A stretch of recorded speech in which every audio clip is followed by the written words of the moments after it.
Chapter 1. Introduction. Thinking through Africa's impasse. Discussions on Africa's present predicament revolve around two clear tendencies, modernist and communitarian. Modernists take inspiration from the East European uprisings of the late 80s, communitarians decry liberal or left Eurocentrism and call for a return to the source. For modernists, the problem is that civil society is an embryonic and marginal construct in Africa. For communitarians, it is that real flesh and blood communities that comprise Africa are marginalized from public life as so many tribes. The liberal solution is to locate politics in civil society, and the Africanist solution is to put Africa's age-old community ties at the center of African politics. One side calls for a regime that will champion rights, and the other stands in defense of culture. The impasse in Africa is not only at the level of practical politics. It is also a paralysis of perspective. The solution to this theoretical impasse between modernists and communitarians, Eurocentrists and Africanists does not lie in choosing a side and defending an entrenched position. Because both sides to the debate highlight different aspects of the same African dilemma, I will suggest that the way forward lies in sublating both, through a double move that simultaneously critiques and affirms. To arrive at a creative synthesis transcending both positions, one needs to problematize each. To do so, I will analyze in this book two related phenomena: how power is organized and how it tends to fragment resistance in contemporary Africa. By locating both the language of rights and that of culture in their historical and institutional context, one hoped to underline that part of our institutional legacy that continues to be reproduced through the dialectic of state reform and popular resistance. The core legacy, I will suggest, was forged through the colonial experience. In colonial discourse, the problem of stabilizing alien rule was politely referred to as the native question. It was a dilemma that confronted every colonial power and a riddle that preoccupied the best of its minds.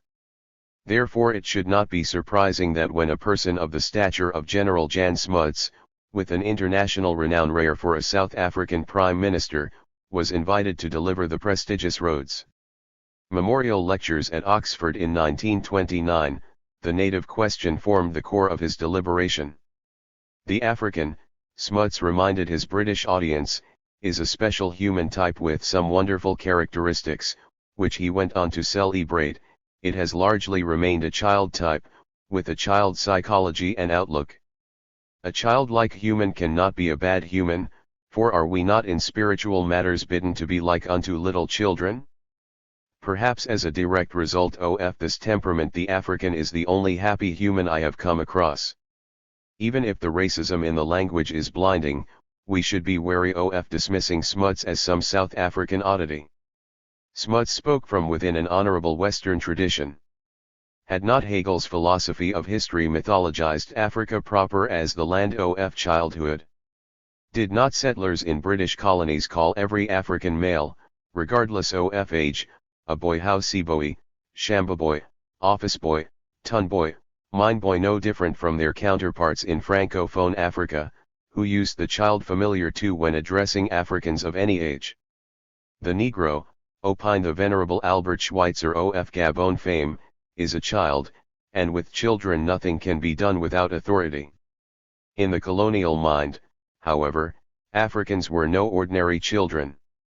They were destined to be so perpetually, in the words of Christopher Fife, Peter Pan, children who can never grow up, a child race one. Yet this book is not about the racial legacy of colonialism. I tend to de-emphasize the legacy of colonial racism. It is not only because it has been the subject of perceptive analyses by militant intellectuals like Frantz Fanon, but because I seek to highlight that part of the colonial legacy, the institutional, which remains more or less intact. Precisely because deracialization has marked the limits of post-colonial reform, the non-racial legacy of colonialism needs to be brought out into the open so that it may be the focus of a public discussion. The point about General Smuts is not the racism that he shared with many of his class and race, for Smuts was not simply the unconscious bearer of a tradition. More than just a century standing guard at the cutting edge of that tradition, he was, if anything, its standard bearer. A member of the British War Cabinet, a confidant of Churchill and Roosevelt, a one-time Chancellor of Cambridge University, Smuts rose to be one of the framers of the League of Nations Charter in the post-World War I era. To the very image of an enlightened leader, Smuts opposed slavery and celebrated the principles of the French Revolution which had emancipated Europe, but he opposed their application to Africa, for the African, he argued, was of a race so unique that nothing could be worse for Africa than the application of a policy that would de-Africanize the African and turn him either into a beast of the field or into a pseudo-European. And yet in the past, he lamented, we have tried both alternatives in our dealings with the Africans. First we looked upon the African as essentially inferior or subhuman, as having no soul, and as being only fit to be a slave. Then we changed to the opposite extreme. The African now became a man and a brother.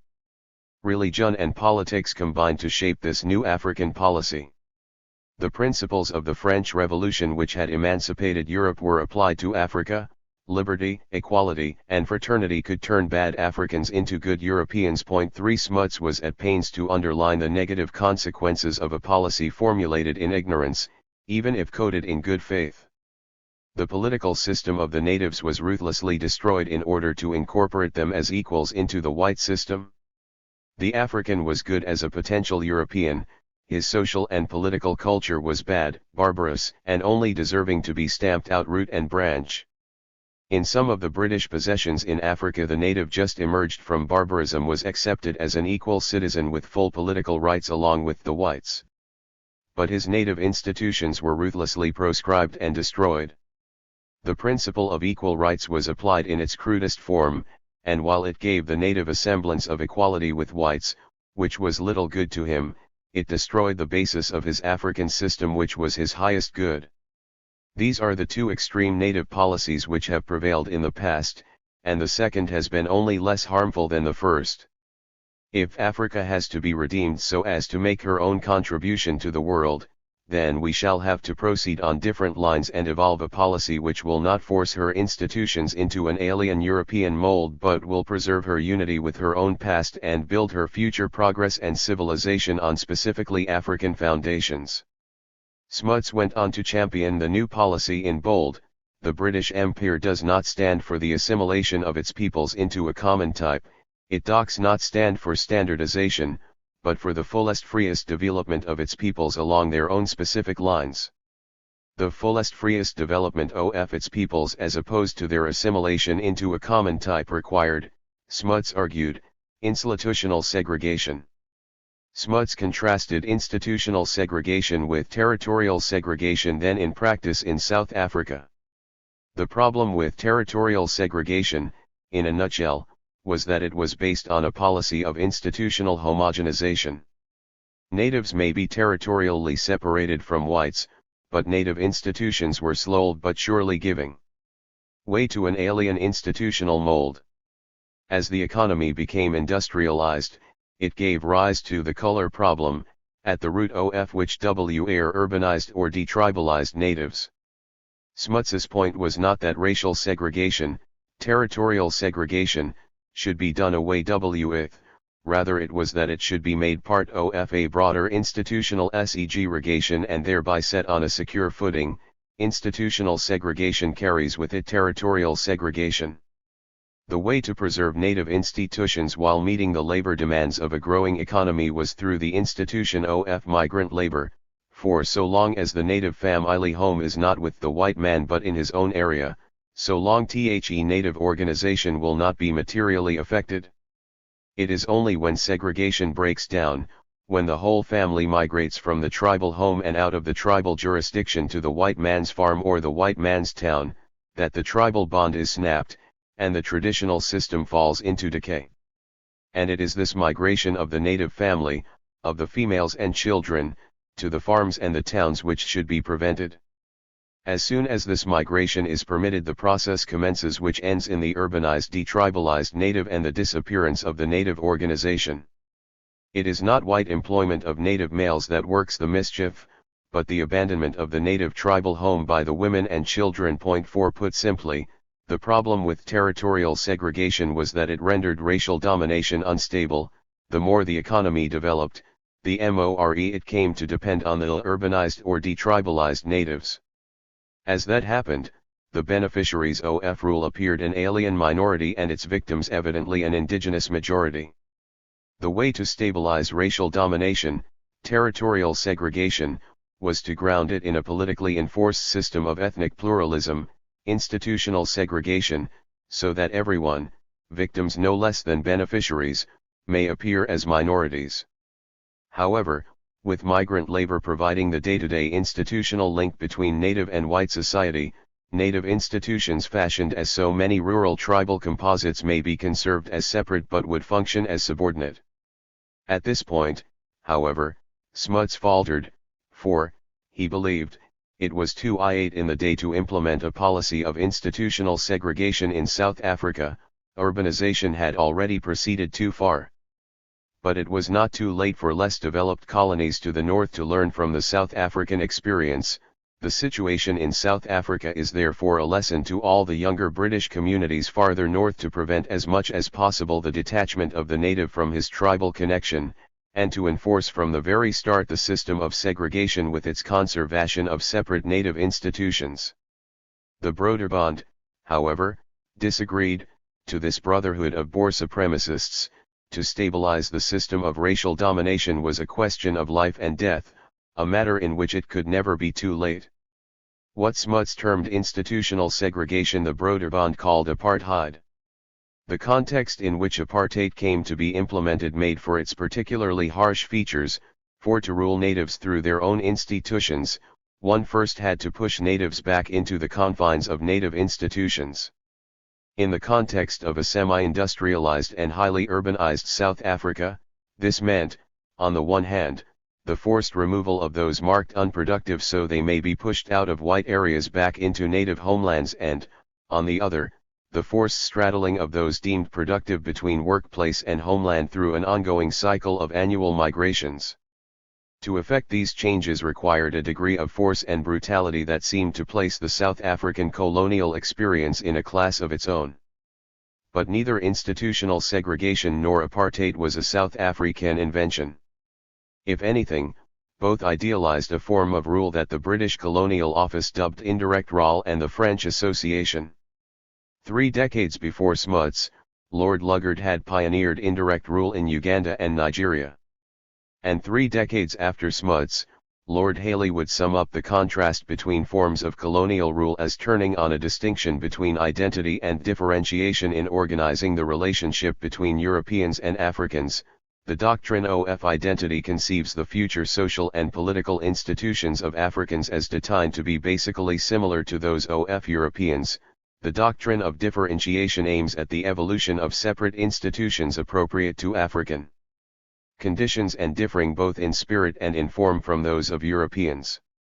5. The emphasis on differentiation meant the forging of specifically native institutions through which to rule subjects, but the institutions so defined and enforced were not racial as much as ethnic, not native as much as tribal.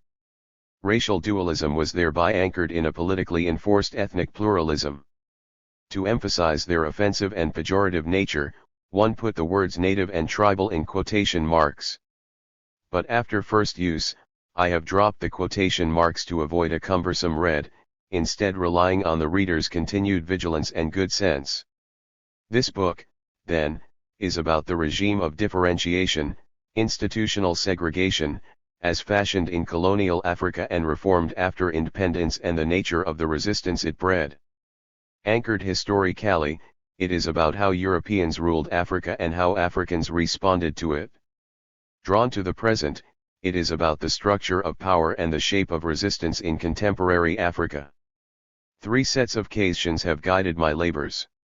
To what extent was the structure of power in contemporary Africa shaped in the colonial period rather than born of the anti-colonial revolt?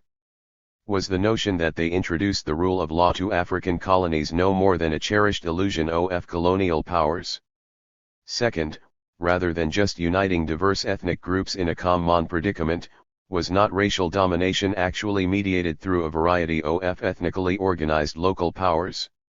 If so, is it not too simple, even if tempting, to think of the anti-colonial, nationalist, struggle as just a one-sided repudiation of ethnicity rather than also a series of ethnic revolts against so many ethnically organized and centrally reinforced local powers, in other words, a string of ethnic civil wars?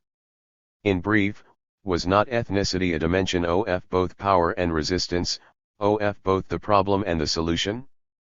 Finally, if power reproduced itself by exaggerating difference and denying the existence of an oppressed majority, is not the burden of protest to transcend these differences without denying them? I have written this book with 4 objectives in mind. My first objective is to question the writing of history by analogy, a method pervasive in contemporary Africanist studies. Thereby, I seek to establish the historical legitimacy of Africa as a unit of analysis. My second objective is to establish that apartheid, usually considered unique to South Africa, is actually the generic form of the colonial state in Africa. As a form of rule, apartheid is what Smuts called institutional segregation, the British termed indirect rule, and the French association. It is this common state form that I call decentralized despotism. A corollary is to bring some of the lessons from the study of Africa to South African studies and vice versa, and thereby to question the notion of South African exceptionalism. A third objective is to underline the contradictory character of ethnicity. In disentangling its 2 possibilities, the emancipatory from the authoritarian, my purpose is not to identify emancipatory movements and avail them for an uncritical embrace. Rather, it is to problematize them through a critical analysis. My fourth and final objective is to show that although the bifurcated state created with colonialism was deracialized after independence, it was not democratized. Post-independence reform led to diverse outcomes.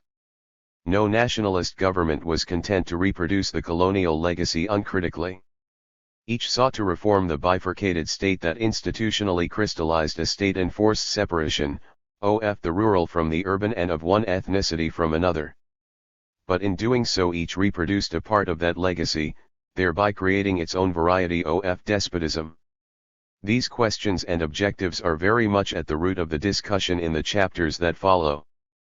Before sketching in full the outlines of my argument, however, I find it necessary to clarify my theoretical point of departure. In the aftermath of the Cuban Revolution, dependency theory emerged as a powerful critique of various forms of unilinear evolutionism. It rejected both the claim that the less developed countries were traditional societies in need of modernization and the conviction that they were backward pre-capitalist societies on the threshold of a much-needed bourgeois revolution. Underdevelopment, argued proponents of dependency, was historically produced, as a creation of modern imperialism. It was as modern as industrial capitalism. Both were outcomes of a process of accumulation on a world scale. Its emphasis on historical specificity notwithstanding, dependency soon lapsed into yet another form of ahistorical structuralism. Alongside modernization theory and orthodox Marxism, it came to view social reality through a series of binary opposites.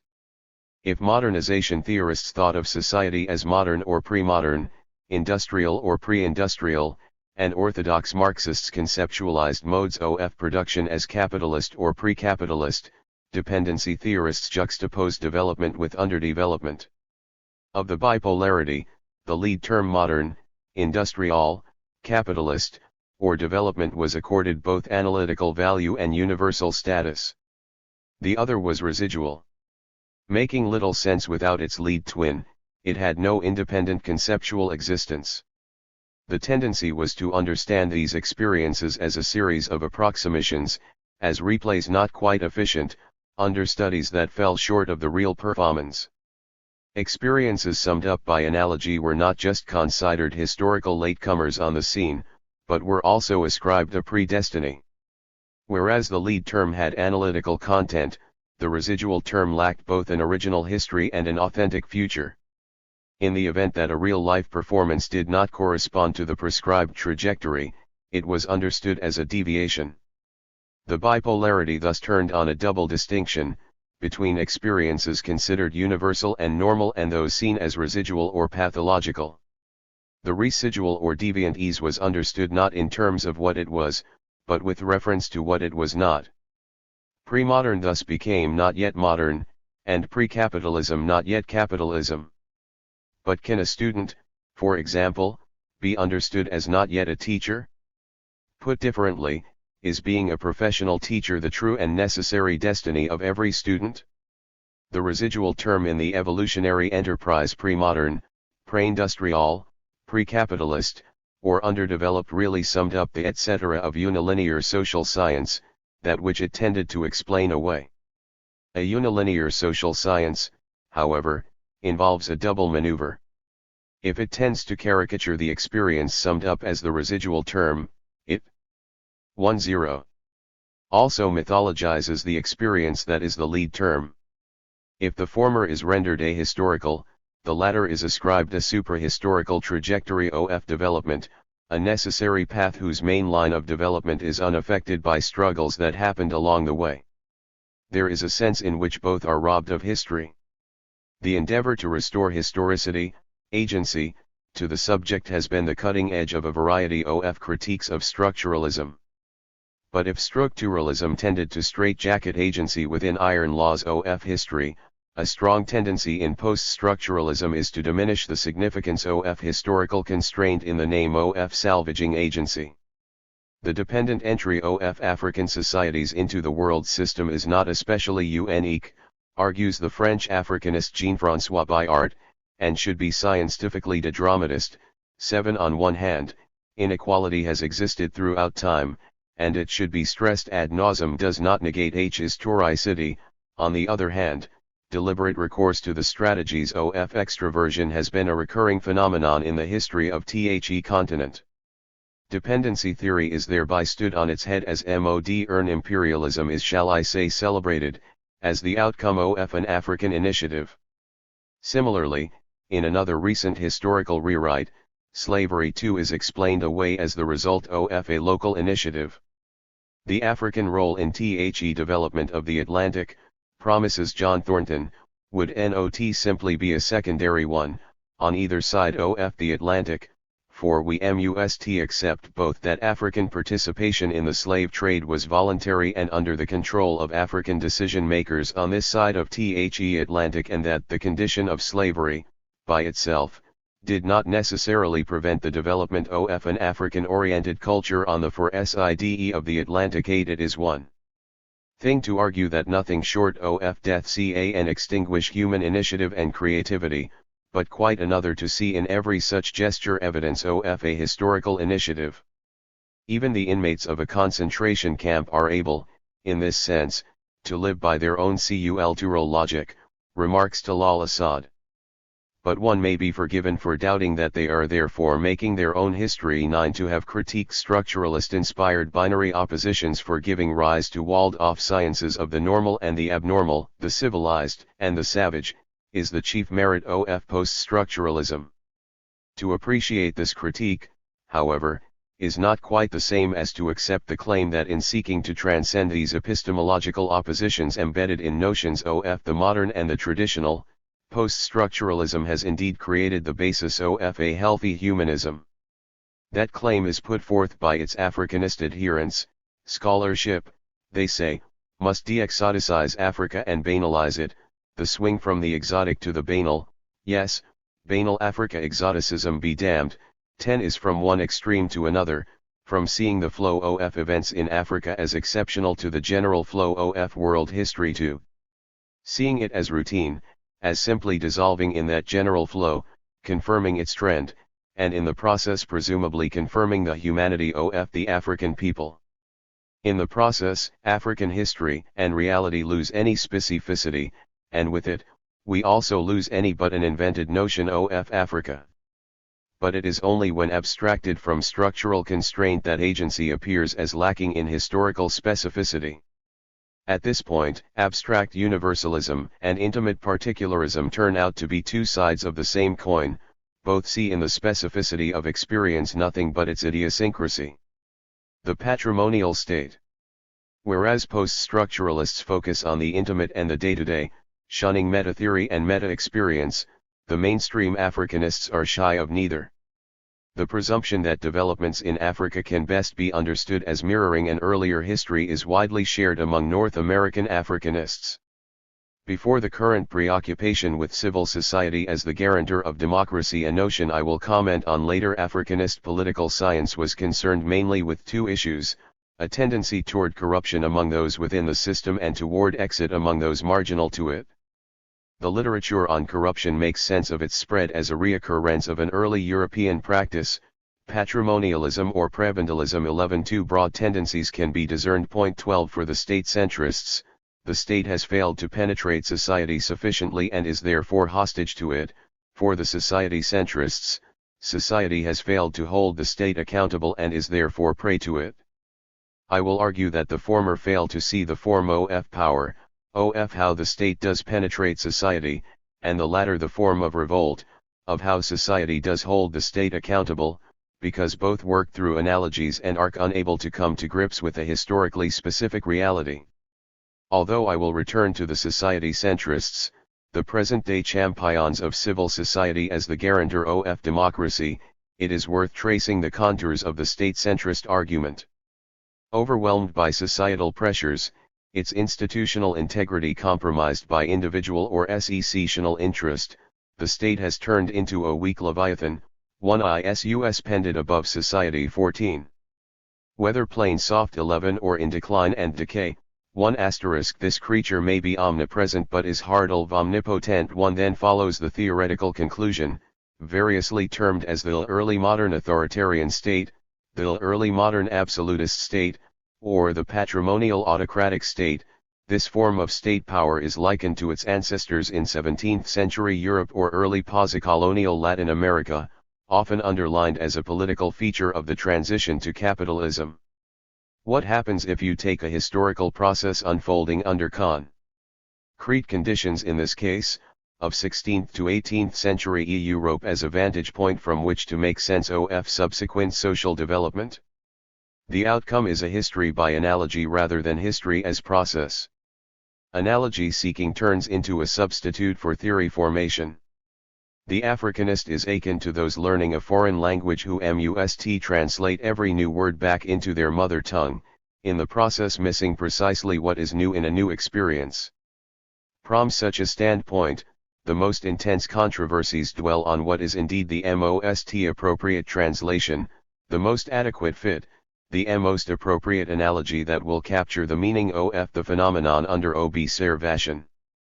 Africanist debates tend to focus on whether contemporary African reality most closely resembles the transition to capitalism under 17th century European absolutism, or that under other third-world experiences 18, or whether the post-colonial state in Africa should be labelled Bonapartist or absolutist. 19 Whatever their differences, both sides agree that African reality has meaning only insofar as it can be seen to reflect a particular stage in the development of an earlier history.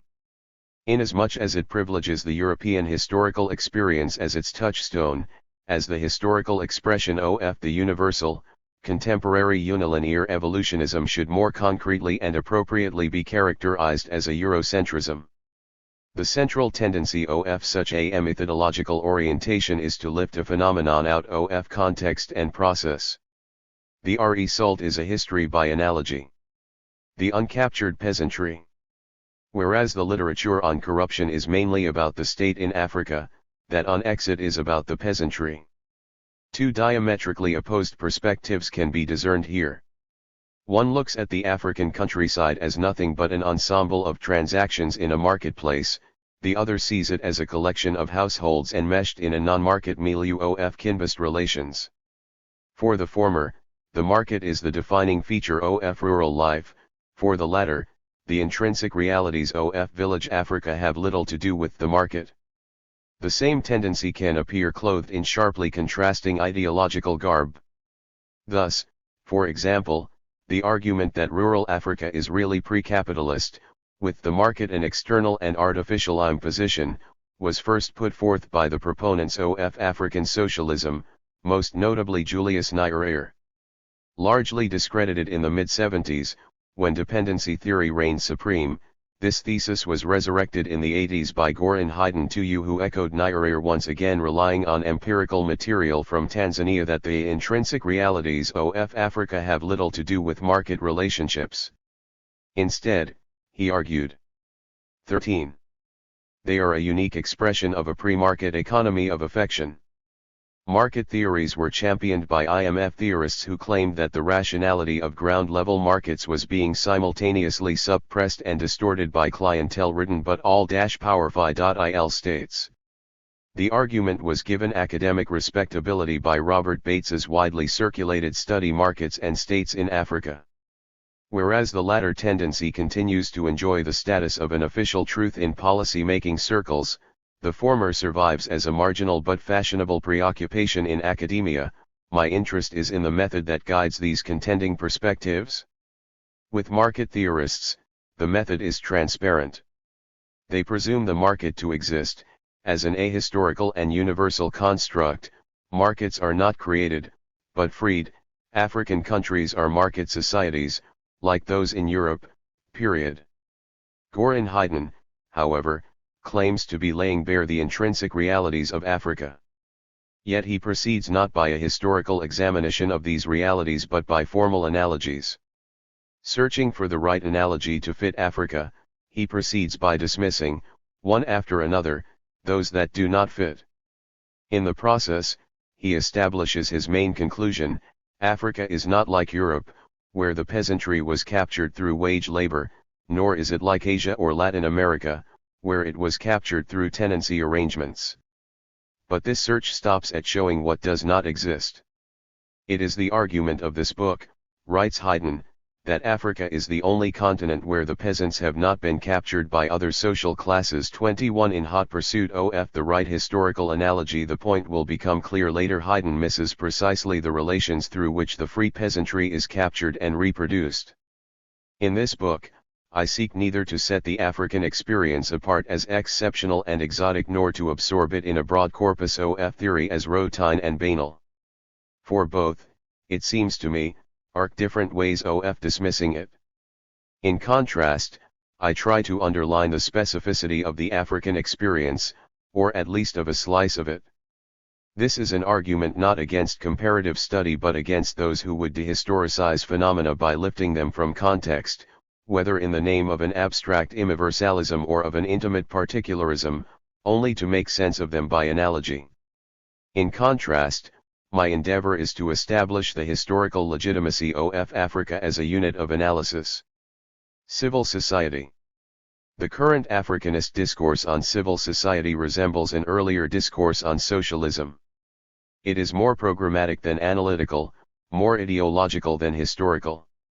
Central to it are two claims: civil society exists as a fully formed construct in Africa as in Europe, and the driving force of 14. Democratization, everywhere is the contention between civil society and the state. 22 To come to grips with these claims requires a historical anal asteriskis, for these conclusions are arrived at through analogy seeking. The notion of civil society came to prominence with the Eastern European uprisings of the late 1980s.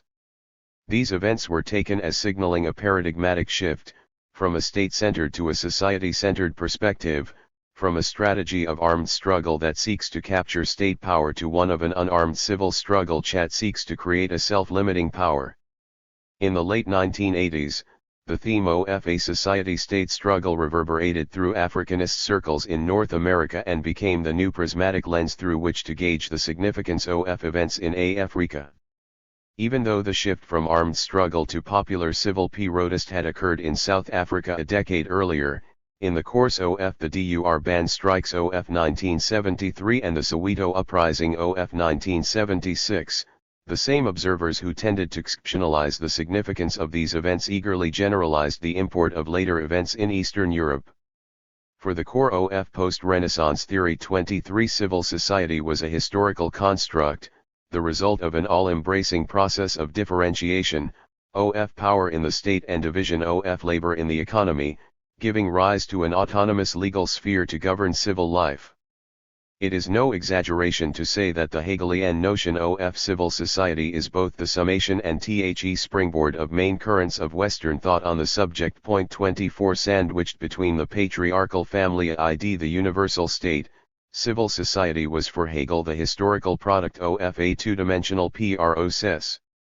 On one hand, the spread of commodity relations diminished the weight of extra economic coercion, and in doing so, it freed the economy and broadly society from the sphere of politics. On the other hand, the centralization of means of violence within the modem state went alongside the settlement of differences within society without direct recourse to violence.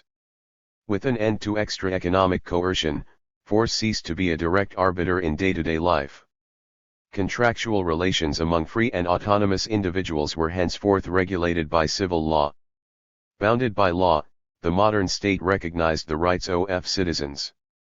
The rule of law meant that law-governed behavior was the rule. It is in this sense that civil society was understood as civilized society. As a meeting ground of contradictory interests, civil society in Hegel comprises two related moments, the first explosive, the second integrative, the first in the arena of the market, the second of public opinion. These two moments resurface in Marx and Gramsci as two different septions of civil society. For Marx, civil society is the ensemble of relations embedded in the market, the agency that defines its character is the bourgeoisie. For Gramsci, as for Polanyi, Talcott Parsons, and later Habermas, the differentiation that underlies civil society is triple and D. 15. Not double, between the state, the economy, and society. The realm of civil society is not the market but public opinion and culture. Its agents are intellectuals, who figure predominantly in the establishment of hegemony. Its hallmarks are voluntary association and free publicity, the basis of an autonomous organizational and expressive life. Although autonomous of the state, this life cannot be independent of it, for the guarantor of the autonomy of civil society can be none other than the state, or, to put matters differently, although its guarantor may be a specific constellation of social forces organized in and through civil society, they can do so only by ensuring a form of the state and a corresponding legal regime to undergird the autonomy of civil society, the Gramscian notion of civil society as public opinion and culture has been formulated simultaneously as analytical construct and programmatic agenda in Jürgen Habermas's work on the public sphere. 25 Habermas accents both structural processes and strategic initiatives in explaining the historical formation of civil society. In the context of a structural change embedded in the transformation of state and economy, the strategic initiatives of an embryonic bourgeois class shaped an associational life along voluntary and democratic principles. 26 At first, this public sphere was largely apolitical, revolving around literary and art criticism. The French Revolution, however, triggered a movement leading to its politicization, thereby underlining its democratic significance. Critics of Habermas have tried to disentangle the analytical from the programmatic strands in his argument by relocating this movement in its historical context. Thus, argues Jeff Ely, the public sphere was from the very outset an arena of contested meanings, both in that different and opposing publics maneuvered for space within it and in the sense that certain publics, women, subordinate nationalities, popular classes like the urban poor, the working class, and the peasantry, may have been excluded altogether from it. This process of exclusion was simultaneously one of harnessing public life to the interests of one particular group. 27 The exclusion that defined the specificity of civil society under Colorado Nile rule was that of race. Yet it is not possible to understand the nature of colonial power simply by focusing on the partial and exclusionary character of civil society. It requires, rather, coming to grips with the specific nature of power through which the population of subjects excluded from civil society was actually ruled. This is why the focus in this book is on how the subject population was incorporated into and not excluded from the arena of colonial power. The accent is on incorporation, not marginalization. By emphasizing this nor as an exclusion but as another form of power, I intend to argue that no reform of 1.6. Contemporary civil society institutions can by itself unravel this decentralized despotism. To do so will require nothing less than dismantling that form of power. The bifurcated state. The colonial state was in every instance a historical formation. Yet its structure everywhere came to share certain fundamental features. I will argue that this was so because everywhere the organization and reorganization of the colonial state was a response to a central and overriding dilemma, the native question. Briefly put, how can a tiny and foreign minority rule over an indigenous majority? To this question, there were two broad answers, direct and indirect rule. Direct rule was Europe's initial response to the problem of administering colonies. There would be a single legal order, defined by the civilized laws of Europe. No native institutions would be recognized. Although natives would have to conform to European laws, only those civilized would have access to European rights. Civil society, in this sense, was presumed to be civilized society, from whose ranks the uncivilized were excluded. The ideologues of a civilized native policy rationalized segregation as less a racial than a cultural affair. Lord Milner, THIRD colonial secretary, argued that segregation was desirable no less in the interests of social comfort and convenience than in those of health and sanitation. Citing Milner, Luggard concurred. On the one hand, the policy does not impose any restriction on one race which is not applicable to the other. A European is as strictly prohibited from living in the native reservation, as a native is from living in the European quarter.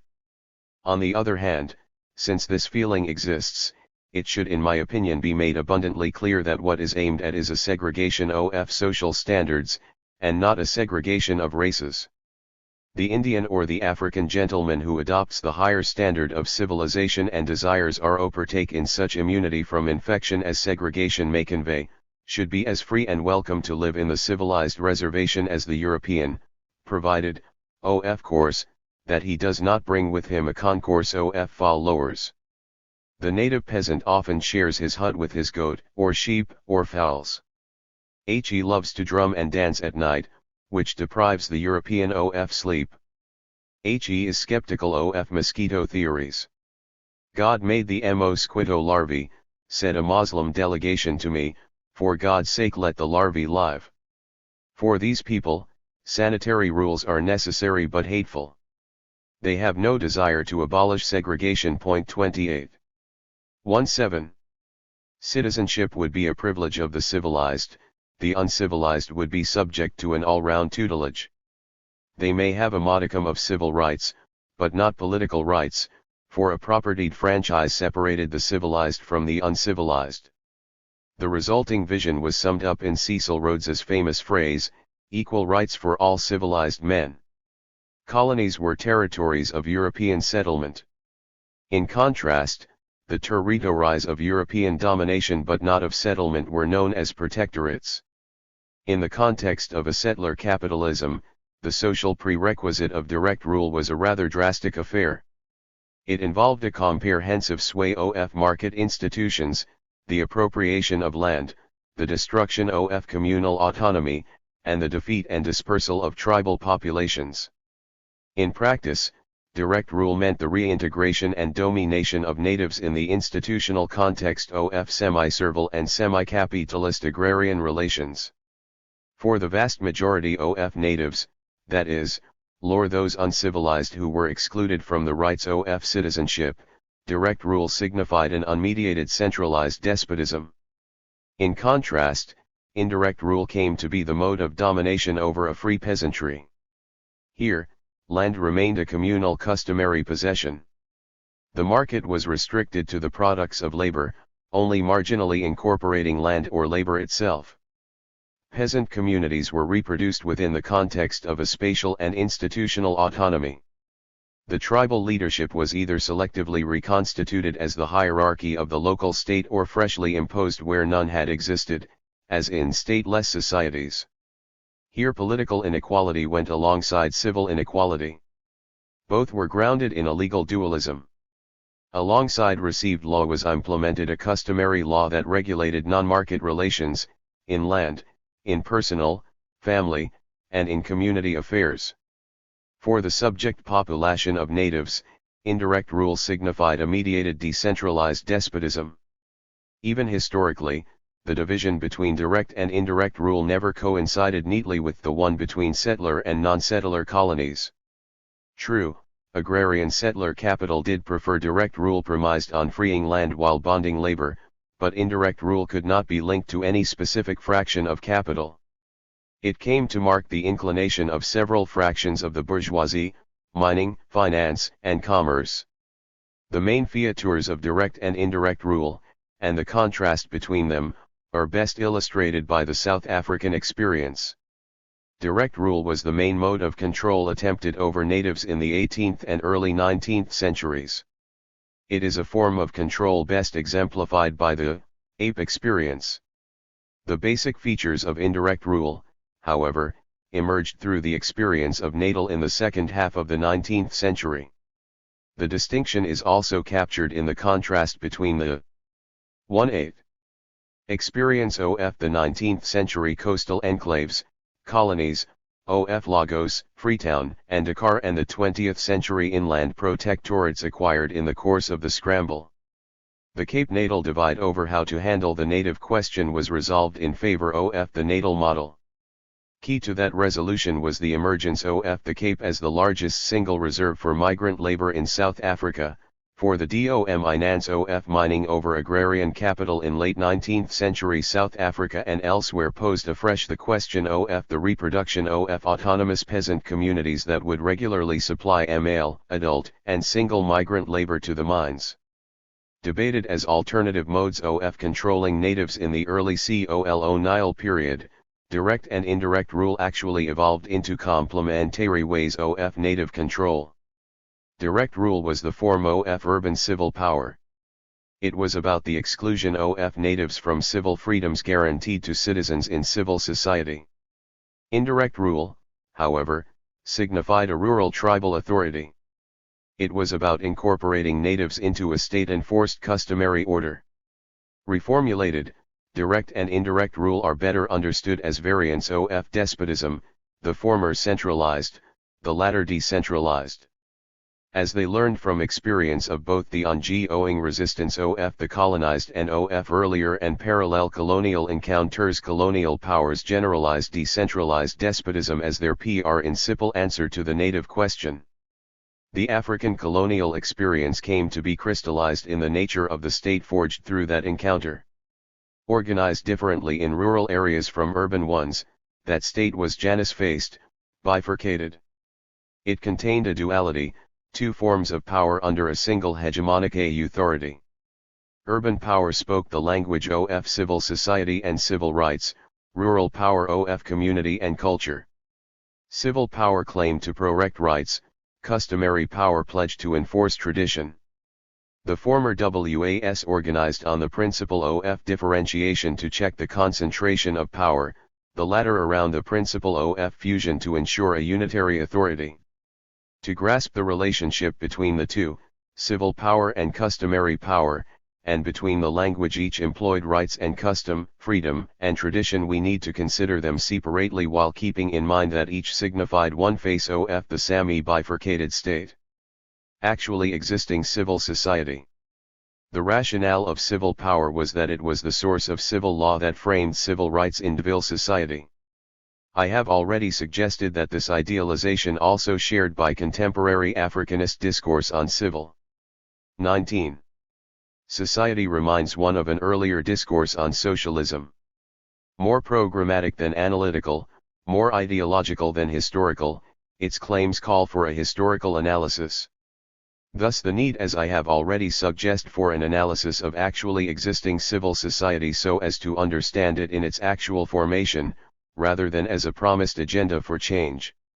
To grasp major shifts in the history of the relationship between civil society and the state, one needs to move away from the assumption of a single generalizable moment and identify different and even contradictory moments in that historical flow. Only through a historically uncharted query is it possible to problematize the notion of civil society, thereby to approach it analytically rather than programmatically. The history of civil society in colonial Africa is laced with racism. That is, as it were, its original sin, for civil society was first and foremost the society of the colons. Also, it was primarily a creation of the colonial state. The rights of free association and free publicity, and eventually of political representation, were the rights of citizens under direct rule, not of subjects indirectly ruled by a customarily organized tribal authority. Thus, whereas civil society was racialized, native authority was tribalized. Between the rights-bearing colons and the subject peasantry was a third group, urban-based natives, mainly middle and working-class persons, who were exempt from the lash of customary law but not from modern, racially discriminatory civil legislation. Neither subject to custom nor exalted as rights-bearing citizens, they languished in a juridical limbo. In the main, however, the colonial state was a double-sided affair. Its one side, the state that governed a racially defined citizenry, was bounded by the rule of law and an associated regime of rights. Its other side, the state that ruled over subjects, was a regime of extra-economic coercion and administratively driven justice. No wonder that the struggle of subjects was both against customary authorities in the local state and against racial barriers in civil society. The latter was particularly acute in the settler colonies, where it often took the form of an armed struggle, but it was not confined to settler colonies. Its best-known theoretician was Frantz Fanon. This then was the first historical moment in the development of civil society, the colonial state as the protector of the society of the colons. The second moment in that development saw a marked shift in the relation between civil society and the state. This was the moment of the anti-colonial struggle, for the anti-colonial struggle was at the same time a struggle of embryonic middle and working classes, the native strata in limbo, for entry into civil society. That entry, that expansion of civil society, was the result of an anti-state struggle. Its consequence was the 2-0 creation of an indigenous civil society.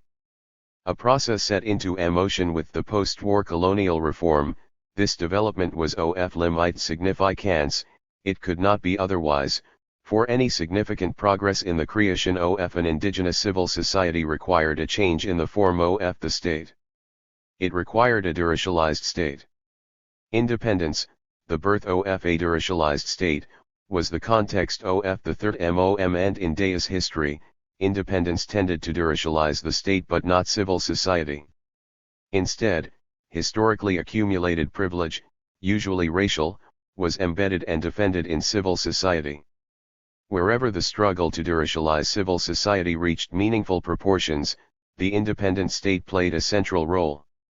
In this context, the state-civil society antagonism diminished as the arena of tensions shifted to within civil society. The key policy instrument in that struggle was what is today called affirmative action and what was then called Africanization. Politics of Africanization was simultaneously unifying and fragmenting. Its first moment involved the dismantling of racially inherited privilege. The effect was to unify the victims of colonial racism. So the second moment, which turned around the question of redistribution and divided that same majority along lines that reflected the actual process of redistribution, regional, religious, ethnic, and at times just familial. The tendency of the literature on corruption in post-independence Africa has been to detach the two moments and thereby to isolate and decontextualize MOM and of redistribution, corruption, from that of expropriation, redress, through ahistorical analogies that describe it as the politics of patrimonialism, prebendism, and so on. The effect has been to caricature the practices under investigation and to make them unintelligible. Put back in the context of an urban civil society encircled by a countryside under die sway of so many customary powers thus subject to twin pressures of demoralization and retribalization patrimonialism, as we will see, was in fact a form of politics that restored an urban-rural link in the context of a bifurcated state, albeit in a top-down fashion that facilitated the quest of bourgeois fractions to strengthen and reproduce their leadership. There is also a second contextualized lesson one needs to draw from that period. The other side of the politics of affirmative action was the struggle of the beneficiaries of the colonial order, mainly colons in the settler colonies and immigrant minorities, from India and Lebanon, in non-settler colonies to defend racial privilege. This defense, took a historically specific form, for with the deracialization of the state, the language of that defense could no longer be racial. Racial privilege not only receded into civil society, but defended itself in the language of civil rights, of individual rights and institutional autonomy. Victim S. 21. Of racism. The vocabulary of rights rang hollow, a lullaby for perpetuating racial privilege. Their demands were formulated in the language of nationalism and social justice. The result was a breach between the discourse on rights and the one on justice, with the language of rights pairing as a fig leaf over privilege and power appearing as the guarantor of social justice and redress. This is the context of the fourth moment in the history of actually existing civil society. This is the moment of the collapse of an embryonic indigenous civil society, of trade unions and autonomous civil organizations, and its absorption into political society.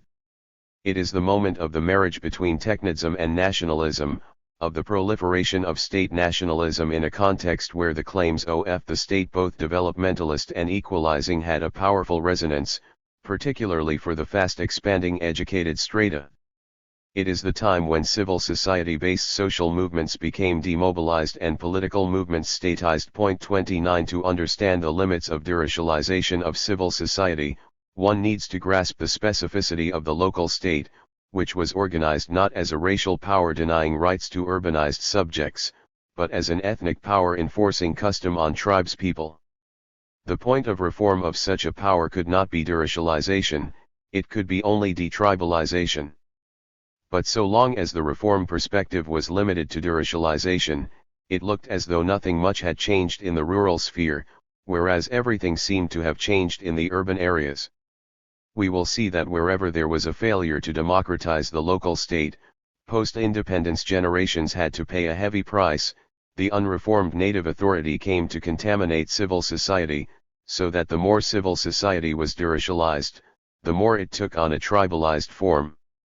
True, the deracialization of the central state was a necessary step toward its democratization, but the two could not be equated. To appreciate what democratization would have entailed in the African context, we need to grasp the specificity of tribal power in the countryside.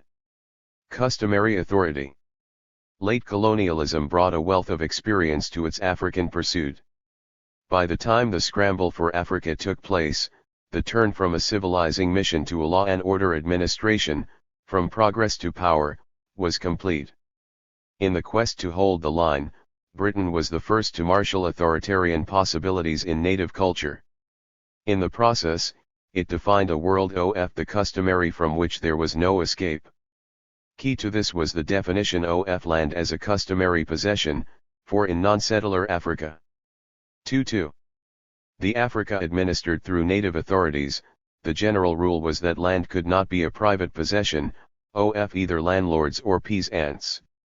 It was defined as a customary communal holding, to which every peasant, household had a customary access, defined by state-appointed customary authorities.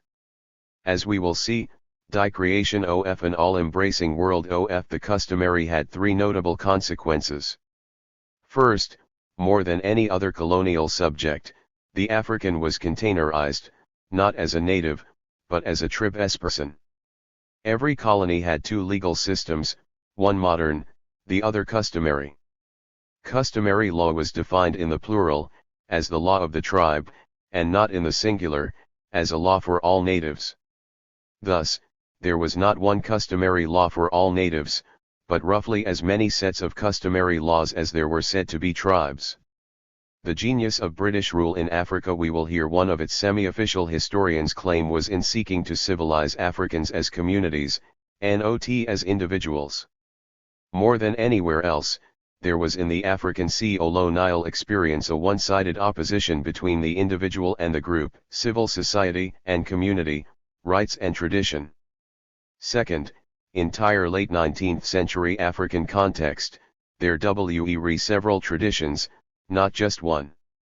The tradition that colonial powers privileged as the customary was the one with the least historical depth, that of 19th century conquest states. But this monarchical, authoritarian, and patriarchal notion of the customary, we will see, most accurately mirrored colonial practices. In this sense, it was an ideological construct. Unlike civil law, customary law was an administratively driven affair, for those who enforced custom were in a position to define it in the first place. Custom, in other words, was state-ordained and state-enforced. I wish to be understood clearly. I am not arguing for a conspiracy theory whereby custom was always defined from above, always invented or constructed by those in power. The customary was more often than not the site of struggle. Custom was often the outcome of a contest between various forces, not just those in power or its on-the-scene agents. My point, though, is about the institutional context in which this contest took place. The terms of the contest, its institutional framework, were heavily skewed in favor of state-appointed customary authorities. It was, as we will see, a game in which the dice were loaded. It should not be surprising that custom came to be the language-ol force, masking the uncustomary power of native authorities. The third notable consequence of an all-embracing customary power was that the African colonial experience was marked by force to an unusual degree. Where land was defined as a customary possession, the market could be only a partial construct. Beyond the market, there was only one way of driving land and labor out of the world of the customary, force. The day-to-day violence of the colonial system was embedded in customary. 23. Native authorities in the local state, not in civil power at the center. Yet we must not forget that customary local authority was reinforced and backed up by central civil power. Colonial despotism was highly decentralized. The seat of customary power in the rural areas was the local state, the district in British colonies, the circle in French colonies. The functionary of the local state apparatus was everywhere called the chief. One should not be misled by the nomenclature into thinking of this as a holdover from the pre-colonial era. Not only did the chief have the right to pass rules, bylaws, governing persons under his domain, he also executed all laws and was the administrator in his area, in which he settled all disputes.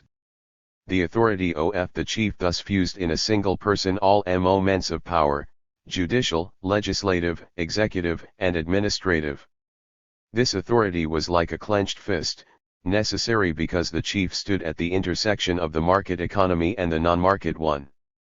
The administrative justice and the administrative coercion that were the sum and substance of his authority lay behind a regime of extra-economic coercion, a regime that breathed life into a whole range of compulsions, forced labor, forced crops, forced sales, forced contributions, and forced removals. Ethnicity and the anti-colonial revolt. To understand the nature of struggle and of agency, one needs to understand the nature of power. The latter has something to do with the nature of exploitation but is not reducible to it. I started writing this book with a focus on differentiated agrarian systems on the continent. From the perspective that has come to be known as political economy, I learned that the nature of political power becomes intelligible when put in the context of concrete accumulation processes and the struggles shaped by these. 31 From this point of view, the starting point of analysis had to be the labor question. I began to question the completeness of this proposition when I came to realize that the form of the state that had evolved over the colonial period was not specific to any particular agrarian system. Its specificity was, rather, political. More than anything else, the form of the state was shaped by the African colonial experience. More than the labor question, it was the native question that illuminated this experience.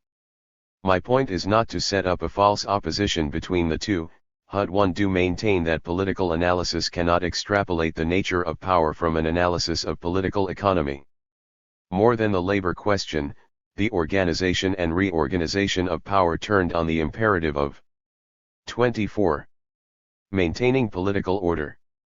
This is why to understand the form of the state forged under colonialism one had to place at the center of analysis the riddle that was the native question. The form of rule shaped the form of revolt against it.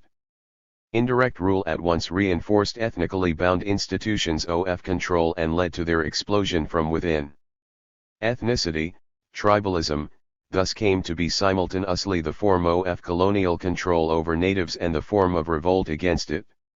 It defined the parameters of both the native authority in charge of the local state apparatus and of resistance to it. Everywhere, the local apparatus of the colonial state was organized either on an ethnic or on a religious basis. At the same time, one finds it difficult to recall a single major peasant uprising over the colonial period that has not been either ethnic or religious in inspiration. Peasant insurrectionists organized around what they claimed was an untainted, UN-compromised, and genuine custom, against a state-enforced and corrupted version of the customary. This is so for a simple but basic reason. The anti-colonial struggle was first and foremost a struggle against the hierarchy of the local state, the tribally organized native authority, which enforced the colonial order as customary. This is why everywhere, although the cadres of the nationalist movement were recruited mainly from urban areas, the movement gained depth the more it was anchored in the peasant struggle against native authorities. Yet tribalism as revolt became the source of a profound dilemma because local populations were usually multi-ethnic and at times multi-religious. Ethnicity, and at times religion, was reproduced as a problem inside every peasant movement. This is why it is not enough simply to separate tribal power organized from above from tribal revolt waged from below so that we may denounce the former and embrace the latter. The revolt from below needs to be problemized, for it carries the seeds of its own fragmentation and possible self-destruction. I have already suggested that the fragmentation is not just ethnic. Rather, the inter-ethnic divide is in effect of a larger split, also politically enforced, between town and country. Neither was this double divide, urban-rural and inter-ethnic, fortuitous. My claim is that every movement against decentralized despotism bore the institutional imprint of that mode of rule. Every movement of resistance was shaped by the very structure of power against which it rebelled. How it came to understand this historical fact, and the capacity it marshaled to transcend it, set the tone and course of the movement. I will make this point through an analysis of two types of resistance, the rural in Uganda and urban in South Africa. We are now in a position to answer the question, what would democratization have entailed in the African context? It would have entailed 25. The deracialization of civil power and the detribalization of customary power, as starting points of an overall democratization that would transcend the legacy of a bifurcated power. A consistent democratization would have required dismantling and reorganizing the local state, the array of native authorities organized around the principle of fusion of power, fortified by an administratively driven customary justice and nourished through extra-economic coercion. In addition to setting the pace in tapping authoritarian possibilities in culture and in giving culture an authoritarian bent, Britain led the way in fashioning a theory that claimed its particular form of colonial domination to be marked by an enlightened and permissive recognition of native culture. Although its capacity to dominate grew through a dispersal of its own power, the colonial state claimed this process to be no more than a deference to local tradition and custom. To grasp the contradiction in this claim, I have suggested, needs the analysis of the institutions within which official custom was forged and reproduced. The most important institutional legacy of colonial rule, I argue, may lie in the inherited impediments to democratization. Varieties of despotism. As post-independence reform. Clearly, the form of the state that emerged through post-independence reform was not the same in every instance. There was a variation. If we start with the language that power employed to describe itself, we can identify two distinct constellations, the conservative and the radical. In the case of the conservative African states, the hierarchy of the local state apparatus, from chiefs to headmen, continued after independence. In the radical African states, though, there seemed to be a marked change. In some instances, a constellation of tribal-defined customary laws was discarded as a single customary law transcending tribal boundaries was codified. The result, however, was to develop a uniform, countrywide customary law, applicable to all peasants regardless of ethnic affiliation, functioning alongside a modern law for urban dwellers. A version of the bifurcated state, forged through the colonial encounter, remained.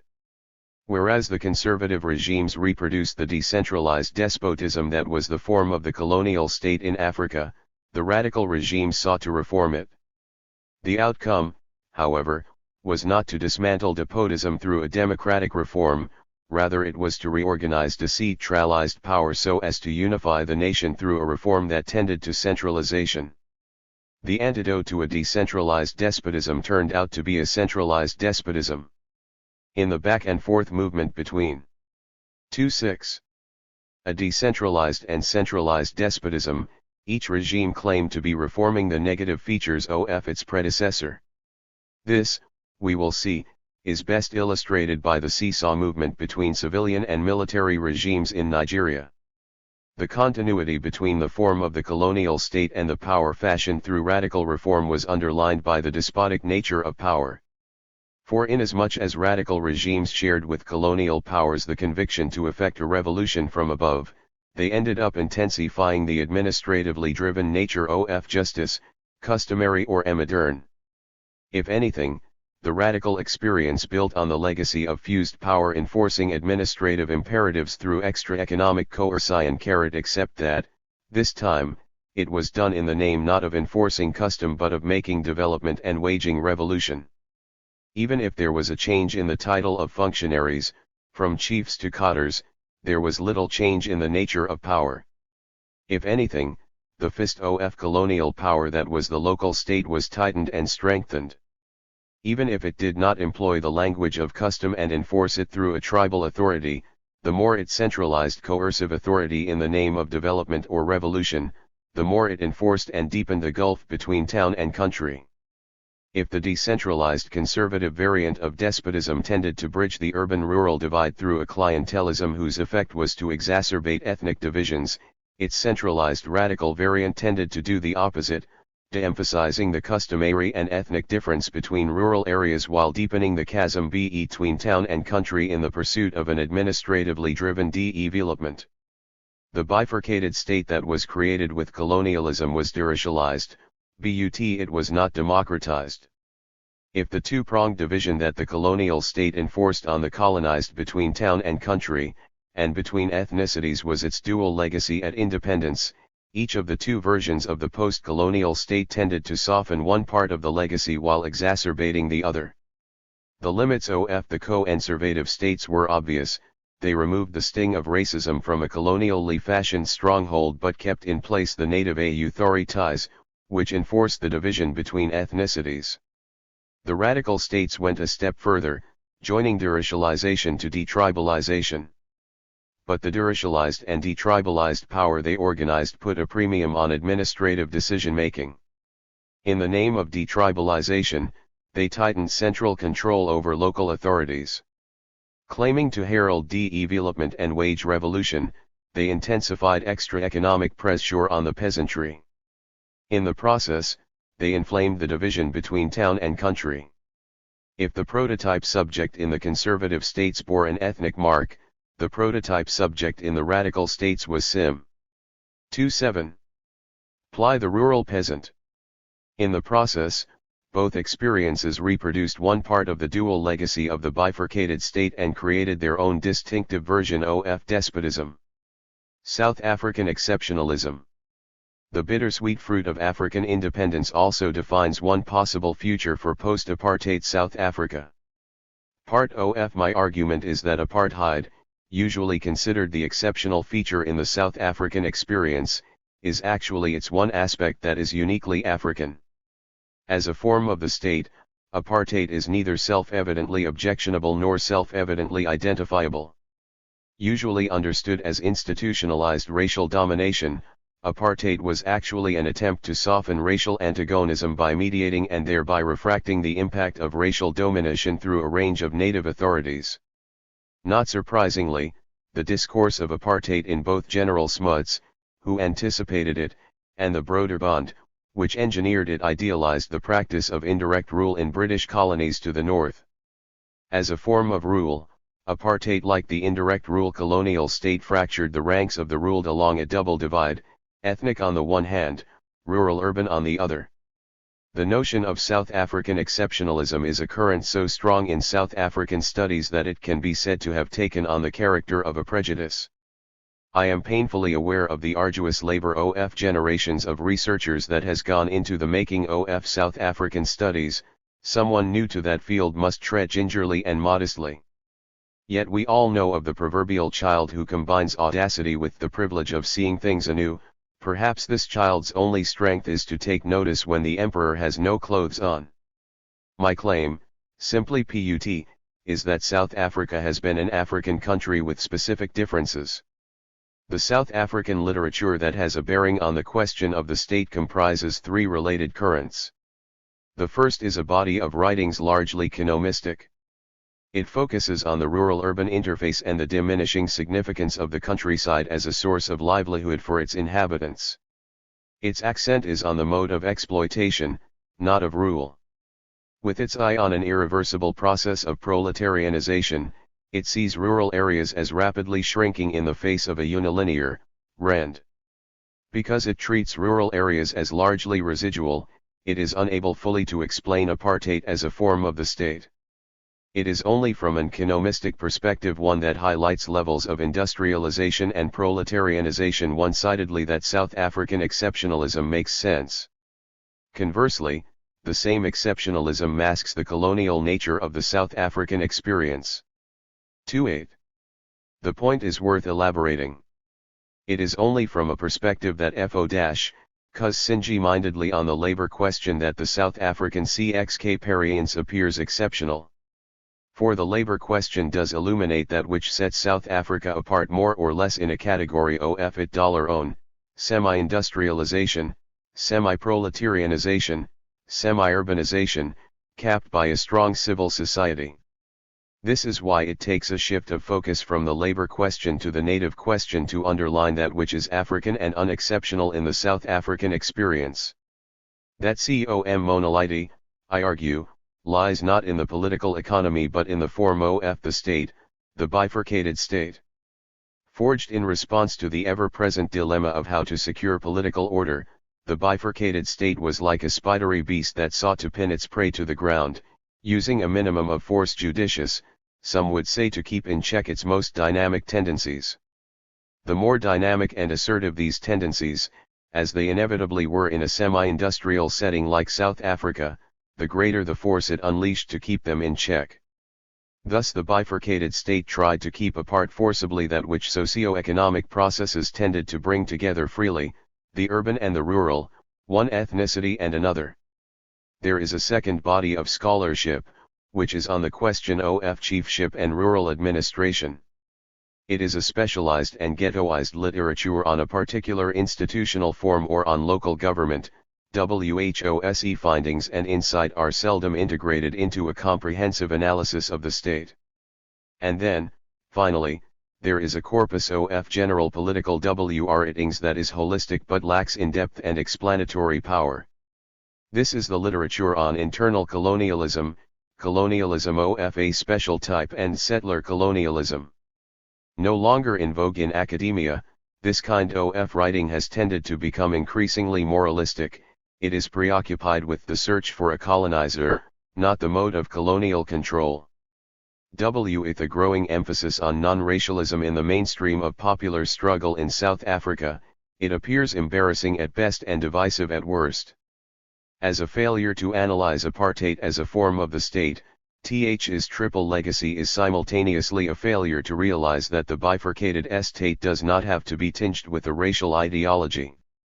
Should that analytical failure be translated into a political one, it will leave open the possibility for such a form of control and containment to survive the current transition. The specificity of the South African experience lies in the strength of its civil society, both white and black. This is in spite of the artificial Durbanization attempted by the apartheid regime. The sheer numerical weight of white settler presence in South Africa sets it apart from settler minorities elsewhere in colonial Africa. Black urbanization, however, lies 29. Been a direct byproduct of industrialization, first following the discovery of gold and diamonds at the end of the 19th century, then during the decades of rapid secondary industrialization under Boer nationalist rule. One testimony to the strength of black civil society was the urban uprising that built wave upon wave following Soweto 1976, and that was at the basis of the shift in the paradigm of resistance from armed to popular struggle. The strength of urban forces and civil society-based movements in South Africa meant that, unlike in most African countries, the center of gravity of popular struggle was in the townships and not against native authorities in the countryside. The depth of resistance in South Africa was rooted in urban-based worker and student resistance, not in the peasant revolt in the countryside. Whereas in most African countries the formation of an indigenous civil society was mainly a post-independence affair, following the deracialization of the state, in South Africa it is both cause and consequence of that deracialization. Yet civil society-based movements in apartheid South Africa mirror the key weakness of similar pro-democracy movements to the north, shaped by the bifurcated nature of the state. They lack an agenda for democratizing customary power gelled in indirect rule authorities and thereby a perspective for consistent democratization. The contemporary outcome in South Africa reflects both features, those generically African and those specifically South African. The situation leading to the non-racial elections of 1994 is a confluence of 5 historical developments. The first is the shift to apartheid rule in the late 1940s. Most analysts have seen this as an exception to the wind of change then blowing across the continent, a wind that in its wake brought state independence to non-settler colonies. In retrospect, though, apartheid, the upgrading of indirect rule authority in rural areas to an autonomous status combined with police control over an native movement between the rural and the urban, an attempt to convert a racial into an ethnic contradiction, was the National Party's attempt to borrow a leaf from the history of colonial rule to the north of the Limpopo. What gave apartheid its particularly cruel twist was its attempt artificially to deurbanize a growing urban African population. Plus required the introduction of administratively driven justice and fused power in African townships. The experience can be summarized in 2 words: forced removals, which must chill a black South African spine even today. Second, forced removals notwithstanding, the processes of urbanization and proletarianization continued. The repression that administratively driven justice and fused power made possible, particularly in the decade of peace that followed the Sharpeville Sea massacre of I-960. 30. Created a climate of great investor confidence. As rates of capital accumulation leaped ahead of previous levels, so did rates of African proletarianization and urbanization. Third, the decade of peace ended with the Durban strikes of 1973 and the Soweto uprising of 1976. For the next decade, South Africa was in the throes of a protracted and popular urban uprising. The paradigm of resistance shifted from an exile-based armed struggle to an internal popular struggle. Fourth, the original and main social base of independent unionism that followed the Durban strikes of 1973 was migrant labor. The trajectory of migrant labor politics illuminates the broad contours of the politics of resistance in apartheid South Africa. From being the spearhead of rural struggles against newly upgraded native authorities in the 1950s, migrant labor provided the main energy that propelled forward the independent trade union movement in the decade following the Durban strikes. But by the close of the next decade, hostile-based migrants had become marginal to the township-based revolt. As tensions between these two sectors of the urban African population exploded into an antagonism in the Reef Violence of 1990-91, hostels were exposed as the soft underbelly of both unions and township civics. Seen in the 1950s as urban-based militants spearheading a rural struggle and explosion of the urban in the rural, by 1990 migrants appeared to many an urban militant as tradition-bound country bumpkins bent on damming the waters of urban township resistance, the rural in the urban. If my objective in looking at the South African experience were simply to bring to it some of the lessons from African studies, the result would be a one-sided endeavor. If it is not to turn into a self-serving exercise, the objective must be, and indeed is, also to bring some OFTHE strengths of South African studies to the study of Africa. For if the problem of South African studies is that it has been exceptionalized, that of African studies is that it was originally exoticized and is now banalized. But unlike African studies, which continues to be mainly a turnkey import, South African studies has been more of a homegrown import substitute. In sharp contrast to the rustic and close-to-the-ground character of South African studies, African studies have tended to take on the character of a speculative vocation indulged in by many a stargazing academic perched in distant ivory towers. This lesson was driven home to me with the forceful impact of a dramatic and personal realization in the early 1990s, when it became possible for an African academic to visit South Africa. At those quarters, apartheid no longer seemed a self-evident exception to the African colonial experience. As the scales came off, one realized that the notion of South African exceptionalism could not be an exclusively South African. 3.1. Creation. The argument was also reinforced regularly from the northern side of the border, both by those who hold the gun and by those who wield the pen. This is why the creation of a truly African studies, a study of Africa whose starting point is the commonality of African experience, seems imperative at this historical moment. To do so, however, requires that we proceed from a recognition of our shared legacy which is honest enough not to deny our differences. If the reader should wonder why I have devoted so much space to South African material, I need to point out that the South African experience plays a key analytical and explanatory role in the argument I will put forth. It is precisely because the South African historical experience is so different that it dramatically underlines what is common in African colonial experience. Its brutality in a semi-industrialized setting notwithstanding, apartheid needs to be understood as a form of the state, the result of a reform in the mode of rule which attempted to contain a growing urban-based revolt, first by repackaging the native population under the immediate grip of a constellation of autonomous native authorities so as to fragment it, and then by policing its movement between country and town so as to freeze the division between the two. Conversely, it is precisely because black civil society in South Africa is that much stronger and more tenacious than any to the north that it illustrates dramatically the limitations of an exclusively civil society-based perspective as an anchor for a democratic movement.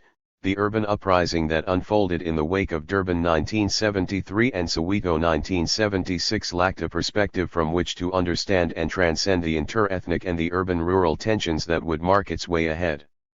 Finally, the seesaw struggle between state repression and the urban uprising had reached a stalemate by the mid-1980s. It was as if the waters of the protracted uprising had been cheeked and frustrated by the walls of indirect rule native authorities. The uprising remained a predominantly urban affair. At the same time, the international situation was changing fast with glasnost coming to the Soviet Union and the Cold War thawing. In this context, the South African government tried to recoup a lost initiative through several dramatic reforms. The first was the 1986 removal of influx control and the abolition of pass laws, thereby reversing the legacy of forced removals. Two was as if the government, by throwing open the floodgates of urban entry to rural migrants, hoped they would flock to townships and put out the fires of urban revolt. And so they flocked. By 1993, according to most estimates, the shanty population encircling many townships was at around 7 million, nearly a fifth of the total population. Many were migrants from rural areas. 3-2. The second initiative came in 1990 with the release of political prisoners and the unbanning of exile-based organizations. The government had identified a force highly credible in the urban uprising but not born of it and sought to work out the terms of an alliance with it. That force was the African National Congress, ANC, in exile. Those terms were worked out in the course of a 4-year negotiation process, called the Convention for a Democratic South Africa, CODESA. The resulting constitutional consensus ensured the National Party substantial powers in die state for at least 5 years after the non-racial elections of 1994. Many critiques of the transition have focused on this blemish, but the real import of this transition to non-racial rule may turn out to be the fact that it will leave intact the structures of indirect rule. Sooner rather than later, it will liquidate racism in the state. With free movement between town and country, but with native authorities in charge of an ethnically governed rural population, it will reproduce one legacy of apartheid in a non-racial form. If that happens, this deracialization without democratization will have been a uniquely African outcome. Scope and organization. This book is divided into 2 parts. The first focuses on the structure of the state. Following this introduction is a chapter that reconstructs the moment of the late 19th century scramble as a confluence of 2 interrelated developments. The first was the end of slavery, both in the Western Hemisphere and on the African continent. This shift of historical proportions both underlined the practical need for a new regime of compulsions and cleared the ground for it. The second contributory factor was the set of lessons that late colonialism drew from its Asian experience. The historical context illuminates what was distinctive about the nature of colonial power in Africa. The political history of indirect rule, from its genesis in Equatorial Africa to its completion in South Africa, is traced in Chapter 3. I should perhaps clarify at this point that I do not claim to have written a book that is encyclopedic and panoramic in its empirical reach. The point of the examples I narrate is illustrative. As a mode of rule, decentralized despotism was perfected in Equatorial Africa, the real focus of the late 19th century scramble. Only later did its scope extend north and south, parts of the continent colonized earlier.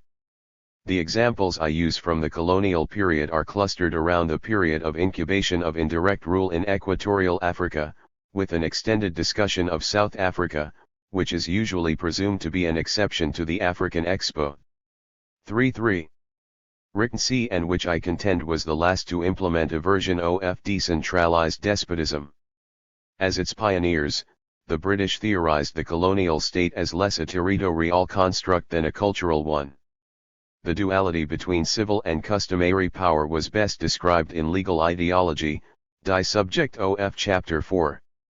Legal dualism juxtaposed received, modern, law with customary law.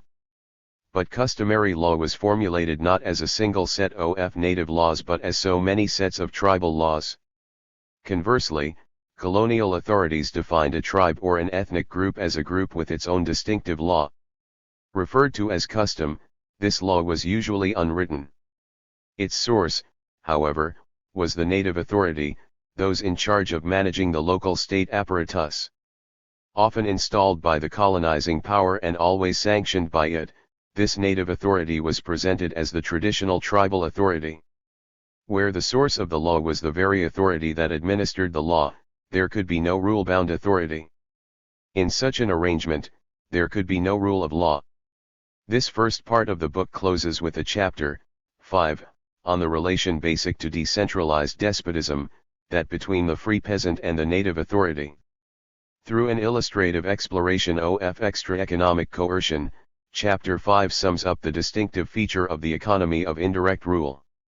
Together, Chapters 3, 4, and 5 sum up the institutional triad through which this decentralized mode of rule operated, a fusion of power, an administratively driven notion of customary law, and a range of extra-economic compulsions.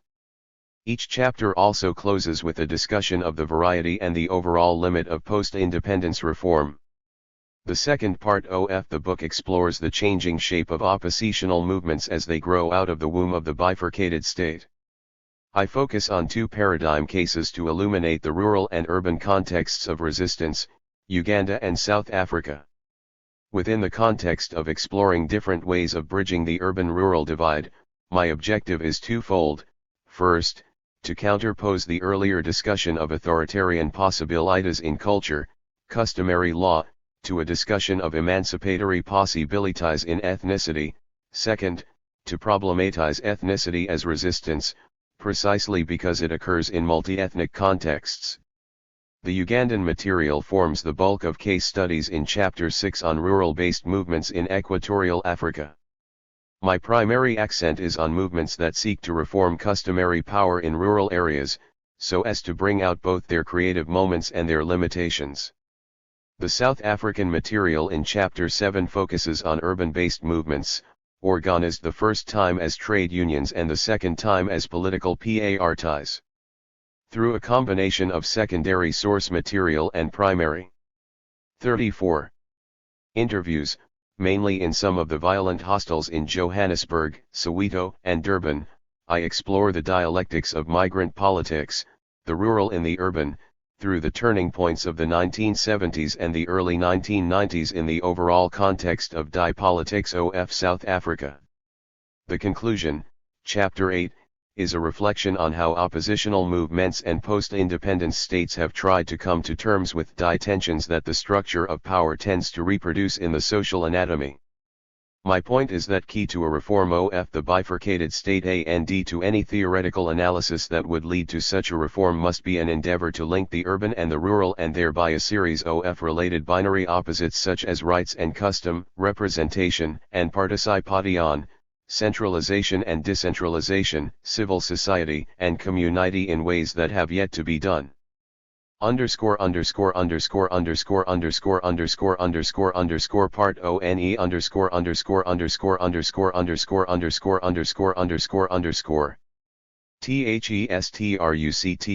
of POWER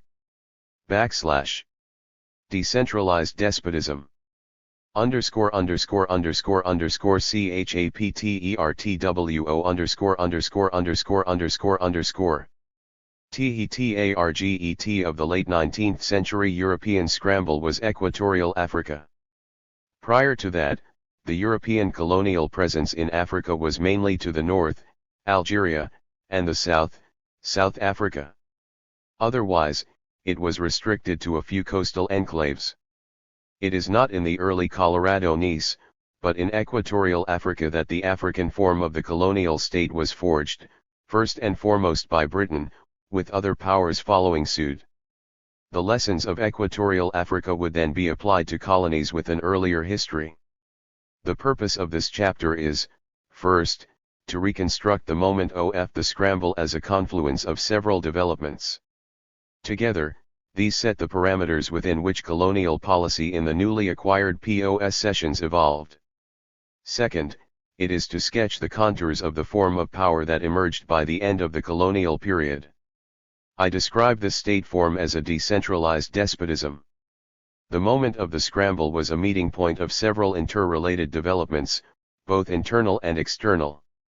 The end of slavery in the Western Hemisphere underlined the practical need for organizing a new regime of compulsions, except this time within newly acquired African possessions. From being a humanitarian impulse, the movement to abolish the slave trade gained practical immediacy in the aftermath of the American Civil War. A direct effect of that war which rerouted the supply of southern cotton to the north was an acute shortage of cotton for textile production elsewhere, the cotton famine, as it came to be known. To address the dilemma this vital shortage posed for its leading industry, the British Cotton Growing Association was formed in 1902. By 1904, the cotton question had become sufficiently important to be included in the King's Speech. The insufficiency of the supply of raw material upon which the great cotton industry depends has inspired me with deep concern, noted His Majesty, and then drove the point home. I trust that the efforts which are being made in various parts of the empire to increase the area under cultivation may be attended with a large measure of success. 1. This changing context helped swing important sections of manufacturing opinion against slavery and in favor of colonization, so that Africans who yesterday were transported to the New World could now stay at home in both instances to produce cotton for the satanic mills. 38. Colonial crops ranged beyond cotton, from sugar and sisal to rubbed and coffee. All of them tropical agricultural products, their significance was either strategic or simply economic. Yet in this constellation of RA/V materials that would feed European manufacturing, the pride of place one belonged to cotton. The three C's that Livingstone claimed would together rejuvenate Africa were cotton, Christianity, and civilization. THD prototype organization lobbying for an official policy that would encourage the cultivation of industrial crops in the equatorial colonies, the British Cotton Growing Association in London. If the end of slavery in the American South underlined the practical need for a regime of compulsions in equatorial Africa, the human and organizational fabric from which to fashion such a regime could be made available only by actual developments on the African continent. Key to these developments was the defeat of 19th-century slave-based conquest states. As this development brought to a close the regime of formal slavery on the continent, it opened the possibility of a new era of compulsions short of formal slavery. Every colonial power with experience understood that a colony was not akin to a blank slate. There was no choice but to work with the material available on the ground. This practical limitation, however, did not mean the absence of choice. For developments in pre-colonial Africa were not uniform and consistent, but heterogeneous and even contradictory. The choice that colonial powers did make from a limited menu was a result of both practical necessity and vision shaped by experience. If the nature of practical necessity was underlined most acutely by the cotton famine following the American Civil War, the vision of late colonialism was marked by its experience in older 19th-century colonies, particularly in Asia. More than any other influence, it is the nature of developments in late 19th-century Africa and the experience of late colonialism in Asia that made for how colonial powers pursued practical necessity in their equatorial possessions. In what follows, I will try to disentangle these two influences. When it comes to 19th-century African developments, I will sketch these as a mixed menu that offered different possibilities to conquering powers, before going on to sketch the alternative that colonial powers actually built on and privileged as customary and traditional Africa. I say built on because at no point did colonial powers simply reproduce a 19th-century mix. If the starting point of a colonial initiative was a possibility actually on the ground, what colonial powers made of it the scope and force they gave to the customary and to tradition was shaped by the lessons late colonialism drew from its primarily Asian experience. The customary, in this sense, was neither just arbitrarily invented like the Christian God creating the 39 world in 6 days and resting on the seventh nor faithfully reproduced. It was crafted out of raw material on the ground and in contention with it. Out of this process, this statecraft, was forged the decentralized despotism that came to be the hallmark of the colonial state in Africa. Pre-colonial antecedents. Like all colonial powers, the British worked with a single model of customary authority in pre-colonial Africa. That model was monarchical, patriarchal, and authoritarian. It presumed a king at the center of every polity, a chief on every piece of administrative ground, and a patriarch in every homestead or kraal. Whether in the homestead, the village, or the kingdom, authority was considered an attribute of a personal despotism. To what extent does this conception reflect actual developments in pre-colonial Africa? To begin with, one needs to realize that notions of a pre-colonial tradition are far more constraining than illuminating. How far back do we have to go, asks Catherine Kokorevich, to find the stability alleged to be characteristic of the pre-colonial period, before the Portuguese conquest, before the Islamic invasion, before the Bantu expansion? She then answers, each of these great turning points marked the reversal of long-term trends, within which a whole series of shorter cycles might in turn be identified. In short, she concludes, the static concept of traditional society cannot withstand the historian's analysis. I will confine myself to the backdrop to the scramble and argue that the tendencies that went into the making of 19th century Africa were multiple rather than singular, diverse rather than uniform, contradictory rather than consistent. Of these, the one that came closest to echoing these notions was also the least traditional, itself being a product of 19th century conquest history. More than reflecting a slice of reality in the collage that was 19th century Africa, the colonial notion of the pre-colonial was really a faithful mirror reflection of the decentralized despotism created under colonial rule. To bring out the diversity of the pre-colonial experience is important, if only because of a widespread tendency to present that experience as uniform, whether the point is to demonize or to idealize it. Counter to notions of a tyranny-ridden dark continent, one can find characterizations of a continent where noble savages lived freely and without restraint. Africa, argues a study, Blank Darkness, Africanist Discourse in French, has been made to bear a double burden of monstrousness and nobility, for throughout the history of Africanist writing there is a striking tendency towards dual, polarized evaluations which are too 4-0. Often hastily ascribed to this or that historical trend. 3. One example from Anglophone literature will suffice to make the point.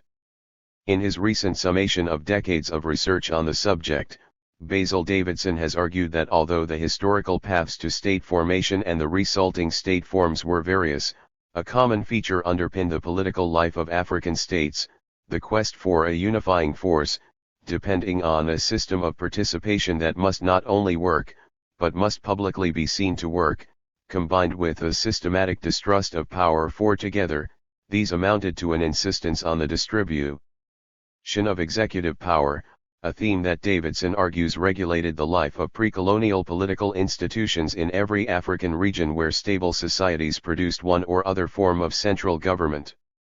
The statements are categorical, and Davidson goes on to build a general theory on one set of experiences while ignoring discordant notes. His account accurately sums up the historical experience of the Alcan states, as it does the main tendency in instances where state formation was the result of internal differentiation, but it is difficult to find in the text a single reference to the conquest states of 19th century Africa or to the experience of degrees of unfreedom that was tire lot of a growing number of Africans in the time of turmoil that was the 19th century. The fact that these states hardly exemplified a deeply rooted African tradition or that the colonial powers built on that 19th century tradition of administratively appointed chiefs keeping in place a regime of force is hardly reason enough to remain silent about it. To understand the historical roots of unfreedom in the African experience, one needs to recognize that experience as not just diverse but also contradictory. State power was built not only as a consequence of processes of internal differentiation, but also as the direct result of conquest. Similarly, pre-colonial chiefship was not only the traditional variant constrained by kin-based obligations, there were also administrative chiefs who acted relatively independently of these restraints. Just as conquest did not begin with colonialism, administrative chiefship was not confined to the conquest states. Yet the point about colonialism was that it generalized both the conquest state and the administrative chiefship, and in doing so it wrenched both free of traditional restraint. Stateless communities. Ifeanyi recently has underlined the need to appreciate the contradictory character of the African experience. 5 In an effort to grasp the flux of gender relations in pre-colonial Africa and the colonial impact on it, she has argued for the need to move away from an understanding of matriarchy and patriarchy as two mutually exclusive systems of descent and inheritance, with associated implications of king or queen rule, toward a conceptualization of them as systems of power and ideology that could and did coexist in tension. Matriarchy, in this sense, was a system of autonomous female organization and an associated ideology that crystallized and defended this autonomy and so coexisted with similarly autonomous forms of male organization, as in Igbo land. This autonomous space was uniformly destroyed by colonial rule. And in this sense the world historical defeat of the female gender was experienced in Africa not as much with the onset of state organization as with the consolidation of the colonial state. In the political literature on Africa, Igboland is the prototype of not only a non-monarchical order but also of a non-state one. The decentralized village self-government characteristic of Igboland is, in this sense, representative of similar decentralized and democratic forms of organization operative in other contexts, for example, among the slash-and-burn agriculturalists of northern Uganda 7 or the extensively grazing pastoral communities of Karamoja and the East African Rift Valley. 8 In these stateless communities, colonial imposition could not resonate with any aspect of tradition. Often tribes were created on the basis of territorial contiguity as villages were brought together under a single administrative authority. Chiefship was similarly manufactured and chiefs were imposed. If marginal men who shifted alliances at the sight of a more powerful invader could not be found, others were brought in from the outside. The two great revolts against the imposition of a state hierarchy in the colonial period was the Maji Maji Rebellion in Tanganyika and the Great Revolt against the warrant chiefs in Igboland, so called because these were chiefs created by warrant of the colonial governor. Similar revolts echoed across the range of stateless communities, even if the protest did not always break into the open with an equivalent force. 4.1. Traditional chiefs. The transition from tribal to state organization has often been conceptualized as one from a kinship to a territorially based authority. Although tribes organized under the domination of elders, they contained redistributive mechanisms that thwarted tendencies to reproduce inequalities in a cumulative fashion. The nature of the relationship between elders on the one hand and juniors and women on the other is still the subject of debate. Was it an exploitative relationship? If so, did elders constitute a class? 6. 4.2. The conflict between the clan, kinship, and the administrative, territorial, mode of organization is brought out by studies on the intra-Equestrian region of Eastern Africa. 10 They conclude not only that the conflict between the two modes of political organization existed at varying degrees of intensity, but also that the outcome varied. In the midst of variation, one needs to keep in mind a distinguishing feature of the African landscape. To the extent that kin groups were able to defend their custodianship over land and keep it from being turned into private property, and this was the overwhelming tendency, continentally-state authority remained significantly circumscribed by that of clans and lineages. Similarities notwithstanding, each outcome had a unique dimension. Contrast, for example, the cases of Buganda and Bunyoro, where the centralizing tendency had gone the furthest. In Buganda, the king emerged supreme with control over land but with an administrative hierarchy whose personnel came from both humble and noble origins. The line of chiefs recruited from ordinary citizens predominated over hereditary chiefs. 11 Traditional chiefs, those in office by right of descent, had been eclipsed by administratively appointed commoner chiefs. In Bunyoro, however, the tendency was toward the consolidation of a landed aristocracy with heritable wealth. The landed nobility continued to check the centralizing ambitions of the king, in the most extreme case leading to secession, as in Toro. But even when centralization had gone far as in Buganda, the organized power of clans continued to function as a popular check on both the king and the appointed administration.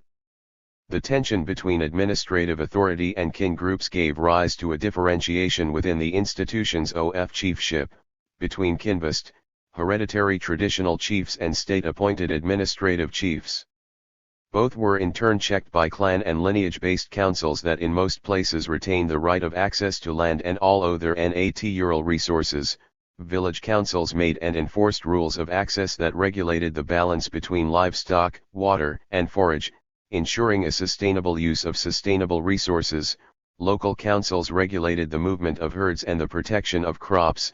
Others organized vast markets and sustained long-distance trade, still others regulated bride wealth and obligations between families and spouses, ensuring persona, rights for the children and the aged. 12 These were the traditional institutions of traditional Africa through which village-based communities regulated social and economic affairs, but they were not its only institutions.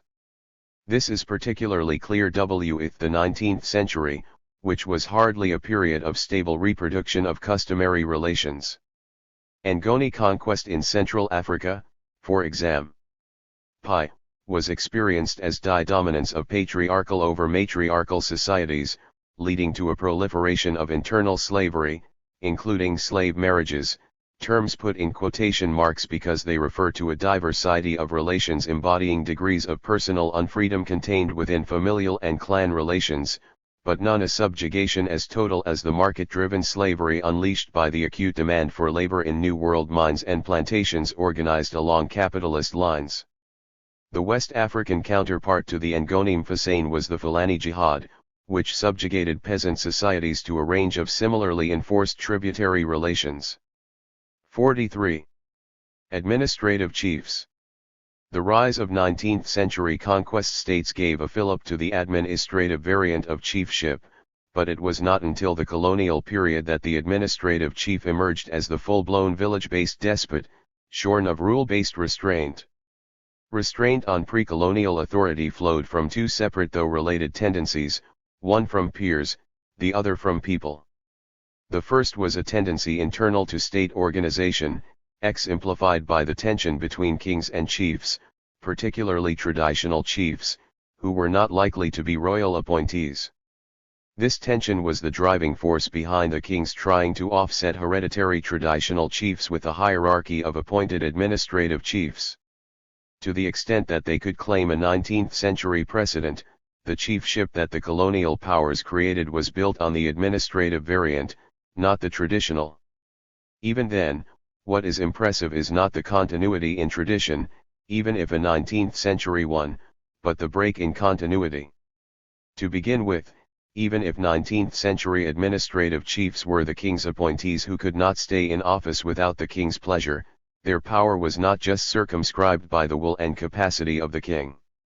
It was also constrained by tradition as embodied in the traditional chiefs alongside whom they functioned in Tanzania. Besides this peer restraint, there was also a popular constraint, that of the people, the result of the second tendency that shaped developments in the 19th century. This was the tension between state authority in all its forms, traditional and administrative, and clan organization. By undermining both popular, clan, cheeks on state authority and traditional constraints as embodied in traditional chiefs, the Colorado Nile state really liberated administrative chiefs from all institutionalized constraint, of peers or people, and laid the basis of a decentralized despotism. In what follows, I will try to illustrate the two forms of constraint on 19th century administrative chiefs. MV examples will be 44. Taken from South Central, Zulu, Xhosa, Swazi, and Tswana, and Western, Inti and Ashanti, African state formations. The Zulu kingdom is often held up as an instance of the most centralized and despotic form of political authority in 19th century Africa. In 1881, the Cape Native Laws and Customs Commission interviewed Sitshwayo, the former king of the Zulus, on the position of the Zulu monarch. 13 The line of questioning suggests that the interviewers expected their prejudices regarding an absolutist kingship in Africa to be confirmed. The answers are even more revealing. We can divide the questions into two sets, those which probe the relation between the king, supreme chief, and his chiefs, and those which concern relations with peasants. The king and the chiefs. 144. As the king of the Zulus, was all power invested in you, as king, over your subjects? In conjunction with the chiefs of the land. 145. How did the chiefs derive their power from you as king? The king calls together the chiefs of the land when he wants to elect a new chief, and asks their advice as to whether it is fit to make such a man a large chief, and if they say yes, the chief is made. 146. If you had consulted the chiefs, and found they did not agree with you, could you appoint a chief by virtue of your kingship? In some cases, if the chiefs don't approve of it, the king requires their reasons, and when they have stated them he often gives it up. In other cases he tries the man to see whether he can perform the duties required of him or not. 147 In fact, you have the power to act independently of the chiefs in making an appointment, although you always consult them. No, the king has not the power of electing an officer as chief without the approval of the other chiefs. They are the most important men. But the smaller chiefs he can elect at his discretion. The king and the subjects. 90. Is compassing the death of a chief a crime punishable with death? No, only a fine of cattle. 91. Is a man killed for trying to kill a king? He is simply fined cattle, and is talked to very severely. 92. Is a man punished with death for disobeying a direct order of the king? He is simply fined when he has committed the offense twice before. 93. What is the punishment for a man deserting from his tribe? If the chief of his district had given him any property, he would be asked by the chief to return that property, and then he would be at liberty to go. The parameters of the questions are clearly narrow, reflecting the interest of the Commission in such issues as what happens when authority is challenged, disobedience, desertion, up to regicide, by ordinary persons not in their rights. But even this limited query shows that, when defied, power could not respond with impunity. A recent document prepared by a Transkei-based community organization contrasts the nature of traditional chiefship in the pre-conquest period with the one under colonial rule. 14 Notwithstanding its tendency to equate the pre-colonial with the traditional and the colonial with the administrative, the document illuminates the contrast between the two forms of chiefship. The traditional chief functioned in an advisory and consultative context, unlike the bureaucratic model imposed under colonialism. The administrative power of such a chief consisted mainly in the right to allocate land, but it was a right exercised through a doubly consultation, with his, sometimes her, councillors, but primarily in consultation with the wider community, for the chief was the custodian of the land, not its proprietor. And custody could only be exercised through a consensus of the community as a whole. The ultimate popular sanction against a despotic chief was desertion. You tried to increase your following, rather than encouraging desertion to a neighboring chief, or to a rival relative. Colonial conquest built on the administrative powers of the chief, introducing a highly bureaucratic command and control system. Under apartheid, the administrative powers of the chief were systematically strengthened but were made accountable to a new consensus, one that emphasized the state as the determiner of the consensus. The check on administrative authority by one's peers was perhaps more highly developed in Swazi than in any other Ngoni society. 15 The distribution of authority, leading to a form of checks and balances, was practiced at every level, from the royal house to the village. The Queen Mother, Indlovukeze, came to occupy a position both independent of the king in Jajwinyama, and strategic enough to act as a cheek on any absolutist royal pretensions. The king controlled the army, and the commander-in-chief resided at the Queen Mother's village. The king's centralizing ambitions led to the creation of an administratively appointed hierarchy of princes. Based in the provinces, their function was to oversee the activities of traditional local chiefs and their headmen. The king ruled with the advice of an inner council, the Likako. 4.5. 4.6. Though appointed by the king himself, it was drawn primarily from members of the royal clan, as well as principal headmen and trusted commoners. This whole state structure, the community of peers, the king and his council, right Queen Mother, the princes, chiefs, and headmen, was constrained by a popular institution called the Libandla. A national council chaired by a senior prince from the Likako. The Libandla's membership comprised both commoners and nobles. The difference lay in this: whereas attendance for commoners was voluntary, it was compulsory for the entire state hierarchy, the king and Queen Mother, all chiefs, princes, and headmen. Its sanction was required on all important matters. These structures did not function just at the center. Both the Likako and the Libandla were mirrored at local levels, requiring the traditional chief to consult the corresponding council on various aspects of local importance. But the assembly's limitations are also clear: it was limited to adult males among commoners, and it met only once a year. 16.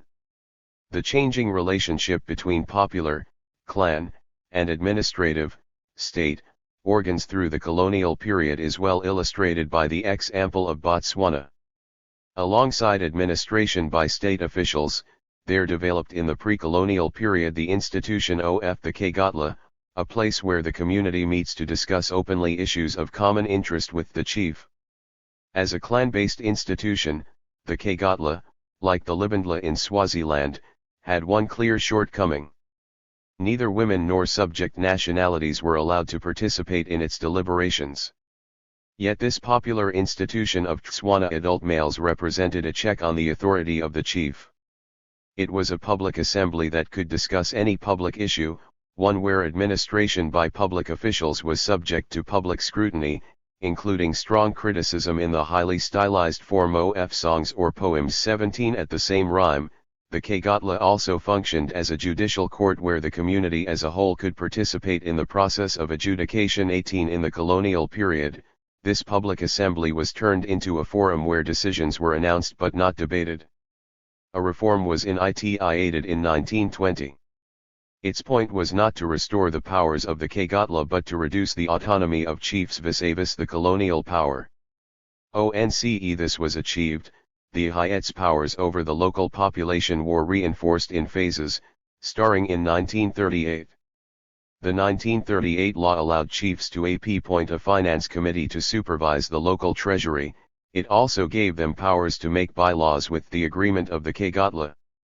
The 1954 African Administration Proclamation gave the chiefs legislative and executive authority, as long as they exercised it with the consent of the Kegotla. The consent of the Kegotla was by now a euphemism. For the veto power the colonial state exercised over all chiefly decisions. 19 For it was colonial authority that had the ultimate power to decide what the real interests of the Kegotla, the people, were. In relation to the peasant, however, the chiefs were all-powerful. They had the powers to allocate land and administer schools, to approve the appointment of clerks, police, and messengers, to make bylaws, and to adjudicate cases. 20 At the other extreme of the conquest states of 19th century Africa were the loose confederations arrived at among the Alcan peoples of West Africa, particularly the Ashanti and the Fanti. Rattray argued that at the heart of the whole success and wonder of this loosely bound confederacy was the practice of decentralization. 21 Over time, the authority of the chief had come to be so limited and severely defined that a whole series of injunctions were publicly recited before him on his installment. The most important of these was never to act without the advice and full concurrence of his councillors, who were in turn subject to similar restraints. Policy was discussed at various levels, in the Old Oman or national councils as in the Omansan, sub-tribal division, before a final decision could be taken constitutionally. At such gatherings, a paramount chief and such of his councillors as attended with him were never anything more than vehicles of communication. Should a chief make the least attempt to act on his own initiative, it was considered a legitimate cause for distolment. The community of freemen, for there were others who lived in degrees of unfreedom, among the Akan constituted a genuine public opinion. Both the Ashanti and the Fanti confederations were subordinated to British power by the last quarter of the 19th century. But before that happened, the Fanti made an extraordinary attempt to safeguard their independence as a people by reforming the constitution of government so as to cement a national alliance between the traditional chiefs and the elite educated in Western institutions. The Fanti Confederation assumed a political nature in 1871 with the promulgation of the Mankesum Constitution. Based on the blueprint set out by Dr. James Africanus Bale Horton in his Letters on the Political Condition of the Gold Coast published in London in 1871, this document provided law a legislative assembly in which both the traditional and educated elements would be represented. 22 When the British proclaimed a formal protectorate over farmland in 1874 and assumed the right to dismiss chiefs, a right which traditionally belonged to the Oman Council of Chiefs or the people, resentment grew among the traditional leadership and the Western educated stratum. Indeed, Once this violation of tradition was formalized in the 1883 Native Jurisdiction Ordinance, the Western educated elite saw it as imperative to study and interpret the 4.7, 4.8 traditional institutions and customs for the purpose of defending them effectively against British encroachment. Perhaps the most notable expression of that effort was the 1897 Treatise on Fanti Customary Law by John Mensa Sarba, the first indigenous barrister of the Gold Coast. Sarba called for the dispensing of customary law, which he defined in the Augustinian sense as having sprung from usage, as well as laws or commands made by chiefs or rulers, headmen, the village council, headmen of clans, and company captains. 23 He called for its enforcement either by means of the village council sitting and acting judicially as a local tribunal or by invoking the silent force of the popular sanction according to an usage long established or well known. 24 Just as the colonial state usurped the erstwhile right of the people or die peers to distill an errant chief, so it now replaced the village council with the administratively appointed village chief as die local tribunal. The impact of this shift was enormous. For nowhere in Africa did there exist centralized judicial institutions with exclusive jurisdiction over an area, something that colonialism created as customary. Like with lights over land and natural resources, jurisdiction over persons was likely to be multiple and not exclusive. Certainly, the jurisdiction over family disputes was a matter for lineage members and elders, not really for chiefs. There was nothing customary about a native authority whose rights extended to settling domestic disputes. To sum up this discussion, we need to bear in mind that pre-colonial Africa comprised neither just pristine stateless communities nor only tyranny-ridden conquest states. Even in the 19th century, the conquest states did not exhaust the experience in state formation. External conquest was one route to state formation, and the other was through internal differentiation. The latter and not the former experience is the more fruitful ground for recapitulating custom and tradition. We will see that although it abolished formal slavery, colonialism crystallized, formalized, and built on the range of unfreedoms unleashed in 18th century conquest states, only to generalize them. From African tradition, colonial powers salvaged a widespread and honored practice, one of a decentralized exercise of power, but freed that power of restraint, of peers or people. Thus they laid the basis for a decentralized despotism. Lessons of late colonialism. Creating a free peasantry. The division between the citizen and the subject, the non-native and native, was characteristic of all colonial situations. It was not unique to Africa. Specific to Africa, though, was the closeting of the subject popu. Jashin in a series of separate containers, each under the custody of a native authority said to be the rightful bearer and enforcer of an age-old custom and tradition. Britain, more than any other power, keenly glimpsed authoritarian possibilities in culture. Not simply content with salvaging every authoritarian tendency from the heterogeneous historical flow that was pre-colonial Africa, Britain creatively sculpted tradition and custom as and when the need arose. In this endeavor, other European powers followed it. By this dual process, part salvage and part sculpting, they crystallized a range of usually district-level native authorities, each armed with a whip and protected by the halo of custom. 4.9. Defining the customary. In his influential African survey, published in 1938, Lord Hailey attempted to put Britain's Africa policy in a broad historical perspective. Inspired by a suggestion of General Smuts in his 1929 Rhodes Lecture, funded by the Carnegie Corporation of New York and the Rhodes Trustees and officially endorsed by a Government of United Kingdom White Paper of 1940, an African survey took on the status of a quasi-official document. 26 As prelude to a discussion of the system of law in colonial Africa, Hailey provided a sum-up of the evolution of law in the Roman and British empires. Expressed in the briefest of terms, the chief problem of Rome was one of assimilation, and in this respect the Latin mind tended to regard identity of legal rights as a more important element than equality of political powers.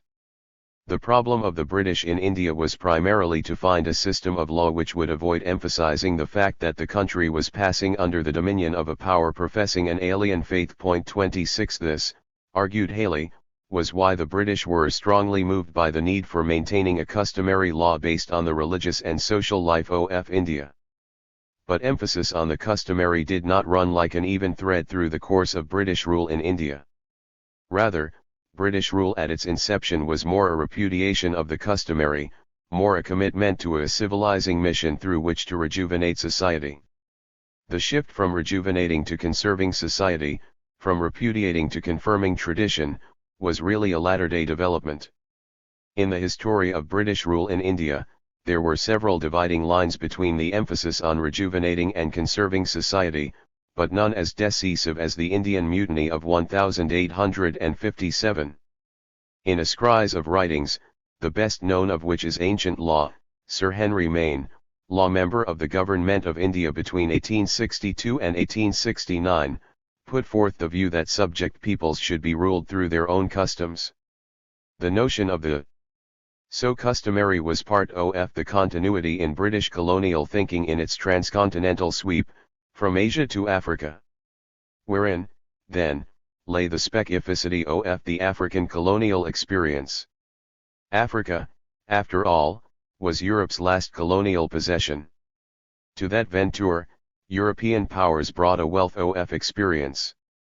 This was truer of Britain than of any other power.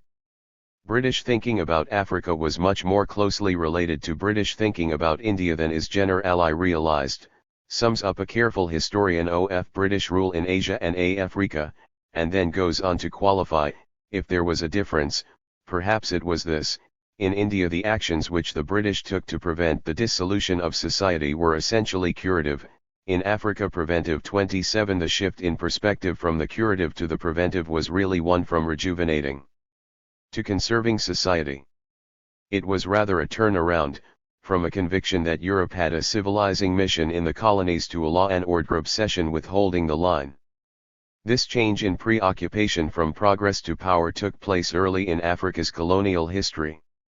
The shift from the curative to the preventive involved both continuity and discontinuity. It is the latter that defines the specificity of the African colonial experience. European rule in Africa came to be defined by a single-minded and overriding emphasis on the customary. For in the development of a colonial customary law, India was really a halfway house. Whereas in India the core of the customary was limited to matters of personal law, in Africa it was stretched to include land. Unlike the variety of land settlements in India, whether in favor of landlords or of peasant proprietors, the thrust of colonial policy in Africa was to define land as a communal and customary possession. Just as matters like marriage and inheritance were said to be customarily governed, so procuring basic sustenance required getting customary access to communal land. With this development, there could be no exit for an African from the world of the customary. In other words, although the notion of die customary was not unique to the African encounter with Western colonialism, distinctive about that encounter was the scope of the customary. Including both personal relations, marriage, succession, movement, and access to productive resources, land, the realm of the customary was rounded into a full circle. Lest one think that the tag customary was a shorthand for letting things be as they always had been, that this was a permissive gusrur of powers tired and reluctant to execute a mission, we need to bear in mind that there was nothing voluntary about custom in the colonial period. More than being reproduced through social sanction, colonial custom was enforced with a whip, by a constellation of customary authorities and, if necessary, with the barrel of a gun, by the forces of the central state.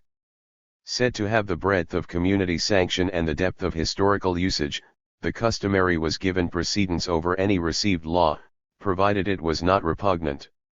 This benign term, we will see, was a concession more to power than to polite society. The bearer of custom was said to be the tribe. Defined and marked as a member of a tribe, the colonized African was more fully encapsulated in customarily governed relations than any predecessor or, for that matter, any contemporary in the colonized world. The more custom was enforced, the more the tribe was restructured and conserved as a more or less self-contained community, autonomous but not independent as it never had been before. Encased by custom, frozen into so many tribes, each under the fist of its own native authority, the subject population was, as it were, containerized. That imperative, the containerization of a subject people, was the core lesson that Britain learned from its Indian encounter and France from its Indo-Chinese experience. It was the preventive aspect of colonial rule in Africa. This dimension, which differentiated colonial rule in Africa from other experiences, was often explained away by sympathetic observers as a necessary paternalism. The objective of African customary law, claimed Lord Haley, citing the authority of anthropologists and legal scholars from Dryburgh, Radcliffe Brown, and Malinowski to Hogben, Siegel, and Peyton, is primarily designed to maintain the social equilibrium. Dame Marjorie Parham, another quasi-official historian of indirect rule, congratulated British rulers on having corrected the 19th century complacency about the universal superiority of our own ideas and institutions. 28 While frankly acknowledging the comprehensive despotism allowed the political officer in a colony as the father of his people, she hailed the district officer who supervised the native authority as one of those supreme types which history throws up when the opportunity and the genius of a race combine. The preservation of native law and custom is not an end in itself, she counseled, but a transitional stage by which Africans may in their own right become members of the civilized world, not as individuals, but as communities. To be civilized not as individuals but as communities, to be subject to a process that one-sidedly opposed the community to the individual, and thereby encapsulated the individual in a set of relations defined and enforced by the state as communal and customary, indeed summed up the opportunity and the genius of British colonialism in Africa. Key to this enterprise was the question of land. Everywhere we will look at the few exceptions later, land was defined as a customary and communal possession. Instead of becoming a peasant freehold or a possession of landed classes, access to land came to be controlled by customary. 51. 5.2. Authorities. To the extent that this remained the case, land remained outside the scope of the market. To the extent that peasant households remained in customary possession of land, without the right to alienate it, the sway of market forces was limited. Beyond that limit, nothing short of force could push labor and its products into the realm of the market. Rather than being its antithesis, force came to be complementary to the market. Customary access to land defined the free peasantry in colonial Africa, and a regime of compulsion simultaneously breached and marked the limits of that freedom in the name of indirect rule. We will see that colonial experience in Africa was marked by force to an unusual degree. More than the force of tradition, the colonial legacy came to signify a tradition of force. A decentralized despotism. The decentralized arm of the colonial state was the native authority, comprising a hierarchy of chiefs. It is the regime of extra-economic coercion, the compulsion by which free peasants with customary access to land may otherwise be conscripted, forced to labor, or to cultivate, that makes intelligible the powers chiefs wielded over peasants. We will see that without native courts that enabled native administrations to turn their writ into law, the native authority would have been emasculated as an active agent. The scope of this agency was sometimes defined in formal agreements or codes issued at the onset of colonial rule, but mostly evolved through practice. As early as 1891, the Natal Native Code in South Africa had specified the ends to which the powers of the chief may be used. Prominent among these was forced labor, the prompt supply of men for purposes of defense, or to suppress disorder or rebellion, or as laborers for public works, or for the general needs of the colony, as and when ordered by the supreme chief to supply the same. 46, b, j. Clause 9 of the Buganda Agreement of 1900 specified the upkeep of the main roads as a task to be supervised by the chief, alongside the assessment and collection of taxes, administering justice amongst the natives, and the general supervision of native affairs. Clause 13 explained how this may be done, for it gave every chief powers to call upon one laborer for every 3 households for up to a month in a year to assist in keeping the established roads in repair. In his study of indirect rule in Nigeria, Padmar observed that so long as the chiefs collect the amount of taxes assigned to them and supply labor when ordered to do so, the European officials seldom interfere. Jean-Cirque Canale has put together the duties of a chief in French colonies. Collection of taxes, requisitioning labor, compulsory crop cultivation, and provision of military recruits. 30 From the time of company rule, it was part of the duty of chiefs in Belgian-controlled Congo to enforce such measures as forced labor, compulsory cultivation, conscription, labor recruitment, and other state requirements. 31 The first step in building a regime of indirect rule, counselled its architect, Lord Luggard, is to endeavour to find a man of influence as chief, and to group under him as many villages or districts as possible, to teach him to delegate powers, and to take an interest in his native treasury, to support his authority, and to inculcate a sense of responsibility. 32 In the edifice of native authority, the chief was the pillar. The tendency was to define the customary powers of the chief in a way so embracing as to fortify him from any external threat. If the native authority was akin to a colonial fortress in a hostile wilderness, the chief was its knight whose armor must not be allowed to be breached at any point. Consider the 1891 Natal Native Code, which empowered the chief to demand respect and obedience, s. 57, and to try all civil cases, divorces excepted, between natives, s. 49, to impose a fine within limits, s. 51, and to arrest, s. 55, those who transgress orders, or chiefs in colonial Mozambique whose jurisdiction over residents covered the usual range of practices, from petty theft to drunkenness, from tax evasion to adultery. Padmar wrote of the chief in Nigeria, "The chief is the law, subject to only one higher authority, the white official stationed in his state as advisor. The chief hires his own police. He is often the prosecutor and the judge combined, and he employs the jailer to hold his victims in custody at his pleasure. No Oriental despot ever had greater power than these black tyrants, thanks to the support which they receive from the white officials who quietly keep in the background." 33 As an institution, the native authority bore little resemblance to a local administration authority, say in Britain. Its personnel functioned without judicial restraint and were never elected. Appointed from above, they held office so long as they enjoyed the confidence of their superiors. Their powers were diffuse, with little functional specificity.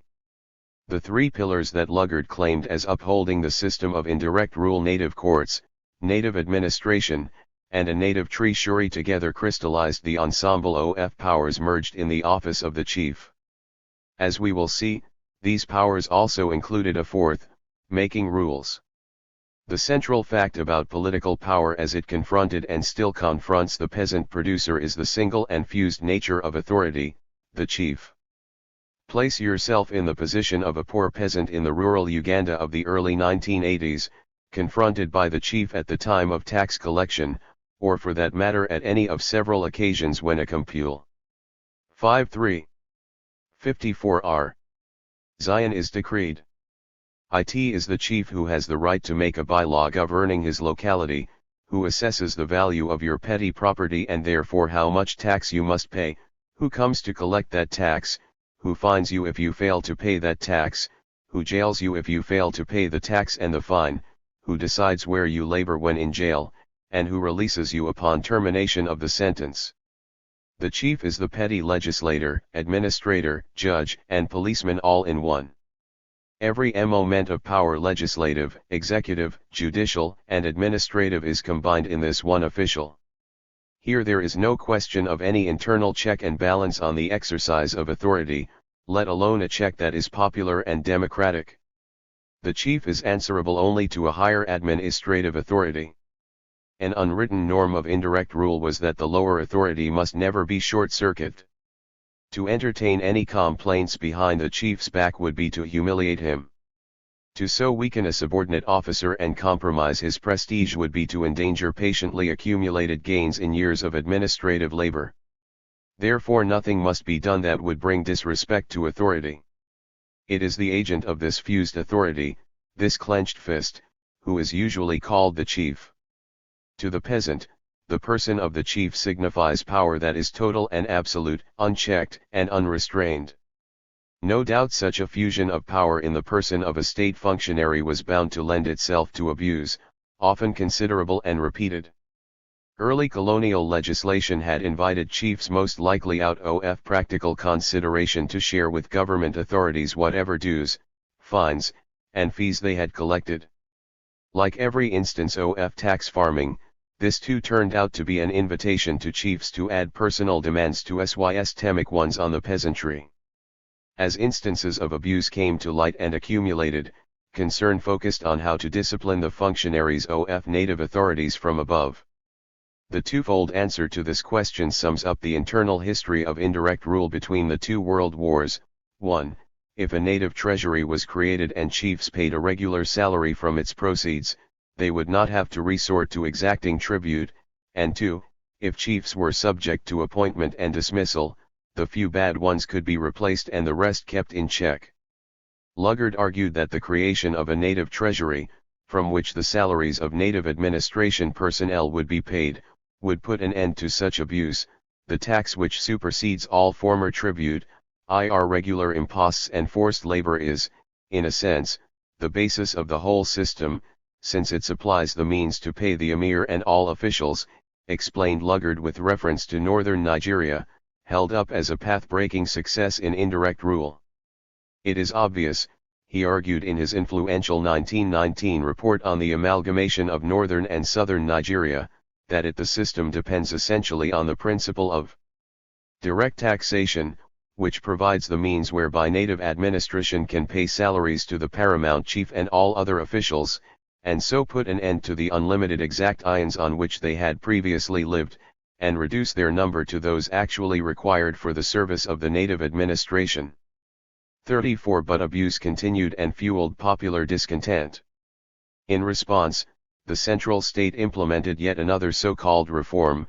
In addition to being salaried, the position of a chief was made subject to appointment, transfer, and dismissal, thereby reducing to a minimum his individual autonomy vis-a-vis the colonial power. Even the British, the high priests of indirect rule through traditional authority, asserted that the agent of tradition be not a hereditary but a colonial appointment. Once the colonial order stabilized, even the position of pre-colonial kings and native aristocracies was made subject to appointment and dismissal. In Uganda, for example, the struggle over the right of the Kabaka's government to appoint chiefs reached a climax in 1926, when the Kadikiro, Prime Minister, was compelled to resign over the issue. The case of Sir Apollo Kagwa is instructive, for he was no ordinary native official. The Colonial Office file on the subject recognizes that he rendered invaluable help to the British during the perilous days of the mutiny, as well as, finally, against the remnants of the Sudanese, and goes on to confirm, it is no overstatement to say that had his prestige and authority been cast at that time into the balance against the British Raj, European influence would have been entirely, if not temporarily, eclipsed. 35 As the court ruled in a key case in Rhodesia a decade later.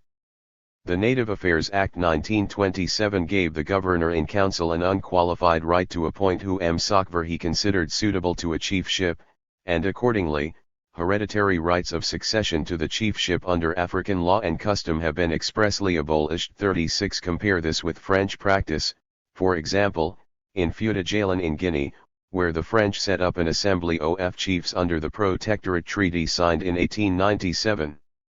Article 2 of that treaty specified that France pledged to respect the existing constitutions of Fouta-Djallon. But the assembly functioned under the direct supervision of the Resident, who removed all ambiguity from the nature of this pledge. The chief will attend to the tax and furnish manpower, or lie will he smashed like a glass. 37 The point was that, no matter what the official claims about the traditional nature of native authority were, its officials VVC reconsidered the lowest rung of the colonial administrative ladder. Though they practiced decentralized administration in all oily or mailers, both the British and the French reserved the right to appoint the right man whether white or native to every spot. In this matter, there was no concession to tradition. 5. 56. Once the appointment was made, central supervision over local administration and local officials was effected mainly through the organization of financial relations between the two. Both the British and the French practiced a policy of fiscal autonomy. So long as a colony could balance its books, its administration remained a highly decentralized affair. If it failed to do so, a British colony, for example, would pass under the supervision of the Treasury. 38 Every line item would be carefully screened, and every excess mercilessly cut so as to balance the budget. This practice held in relations between the colonial office and the governor-in-council, as it did between the central state in the colony and local officialdom. District-level autonomy at times reached the level of a fetish, as we will see with the food policy in the British colonies. The result was a pervasive revenue hunger all along the chain of command, from the central to the local state, leading to efforts to tax or impose fees on anything that moved. Even the performance of chiefs was judged and their salary levels established on the basis of the tax revenue they were able to collect, not the number of persons under their administration. This was true even in the poorest districts, such as Karamoja in Uganda. Not surprisingly, chiefs used their customary powers to keep order and exact labor to help themselves along the way. In German times, the chiefs in Tanganyika collected tribute in various forms: labor, cattle, meat, and beer, all in addition to what a peasant was required to give to the government. A German missionary estimated that the chief was paid 7 times as much as the colonial government in the process. What disturbed this observer greatly was the extremes to which the chiefs took the custom of using the children of commoners as servants in their households. If the chief requested, he always had the right to the third child of a man. 39 In the French-controlled parts of Cameroon, a researcher recently collected stories of not only the ruthlessness of the chiefs in levying labor on government's orders but also the practice of putting them to work on their plantations. But the main theme in the stories about the chiefs, he found, is the ruthless way they appropriated women throughout their area of 40 in colonial Mozambique. Peasants who failed to meet their tax obligations often ended up working the personal plantation of the chief. My father had 8 hectares of cotton, reminisced the son of a chief, worked entirely by convicted criminals and widows who were unable to pay their taxes. 41 More than forced labor, forced contributions were the real stuff of extra-legal extortion that chiefs resorted to for personal enrichment. Take, for example, the range of compulsions the chiefs of Futa, Guinea, levied on the population in 1953, 50 francs per family for each feast day, 25 per head for July 14 and November 11, and 15 per head on the occasion of the census. In addition, a death levy on all persons above the age of 7, but for an adult over 25, a levy of 10,000 francs or 2 oxen to confirm the right of succession, failing which the lands of the deceased were confiscated, and sometimes the empty granaries, without anything being left for the surviving spouse. The point was to ensure that the chief in question be able to purchase a house and an American car and finance a pilgrimage to Mecca. 42 In her review of case reports from native authority courts in Kilimanjaro from a period when chiefs were already paid regular salaries, Sally Faulkmore concluded that to an important extent the court must be seen as having once been an arm of personal chiefly power. For instance, a man who failed to come to the baraza, public assembly, to pay tax was sentenced to 5 strokes. 43 That same year, 1936. When a casebook recorded that a village headman was fined 5 shillings for not having seized the property of a tax defaulter when ordered to do so, the district officer wrote in red in the margin, "Do not enter such cases in this register. This case is neither civil nor criminal." The combination of financial autonomy for local units and administrative absolutism for its agents created a decentralized despotism. Their salaried status made for little change in the relation between the chief and the peasant under his jurisdiction. The most effective way for local officials to exact additional revenues from subjects was to tighten the regime of extra economic coercion. This is the reason, Lugard's stated intentions notwithstanding, that chiefs continued to be able to exact and extort benefits from peasants. This is why, wherever the power of a local authority remained fused, chiefs or cottars were in a position to coerce favors from peasants. So long as the fused powers of chiefs remained intact, this continued to be the case, as much after colonial reforms that paid chiefs regular salaries as before it, as much after chiefs were abolished and replaced with another category of personnel as before it. The point can be illustrated with a few contemporary instances, from Uganda, South Africa, and Zaire. In the Uganda of Amin and Obatu, it was customary for chiefs to hire out tax defaulters as labor gangs to commercial farmers and pocket their payment as personal gain. 44 The 1987 Commission of Inquiry into the Local Government System in Uganda found that peasants traveling but 10 miles to markets in the capital had to pay market dues at least 3 times, twice when crossing a district boundary and a third time upon entering the market, for the same commission noted a direct link between the incredible range of impôts, Luganda, from to impose, levied by cash-starved local authorities and extra-legal extortion by its on-the-ground officials. Take, for example, the compulsion to contribution you to a hospitality fund because a state official, from the higher chief. 57. 58. To the minister to the president himself, was coming to visit ONE's area or because a presidential lodge needed to be constructed in the region. One such instance occurred in October 1993, when, overwhelmed by the prospect of a presidential visit, local officialdom in a poor district in northeastern Uganda ended up spending more than 7 million shillings, $6,000. When the president left after a few days, the district FERS were in the red. 7 months later, the same district was in the throes of a famine. After a survey of these systems of contribution and imposition observed during field research in a village west of Ibadan in Nigeria, a researcher concluded, all in all, the value of the resources devoted by ordinary citizens to issues that in other systems would fall within the purview of the local state are far in excess of the official tax rate. *6 Legal and extra-legal, systemic, and individual.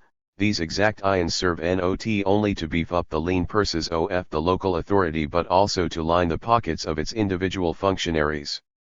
The debates in the KwaZulu Legislative Assembly give revealing information on how matters stood in Zululand in the 1970s. As the eviction of labor tenants from white-owned farms increased, chiefs cashed in on the displaced people's hunger for land. Legislative records from 1975 contain warnings to chiefs not to continue with the unlawful practice of receiving money or kind in return for the allocation of a site. In 1978 newspapers reported Buthelezi attacking chiefs for fleecing the people, that is, charging for sites, arable land, and services such as collecting pension checks. In a research carried out in the early 1980s, Paulus Zulu concluded that 9 out of every 10 respondents who acquired a site on which to build a house had to make some monetary payment either to the chief or to the local induna, headman. In some cases, they even had to pay an annual rent. 40% of those he interviewed had to pay for an induna to approve pension or disability grant applications. Chiefs demanded contributions as a common practice for anything, even purchasing a new car, or a new building, or a son's marriage. 47 As late as 1987, Buthelezi could complain to chiefs in the KwaZulu Legislative Assembly. Someone was informing me that he had to pay 1,000 rand for a site and bottles of whiskey. 48 In the absence of democratic forms of accountability, autonomy, and decentralization turned into a license for on-the-ground functionaries freely to augment the local treasury and supplement their own meager salaries through extortion from local residents. In independent Zaire, for example, it became customary for local officials to extort levies from residents in the 800 collectivities of the reformed local administration. This financial autonomy was legally abolished with Tyre territorial reform enacted on January 5, 1973. But the law was never implemented, for the center never had funds to take over the financial administration of Zaire's more than 800 collectivities. 49 The collectivities continued to enjoy financial autonomy, meaning they continued to levy a diverse panoply of taxes on residents with the consent of the sub-regional commissioner. In the city of Lisala in 1974-75, for example, a series of incidents of taxation put together by a researcher from a long list. Illustrative of the general pattern included taxes pertaining to birth, marriage, and divorce certificates, transit permits, land tax, water consumption tax, social tax, and even a boutique tax. The range of taxes would expand, but seldom contract, in a fashion to tally arbitrary. Thus, for example, in 1975 the city set up barricades on main roads leading into it and required a supplementary road tax from all those coming into town either to sell produce or to visit the hospital. A neighboring collectivity imposed a tax on all cassava, manioc, sellers, another imposed a tax on concubinage. 50 Financial autonomy also provides the framework in which lower-level functionaries such as chiefs, police officers, and party youth, often not even paid their meager salaries because of high-level corruption, resort to violence to extract money from the population. One chief defined education work to mean forced labor on his own plantation. The most opportune time for extra-legal extortion is when the tax is due. Tax collection in Zaire, concludes the author of the study from which I have been quoting extensively, is a brutal affair in which the police and party youth wing often collaborate with great gusto. In no society is the tax collector a well-liked figure. In Zaire, however, people literally run when they see him approach. Once again, the vantages of the chief results in brutality by the bureaucrats and suffering for the people. 51 Yet this collectivity chief is beyond the reach of any legally initiated accession. For the Ordonnance Loi No. 74-255 of November 6, 1974 stipulates that collectivity chiefs cannot be brought to justice without the express written consent of the State Commissioner for Political Affairs. 52 Such is the banal violence of indirect rule in its day-to-day operation. We will see that the weaker, the less resourceful, and the less experienced a colonial power was, the harsher was the reality of its rule, as in the Belgian possessions of the Congo and Rwanda-Urundi or the Portuguese possessions of Mozambique, Angola, and Guinea-Bissau. But everywhere, the minute order faced opposition, power shifted gear, from a normal to a crisis-driven response. The tendency for cadres of the decentralized structure of administrative coercion was to turn into foot soldiers run amok. One has only to turn to an account of colonial pacification, say, of the man to fill in the grisly details. In the event of a crisis, the routine violence of indirect rule exploded like the fragments of a cluster bomb, leaving in its wake blood-soaked homes and fields. No matter how gruesome they were, one needs to understand. 59. 60. Such events as an extreme manifestation of the crisis of indirect rule and not as exceptional episodes. We will see that indirect rule was never just a common sense, pragmatic, and cost-efficient administrative strategy that utilized local personnel to fill its lowest tiers. Its point was to create a dependent but autonomous system of rule, one that combined accountability to superiors with a flexible response to the subject population, a capacity to implement central directives with one to absorb local shocks. The distinction between civic and customary power appeared at all levels. Institutionally, civic power was organized along the principle of differentiation, the customary on the basis of the fusion of power. Ideologically, civic power claimed to defend rights, and customary power to enforce custom. Economically, civic power regulated market transactions and ensured the reproduction of market relations, and customary power was located at the interstices of the market and non-market relations, mediating the link through extra-economic coercion. Yet civic and customary power were always joined under the same overall colonial authority. Without taking into account the backing of civic power, one cannot understand the stamina of customary power. This is why the contradiction between the two was not quite synonymous with the one between the local and decentral state. The contradiction appeared within each. The local state, for example, was not just the native authority. It also included the representative of the central power, the British District Commissioner or the French Surety Commander. The local state, in turn, both functioned as a conveyor belt for central state policies and possessed a degree of autonomy. As representatives of the center in the local, the district commissioner and the circle commander stood in charge of the local state apparatus. Yet neither could be confused with the chiefly hierarchy that was the native authority and its autonomy. The contradiction similarly appeared within the central state. Take, for example, the contemporary organization of the central state in Uganda, which is said to be along modern functional lines, with each ministry of the state designed to execute a specialized function, but in most instances with a scope strictly urban. Thus, the Ministry of Education is responsible for all post-primary education, whereas primary education remains the responsibility of the Ministry of Local Government.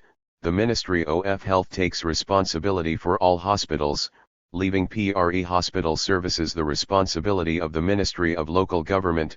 Similarly, the Ministry of Transport looks after the main arteries of communication, whereas feeder roads are left with the Ministry of Local Government, and so on. Although an administrative division in the central government has created a number of functionally based line minis. Tries as would be the case in the government of any modern state, the domain of most ministries is by and large urban. Correspondingly, a single central ministry presides over all affairs concerned with peasants. This octopus-like structure is a state apparatus complete in itself, only it is subordinate, it is autonomous but not independent. In apartheid South Africa, this ministry used to be called the Ministry of Bantu Affairs.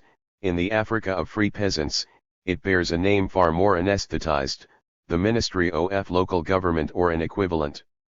In both, it watches over a constellation of native authorities. To stretch reality, but without stepping outside the bounds of right real, the Africa of Free Peasants is trapped in a non-racial version of apartheid. What we have before us is a bifurcated world, no longer simply racially organized, but a world in which the dividing line between those human and the rest less human is a line between those who labor on the land and those who do not. This divided world is inhabited by subjects on one side and citizens on the other. Their life is regulated by customary law on one side and modem law on the other. Their beliefs are dismissed as pagan on this side but bear the status of religion on the other. The stylized moments in their day-to-day lives are considered ritual on this side and culture on the other. Their creative activity is considered crafts on this side and glorified as the arts on the other. Their verbal communication is demeaned as vernacular chatter on this side but elevated as linguistic discourse on the other. In sum, the world of the savage is barricaded, indeed as in word, from the world of the civilized. Does not this divided world on one side free peasants closeted in separate ethnic containers, each with a customary shell guarded over by a native authority, on the other a civil society bounded by the modern laws of the modern state reflect the general contours of apartheid? Was not the colonial state the basic form of the apartheid state? Has not the deracialization of that state structure through independence failed to come to terms fully with the institutional legacy of colonialism?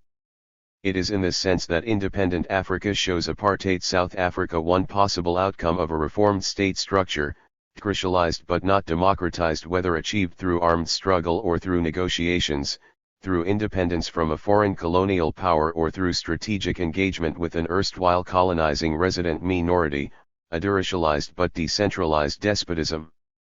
61. Indirect rule. The politics of decentralized despotism.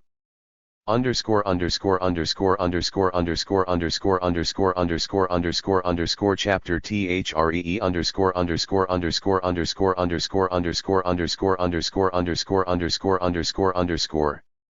Kytuunderstanding. The state in contemporary Africa is the historical fact that it was forged in the course of a colonial occupation.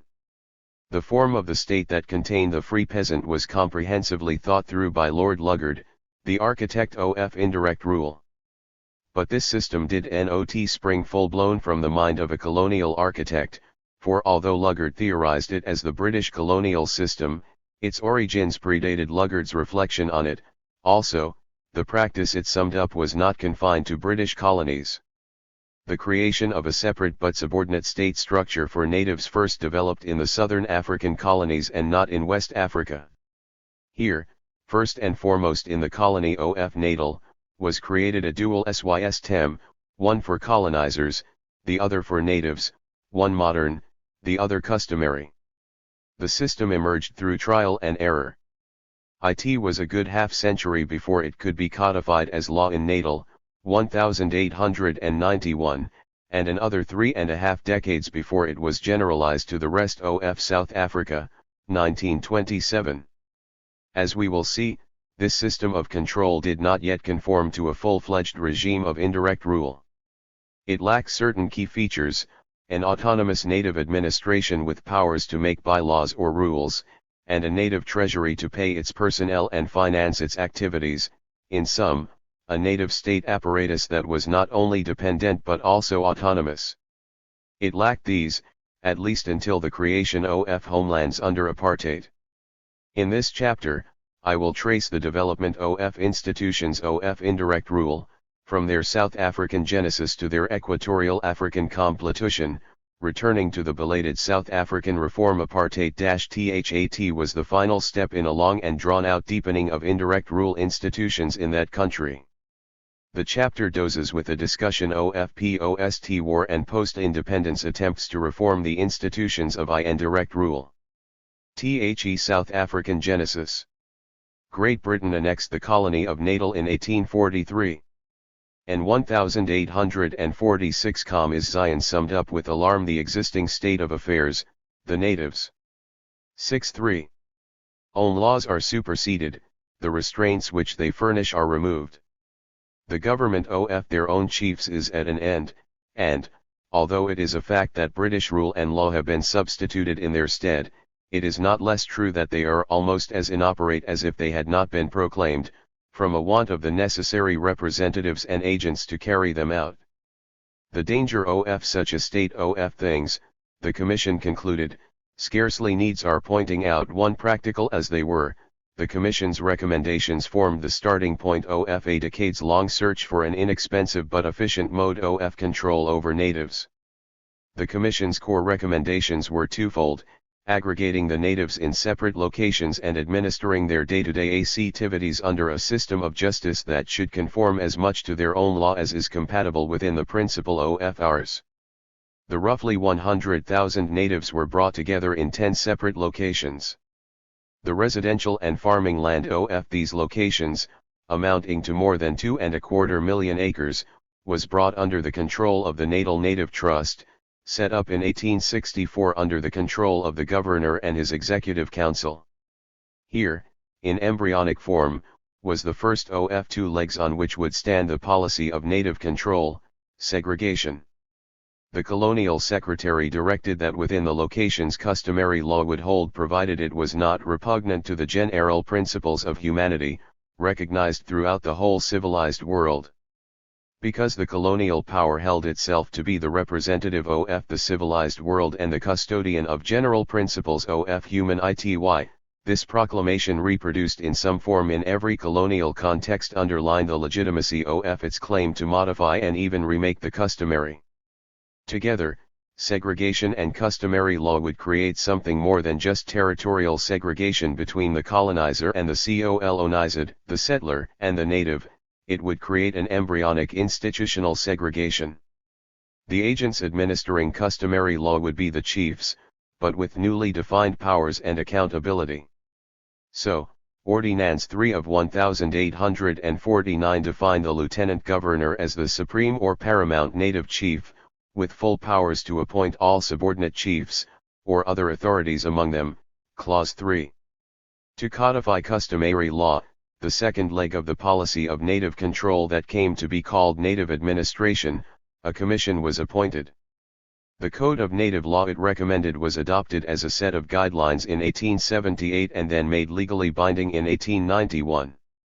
Known as the Natal Code of Native Law, the 1891 statute was a draconian piece of legislation by any standard. The powers it defined for the Supreme Chief, according to S.5, the officer for the time being administering the government of the colony of Natal, far exceeded 6.4. those of any pre-colonial despot.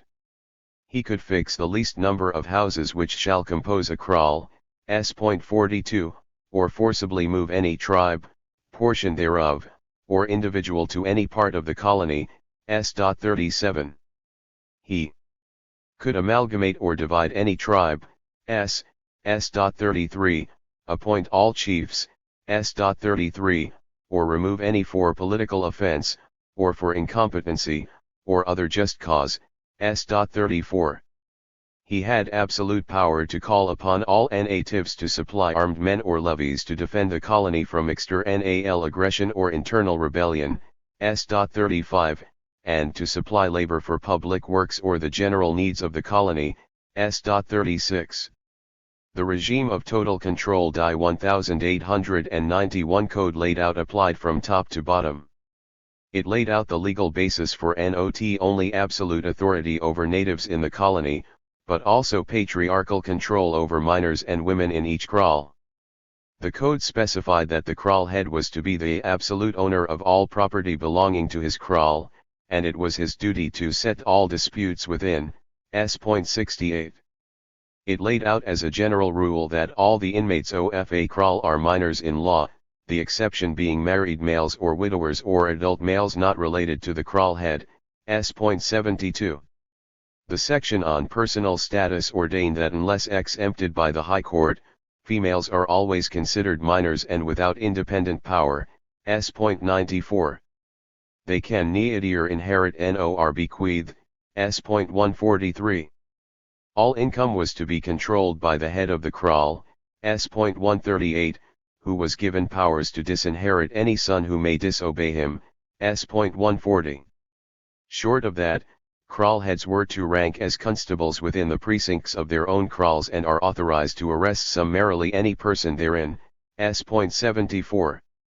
To complete this declaration by which general principles of humanity, recognized throughout the civilized world, were to be brought to natives, kraal heads were also given powers to inflict corporal punishment upon inmates of their kraals for any just cause.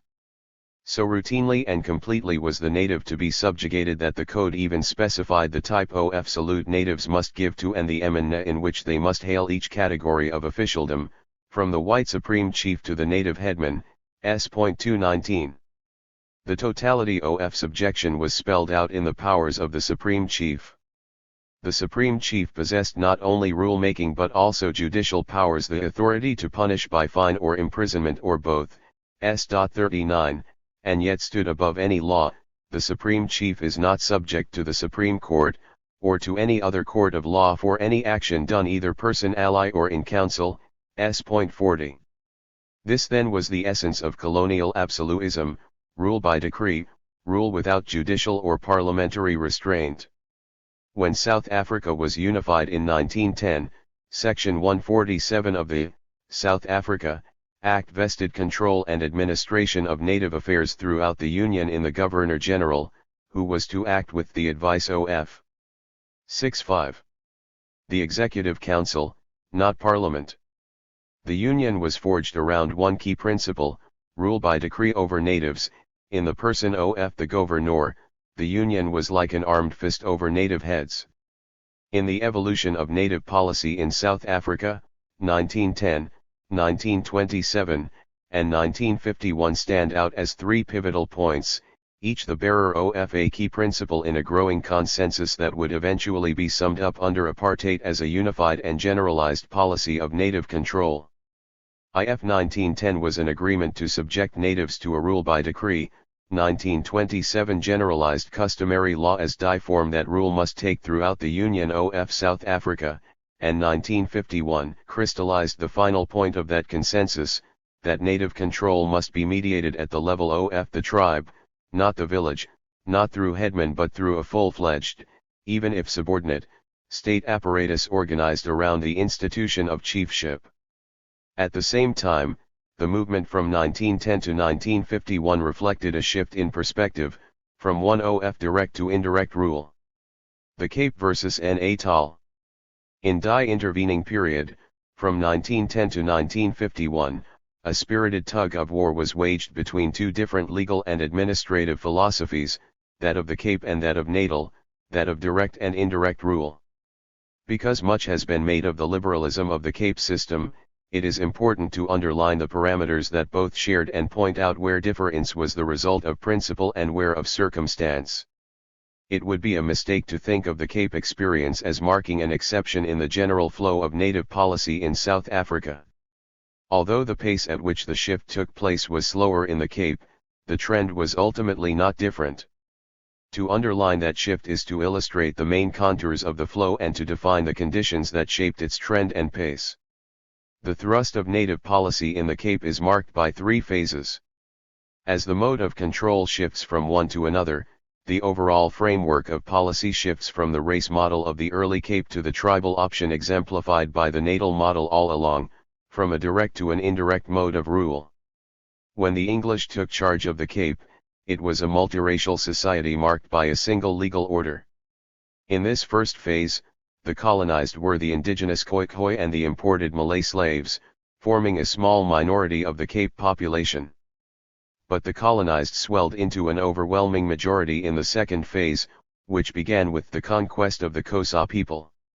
It was a conquest that took a century to make, from what the victors termed the First Kaffir War to the west of the Fish River in 1779 to the Ninth Kaffir War against the Galka in the 66. Treiskai in 1877–78.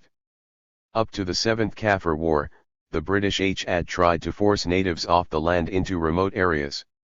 In 1847, they abandoned the attempt, annexed the territory west of the Great K, and gave it the highly illuminating name British Kaffraria.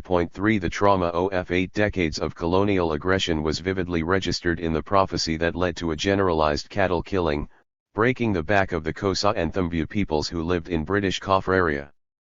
In this context Sir George Grey, that torchbearer of Cape liberalism who was then the governor of the Cape, marked in flesh and blood the essentials of legal integration in a multiracial colonial society. Taking advantage of the changed situation, Grey confiscated much of the Xhosa and Thumbu people's land and settled thousands of whites on farms between scattered reserves. The authority of chiefs was undermined, as all judicial and administrative functions were transferred to white magistrates. Thus was established the social prerequisite of a single legal order in a colonial settler society, appropriation of land, destruction of communal autonomy, and establishment of the freedom of the individual to become a wage worker. 4 Also, the single legal order was confined to matters of personal law. In the public realm, natives were ruled by proclamation and magistrates held absolute power. This was direct rule. The policy of legal integration was shaped by both the long history of colonial wars and the eventual defeat and dispersal of the natives. The background of armed resistance had stiffened the resolve of masters of the Cape, proverbially once bitten, twice shy, in favor of a policy of non-recognition of native institutions. At the same time, defeat and dispersal made it possible to integrate and dominate natives within a single legal order. In this, there was little difference between the Boers and the early British settlers. The zeal of a civilizing mission combined with the very real threat that tribes were seen to represent, not only to the civilizing mission, but to the civilizers themselves. For the tribe not only signified the territorial parameter of defense, but was also the ideological reference point for an independent way of life. After all, it had taken the Cape settlers more than a century to tame the tribes. Tribalism was rightly perceived as the anchor of native resistance. If the military capacity of the tribes had to be eroded, the chiefs would have to go so went settler logic of the time. 3 The institutional backbone of the tribe had to be smashed, and so it was. Yet we must remember that this smashing could never be complete. Even when the Cape Parliament is said to have reluctantly annexed Kaffraria in 1865 and resolved to maintain a single legal system for all its inhabitants, its prerequisite capitalist relations and the sway of market relations did not quite obtain. In the scattered reserves that punctuated the space between one settler farm and another, tribal courts 6-7 and tribal law continued to operate under makeshift arrangements. 6 In spite of prevailing notions that contrast direct rule in the Cape with indirect rule in Natal, it never was possible for the colonists to rule directly over natives. The smashing was more a lobbing off of the political superstructure of the tribes.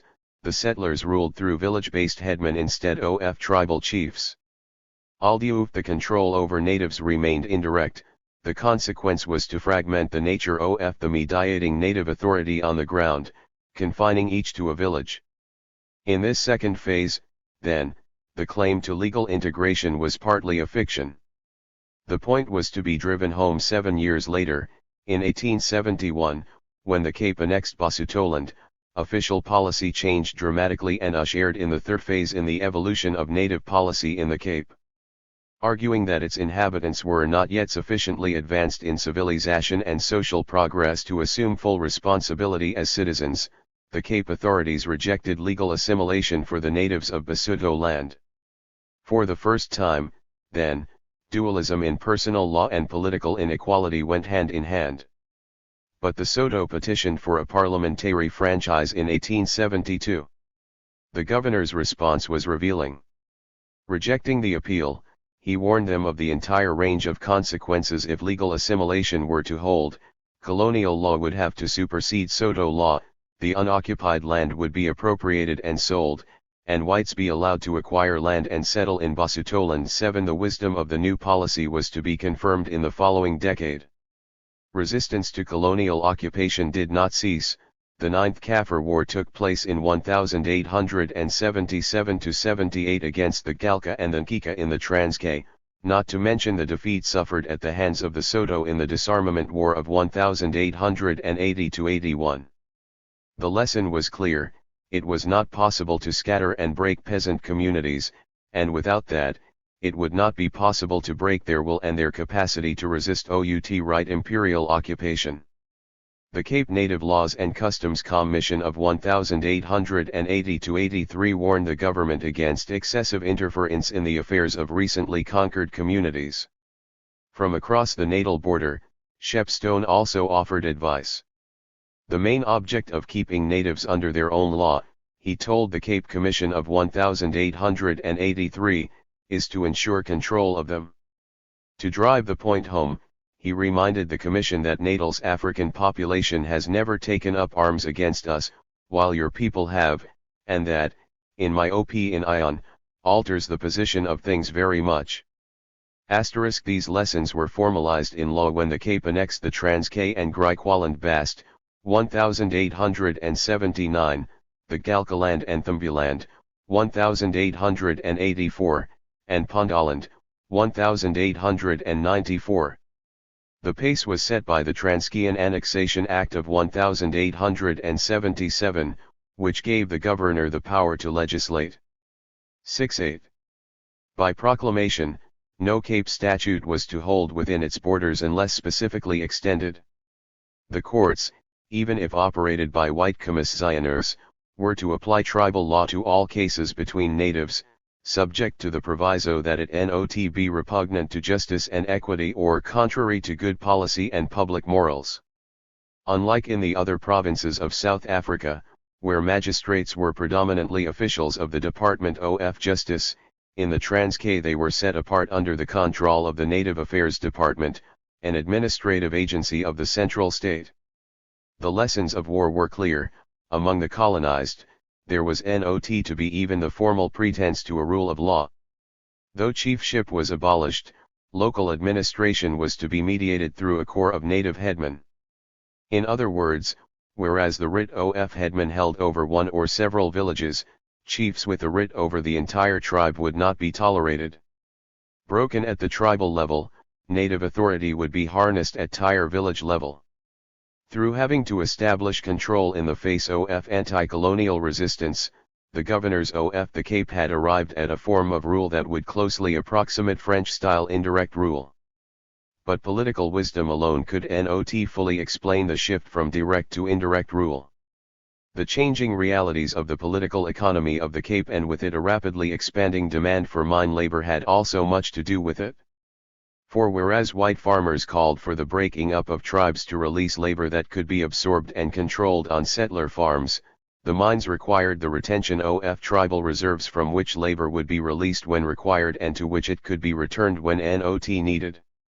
The requirements of settler farms called for the appropriation of native lands to release land and labor for settler agriculture, whereas that of the mines called for its retention so that peasant farms would continue to function as productive family units releasing and reabsorbing single male labor fit an ongoing series of migration cycles. The difference is clear if we see how the pass system functioned with reference to settler farms and mines. 9 The pass system was introduced on the Cape following the abolition of the slave trade. The Caledonian Code of 1908 made it compulsory for a Khoisan to have a fixed and registered place of residence and to carry a pass when moving within or between districts of a colony. As in all other British colonies where some version of the Masters and Servants Act was in effect, it required the compulsory registration of labor contracts and treated their breach as a penal offence. It further legitimized a system of child labor through compulsory apprenticeship of children born to farm laborers under service contracts. Compulsory attachment of servants to masters and of their children to an obligatory apprenticeship suited the 69 needs of labor-starved settler farms. But the pass system the mines fashioned through the Native Labor Regulation Act of 1911 sought to tie family labor not to a single employer, but to the reserve. The difference between settler farms and mines in how each perceived the significance of the pass system lay in this: whereas the pass system was for settler farms a way of tying family labor to employer, for the mines it was a way of preventing the permanent settlement of African families on their property by maintaining worker ties with the reserves. Unlike settler farms, who saw the survival of peasant agriculture as mainly a threat, its reproduction in the reserves was for the mines the sine qua non of a continuing migrant labor system. The two ends of the system of temporary migration were the reserve and the compound, both, as we will later see, organized expressions of indirect rule. It seems to me that for Cape liberalism to flourish in a colonial context required an all-embracing capitalist market, combining civil inequality based on market differentiation with legal equality based on the rule of law. Equal rights for all civilized men south of the Zambezi, that clarion call of Cecil Rhodes, was inscribed in a propertied franchise, one that would naturally exclude that vast majority of natives on grounds of their propertyless civil status, not on the basis of any legally inscribed racial discrimination. The precondition for legal equality was civil inequality, an end to customary tenure and holdings and the appropriation of land. But where the reach of capitalist relations was limited, and the law facilitated the retention rather than the appropriation of peasant holdings, a propertied franchise could not go hand in hand with colonial control. There, political inequality would have to be grounded in a legal dualism, rather than in market differentiation. It is this reality that the natal system symbolized in the operation of a dual judicial system, one modern, the other customary, neither quite separate nor quite equal. As the Cape reserves turned into the single largest source of migrant labor in South Africa, the Cape system lost both its liberalizing zeal and its consistency. 10 In the Cape Colony proper, the basic terms of a non-racial propertied franchise had been spelled out under the Cape of Good Hope Constitution Ordinance of 1852, and it still held. But this policy of assimilation was modified in the Transgean territories, where white officials administered customary law. This was reflected in the fact that the governor of the Cape did not rule over the Transgean territories as he did over the Cape, as presiding officer of a legislature to which he remained answerable. Rather, he ruled these protectorates as a high commissioner, with powers to legislate for them by decree. Whereas the powers of a governor of a colony were circumscribed by the rights of those he governed, however modestly the latter were defined. 70. Those of a High Commissioner of a protectorate were not, for the essence of protection was not to guarantee rights but to enforce custom. A colony under direct rule, the guarantee of rights required the rule of civil law, however circumscribed racially. But in a protectorate under indirect rule, custom was enforced through customary law. In more than a century, native policy in the Cape went through 3 phases. Of these, only the first can be characterized as direct rule over a colonized minority comprising the indigenous Khoikhoi and Malayic slaves. The second period, one in which peasant communities were, partly disintegrated as settler farms were set up in British Kaffraria, was one dearly won of transition. Official claims to a single legal order were belied by an informal tolerance of tribal law in peasant enclaves in the Cape proper. The third and final period is indirect rule. Legal dualism obtained, relations among peasants were regulated through customary law.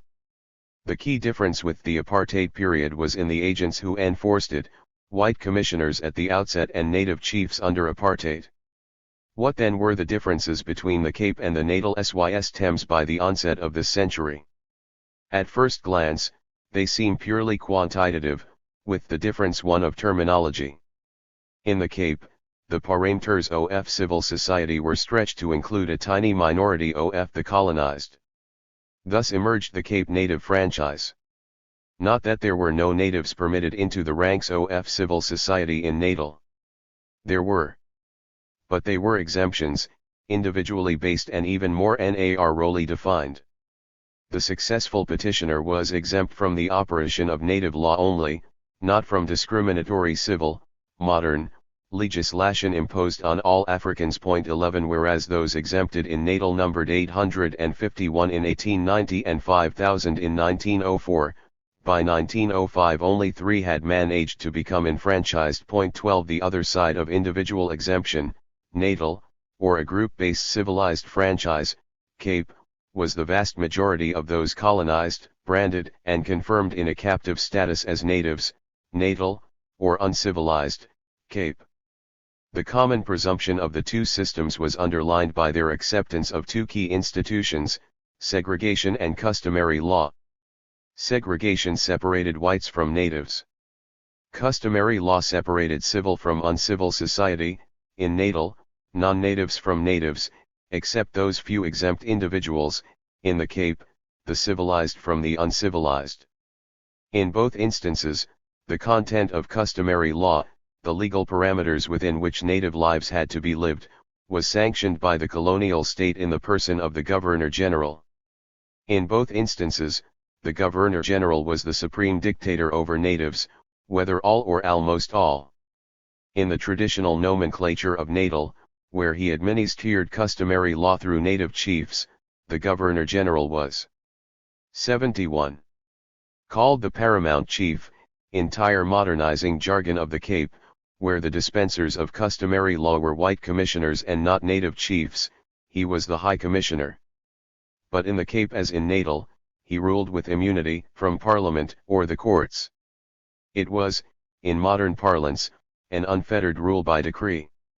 The 1927 Consensus. This shared premise of the natal and Cape systems was written into law in 1927. S.L. of the Native Administration Act designated the Governor-General as die Supreme Chief of all natives. S.25 allowed the Supreme Chief to rule all natives by decree, by proclamation in the Gazette, subject to neither parliamentary nor judicial restraint. He was given the powers to amend the Natal Native Code by proclamation, which he did in 1932. Not only could he divide or amalgamate tribes, as in the original Native Code of 1891, he was also given powers to constitute a new tribe. S.5, L.A., literally at will. His edict extended to every individual native, for he could create and define pass areas within which natives may be required to carry passes or even prescribe regulations for the control and prohibition of the movement of natives into, within, or from any such areas. S.28. Not content with establishing colonial control over collective identity and individual movement, the lawmakers made it a crime to utter any word. With intent to promote any feeling of hostility between natives and Europeans. 29, 1. To give teeth to these powers, the Supreme Chief could appoint a native commissioner, a white man, his assistant, or a chief. 2. In other words, the entire native administration. He could confer power over civil and criminal jurisdiction to lesser chiefs. 12. And so, for the first time, courts of chiefs and headmen were established throughout the country on the basis of authority given by government warrant. 13. The powers conferred on the Governor-General as Supreme Chief were despotic to the extreme. Their context was fast expanding resistance under the leadership of the Industrial and Commercial Workers' One Union of Africa, ICU, a trade union with growing support in rural areas. The ICU did not survive that decade, but the Native Administration Act held sway over all of South Africa, substantially unchanged, for the next 58 years. The 1927 Act was qualified in one respect when it came to its application in the Cape. The Governor-General did not rule as the Supreme Chid over Cape natives, he did so as their High Commissioner. The difference, we have seen, lay in the fact that the Supreme Chid ruled through native chiefs, and the High Commissioner through white commissioners. Thus, unlike in the other provinces, white commissioners and not native. 7-2. Chiefs administered customary law in the Cape Province. But then, commissioners in the Cape, unlike in other provinces, were subject to administrative control under the Department of Native Affairs, an executive agency, and not judicial supervision under the Department of Justice. It was the desperate opposition of the Cape authorities to any increase in the judicial powers of the chiefs, whether in Transkei or Ciskei, that was largely responsible for excluding the Cape Province from the aegis of the Supreme Chief. 14. We have seen that this separation was born of concrete historical experience.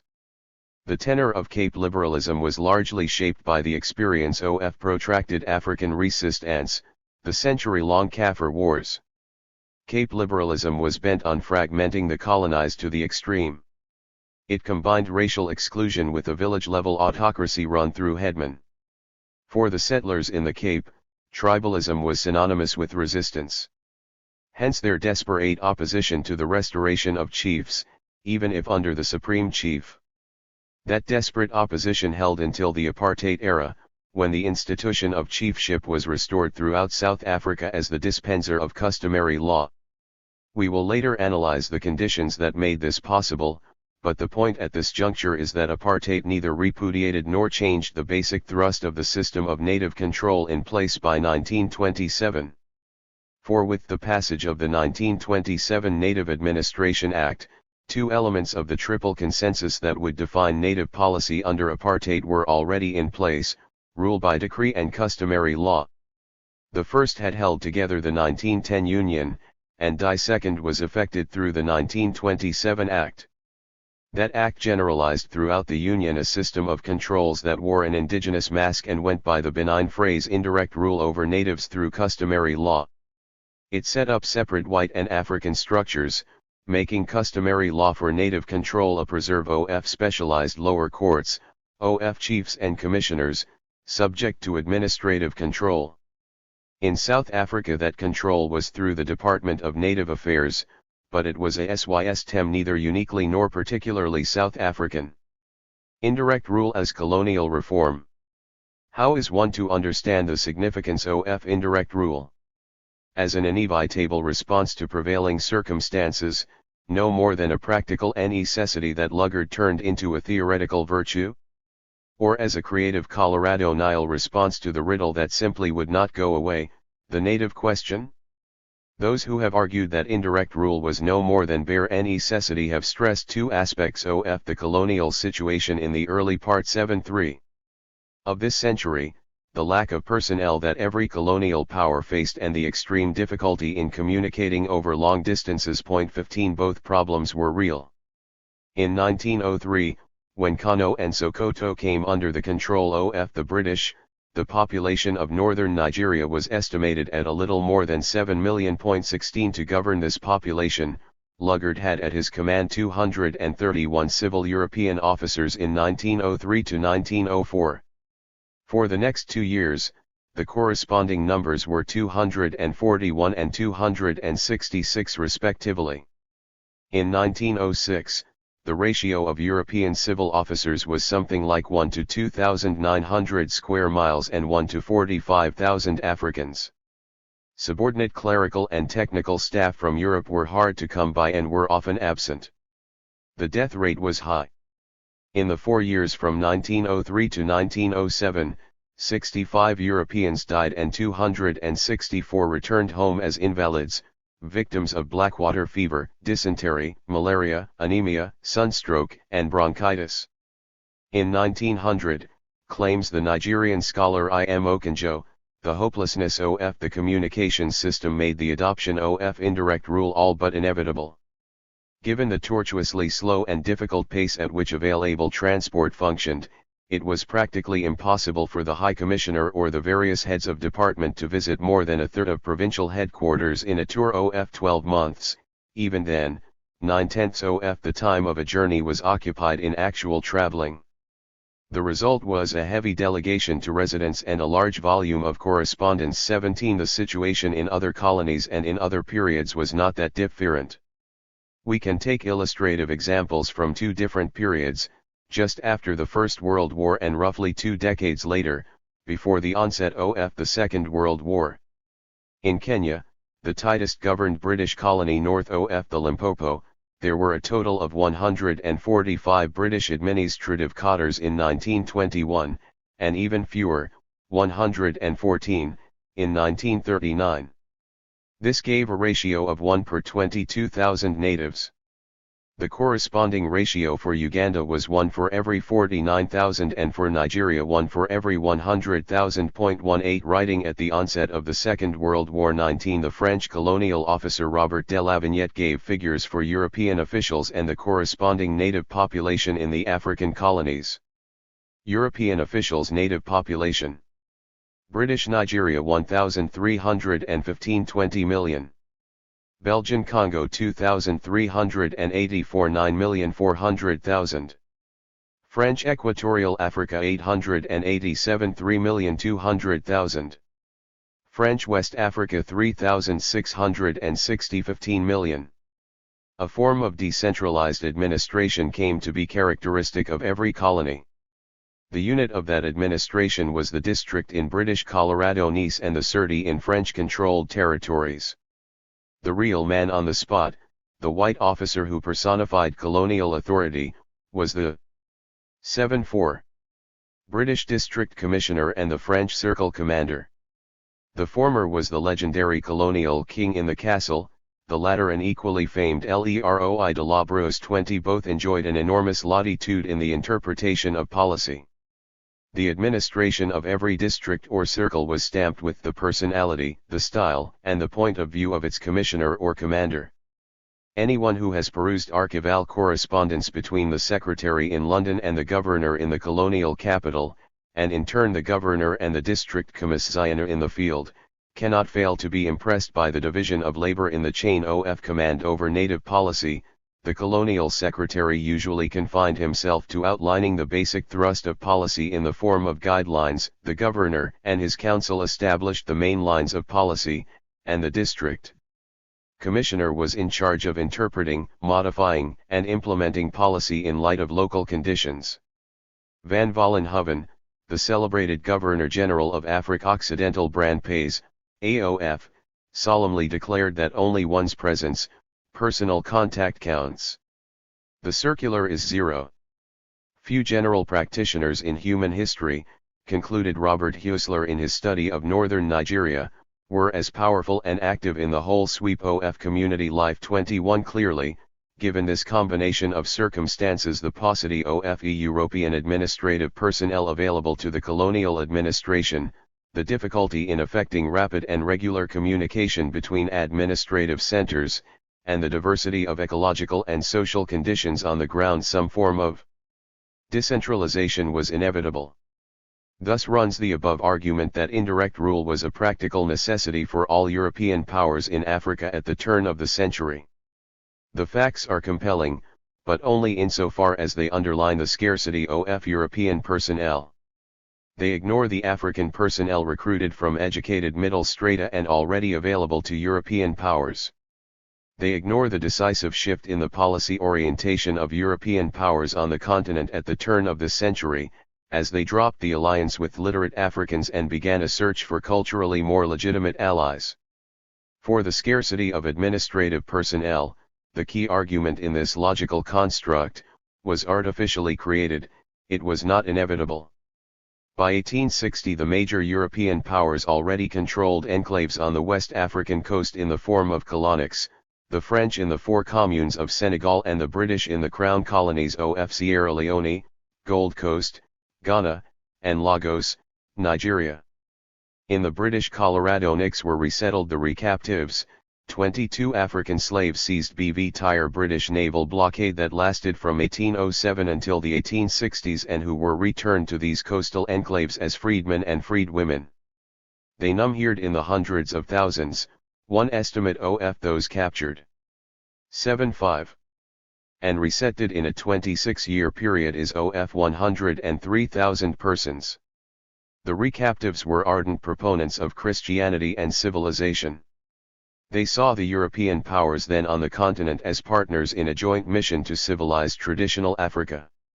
Not only did they create forms of self-administration in the colonies, but the literate groups along the seaboard from Lagos Island to Gambia sent their sons and sometimes daughters to Fora Bay College, set up by the Church Missionary Society in Sierra Leone as early as 1827, and to London law schools and courts to acquire the education they believed was the beacon of a civilized life.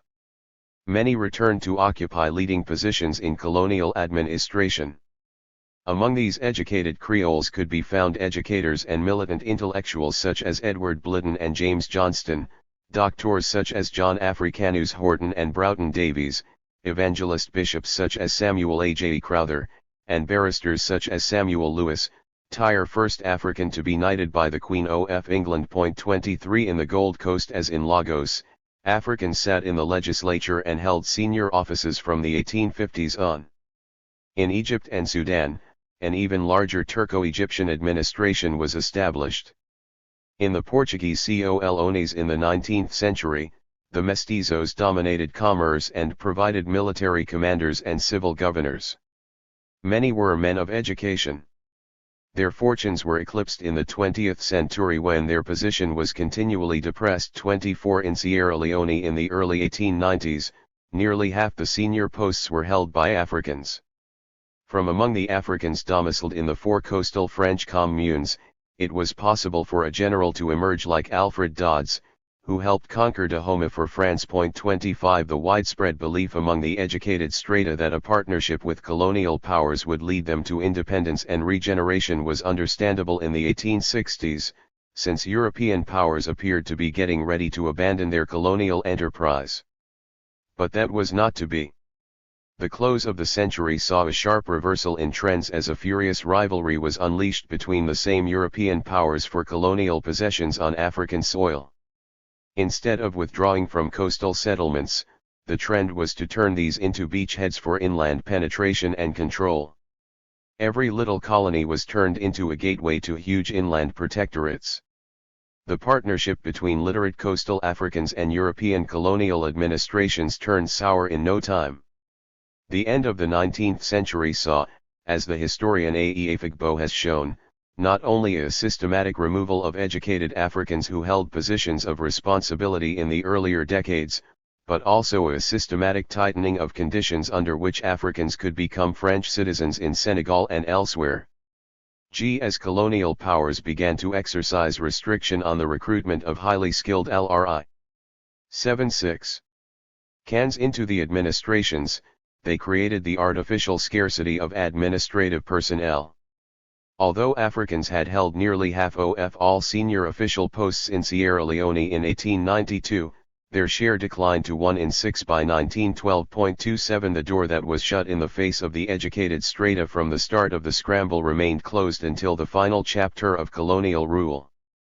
In the Gold Coast, for example, it was not until 1942 that the first Africans, Al Adu and Kofi Bizia, came to be appointed to the Colonial Administrative Service. 28 We will later see the same trends surface in other colonies such as Tanganyika on the eastern coast, as German colonialism gave way to British rule. The scarcity of administrative personnel was not inevitable. It was really the byproduct of a larger political problem, the native question. To solve that problem, the educated strata of Africans, those who aspired to self-administration and independence, could be of little help. Ironically, this stratum had been the most pro-Western of any group. It had assimilated culturally while aspiring for administrative autonomy immediately and political freedom eventually. Estranged from the vast mass of natives, who often saw them as no more than cultural fifth columnists, only yesterday die spearhead of European penetration which they had championed as a prerequisite for cultural rejuvenation. The educated stratum was to be hurled into political oblivion while colonial rule stabilized over the next several decades. This marginalized educated stratum, excluded from the civil society of the colons but beyond the lash of customary law, articulated the first wave of Africanist thought in response to racism and colonial occupation. Blitten spoke of the need to herald the African personality in response to racism. Johnson advocated an Africa for the Africans, popularizing the demand for Ethiopianism whereby Africa would be evangelized only by Africans but not by Europeans. 29 This constellation of ideas about Ethiopianism, Pan-Africanism, and the African personality amounted to no less than an intellectual renaissance, yet its political import was by and large limited to the narrow educated stratum. Faced with the imperative of the native question and the cultural resistance of the African population to the policy of assimilation, the British understood better than any other colonial power the need for a policy that would harness culturally legitimate political allies and not literate Africans ambivalent or even hostile to tradition. By 1898 Sir George Goldie, the president of the Royal Niger Company, had formulated a dictum that all company officials were required to follow: the general policy of ruling on African principles through native rulers must be followed for the present. The indirect rule came to be predicated on a form of decentralization that was more cultural than territorial. More 7 than just a search for personnel to augment the few European officials available on the ground. It was a search for institutional forms of control anchored in a historical and cultural legitimacy. Summed up in the words of General Jan Smuts, it was a shift from territorial to institutional segregation. Institutional segregation referred to a policy of native control that would be mediated through native chiefs working through native institutions. But neither the personnel nor the institutions they worked were simply available for the picking. Even where chiefs already existed, they had to be tamed. As usual, Luggard advised on the best practical solution: to thrash them first, conciliate them afterwards, and by this method our prestige with the native tribes would be certainly greatly increased, and subsequent troubles with them would be less likely. 31 In reality, native institutions were given life and substance through a policy diet combined a recognition of existing facts with creative modification and even outright fabrication. Whatever the mix, in every instance institutional segregation involved a shift in native policy from a civilized to a tribal orientation and a corresponding change in its social base from the educated strata to traditional chiefs. Simply put, as the link with traditional authorities was forged, so the alliance with the educated strata was severed. By 1920 indirect rule could be said to express the general thrust of British colonial policy on the native question. Because indirect rule meant that the real locus of colonial administration was the local state, the district run by the district commissioner, it was imperative that this man on the spot be carefully identified, groomed, and placed. Both Britain and France ended the local recruitment of colonial administrators between 1890 and 1914 and reorganized the colonial administration into a formal service along lines of the upper echelon of the metropolitan bureaucracy. 32 The corollary of district-level decentralization was that the agents of district administration were recruited, trained, and placed from the center. This was not simply a territorial shift, from local to metropolitan recruitment, but also a change in social emphasis. During the 1920s, the Colonial Office began to recruit administrators chiefly from Oxbridge. Applicants were screened through interviews and references designed to identify those qualities of character and personality so essential in dealing with native peoples. 33 The rationale for recruiting the new class of colonial officials from the upper classes at home was that they could be chiefs in their own country, men who conceded it their birthright to rule, and who did so by habit. Although Smuts may have expressed the political rationale and the theoretical gist of indirect rule most succinctly, it was Luggard who had 7/8 earlier characteristically summed up the new policy in terms that would make it accessible to the practically inclined administrator. By the time he came to West Africa, Luggard had already accumulated a significant African experience. His baptism had been in East Africa, in the service of Sir William Makinen's East Africa Company in 1888 and 1892. On its behalf, Luggard concluded a treaty in 1892 with the Quebecois of Bug and NDA, one that would become the basis of British indirect rule in the next century. This experience was reinforced by his next assignment, when as a servant of Sir George Goldie's Royal Niger Company in 1894–95 he secured the Borgu regions of northern Nigeria for the British against the French. As in Buganda, Luggard held the view that the highly organized native rulers in Borgu should be used as the main agency for administering the territory. 34 In the Lugardian scheme, indirect rule was a single and coherent edifice resting on three pillars: a native court, a native administration, and a native treasury. I will argue that an important complement to the judicial, administrative, and financial dimensions of this authority was a fourth: rule-making. Luggard saw this ensemble as dependent but autonomous. In his well-known 1919 report on the amalgamation of northern and southern Nigeria, Luggard explained the autonomy of this native authority in some detail. The policy of the government was that these chiefs should govern their people, not as independent but as dependent rulers. The orders of government are not conveyed to the people through them, but emanate from them in accordance where necessary with instructions received through the resident. While they themselves are controlled by government in matters of policy and importance, their people are controlled in accordance with that policy by themselves. A political officer would consider it as irregular to issue direct orders to an individual native, or even to a village head, as a general commanding a division would to a private soldier, except through his commanding officers. The courts administer native law, and are presided over by native judges, 417 in all. Their punishments do not conform to the criminal code, but on the other hand, native law must not be in opposition to the ordinances of government, which are operative everywhere, and the courts are under the supervision of the district staff. Their rules of evidence and their procedure are not based on British standards, but their sentences, if manifestly faulty, are subject to revision.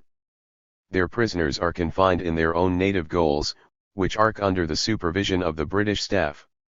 The taxes are raised in the name of the native ruler and by his agents, but he surrenders the fixed proportion to government, and the expenditure of the portion assigned to the native administration, from which fixed salaries to all native officials are paid, is subject 7/9 to the advice of the resident, and the ultimate control of the governor. The attitude of the resident is that of a watchful advisor, not of an interfering ruler, but he is ever jealous of the rights of the peasantry, and of any injustice towards them. 35 Although this system was to be applied in its fullest only to communities under the centralized rule of a paramount chief, with some administrative machinery at his disposal, Luggard had no doubt that its underlying principles needed to be applied to the varying extent to which it is possible to apply them, even to the most primitive communities. Lugard's point was that the implementation of indirect rule would be greatly facilitated by the prior existence of a native state apparatus, but indirect rule did not have to be restricted to these areas. For it was possible to build a native state apparatus where none had existed before. The important point was to ensure that the parameters of the state authority corresponded with that of the native community, the tribe, and then to rule through it. Between culture and territory, the former must define the parameters of decentralized rule, the boundaries of culture would mark the parameters of territorial administration. This is why to install a state apparatus among communities whose lives had never before been shaped by one was literally to invent tribes. Not surprisingly, the tendency was for the tribe to be defined as the unit of indirect rule administration. As George Padmar noted in Nigeria, the Mecca of indirect rule, administrative units corresponded roughly to ethnic or tribal groupings. 36 The notion of tribe, argues the historian John Iliffe, lay at the heart of indirect rule in Tanganyika. 37 A 1930 Native Administration Memorandum on Native Courts, issued in Tanganyika, explained that tribes were cultural units possessing a common language, a single social system, and an established customary law. Based on the belief that every African belonged to a tribe, just as every European belonged to a nation, a provincial commissioner summarized official policy: each tribe must be considered a distinct unit. Each tribe must be under a chief. Yet most administrators knew that many peoples had no chiefs. The solution of this riddle was Governor Cameron's major contribution to indirect rule administration in Tanganyika. He gave to the chiefless peoples chiefs. Admonishing an official who could not see the trees for the wood, Cameron summed up the policy in a nutshell: Mr. Thompson must take the tribal unit. In other words, if there did not exist a clearly demarcated tribe with a distinct central authority, then one had to be created in the interest of order. As the mission to give the stateless communities a centralized administration under their own chiefs got underway, a clear demarcation 80 took place between German methods of colonial administration implemented in the pre-World War I period and British indirect rule. 38 Until 1925, the British had preserved the German administrative structure, which was based on a form of territorial decentralization served by a centrally organized civil service whose complexion was both European and African. The 22 district officers who reported to the Secretariat in Dar es Salaam used a gradation of officials trained in government-run schools. Initially, these school graduates were used mainly as senior, liwali, and intermediate, akitha, administrative officers, particularly in areas where no administrative structure had existed prior to colonialism. Later, however, they also came to replace those Arab and African chiefs who initially had served alongside them. In 1924, a conference of district officers unanimously recommended that administrative decentralization take a provincial form, with each area being run by an autonomous local native government having its own legislation, treasury, and authorities. To implement that agenda was the mandate of Sir Donald Cameron, appointed governor in 1925.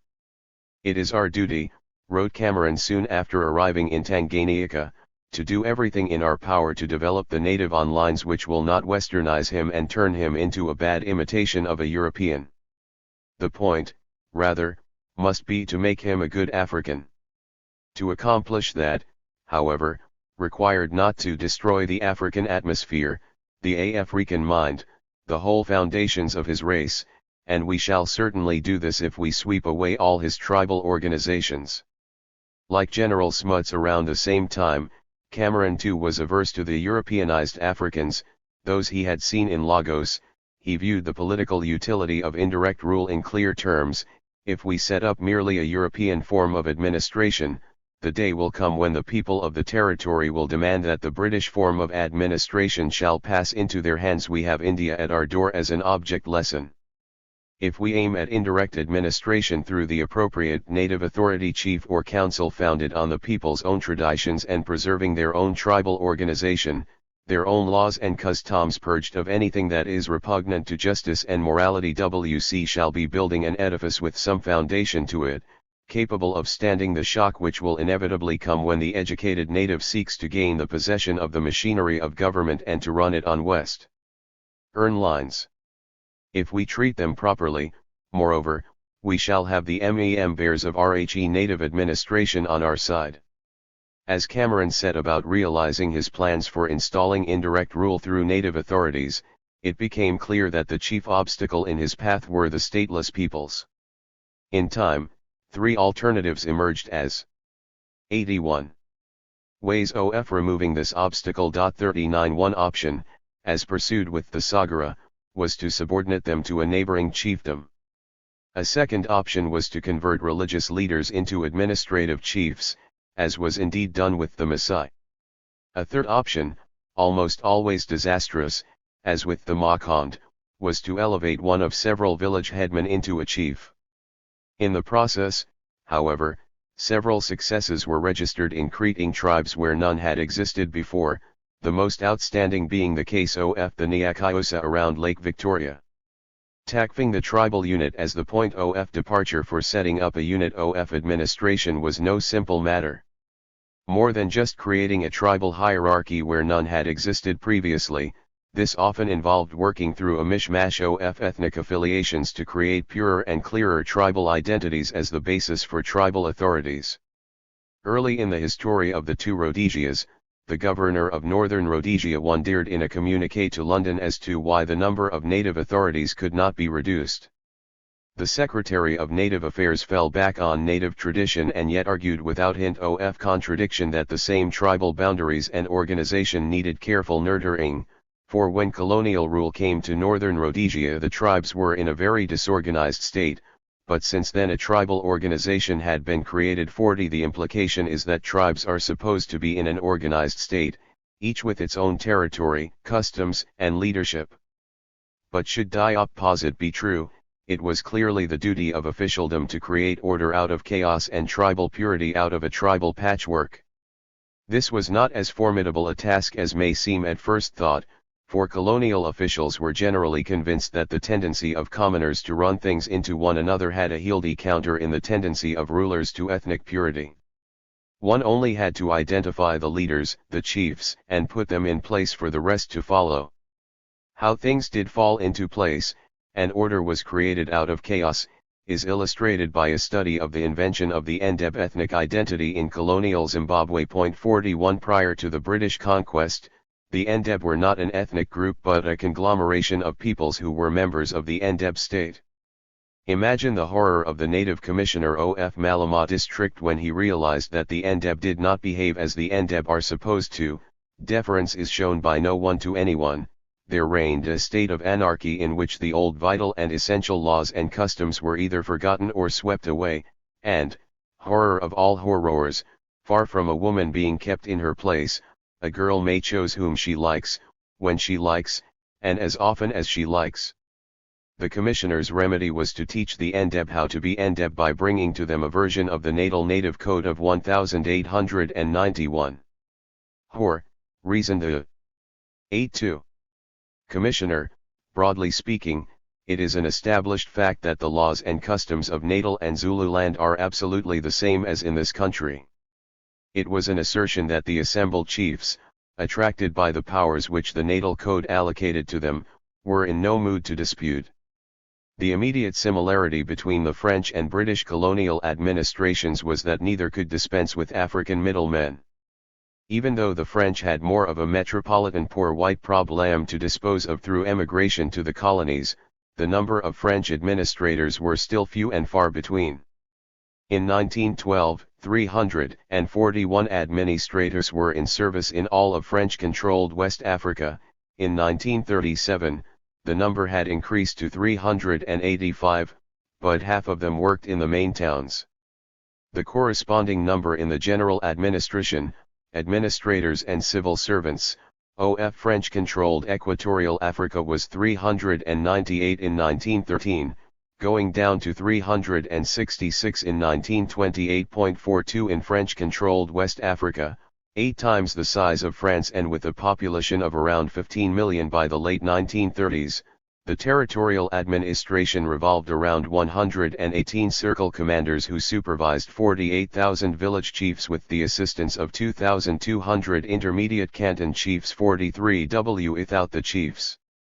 Admitted the former Governor-General of Overseas France, Robert de Lavignette. 44 The French administration would have been helpless, not only because the chief represented his community in its dealings with the administration, but even more importantly, because he represented the administration vis-a-vis the community.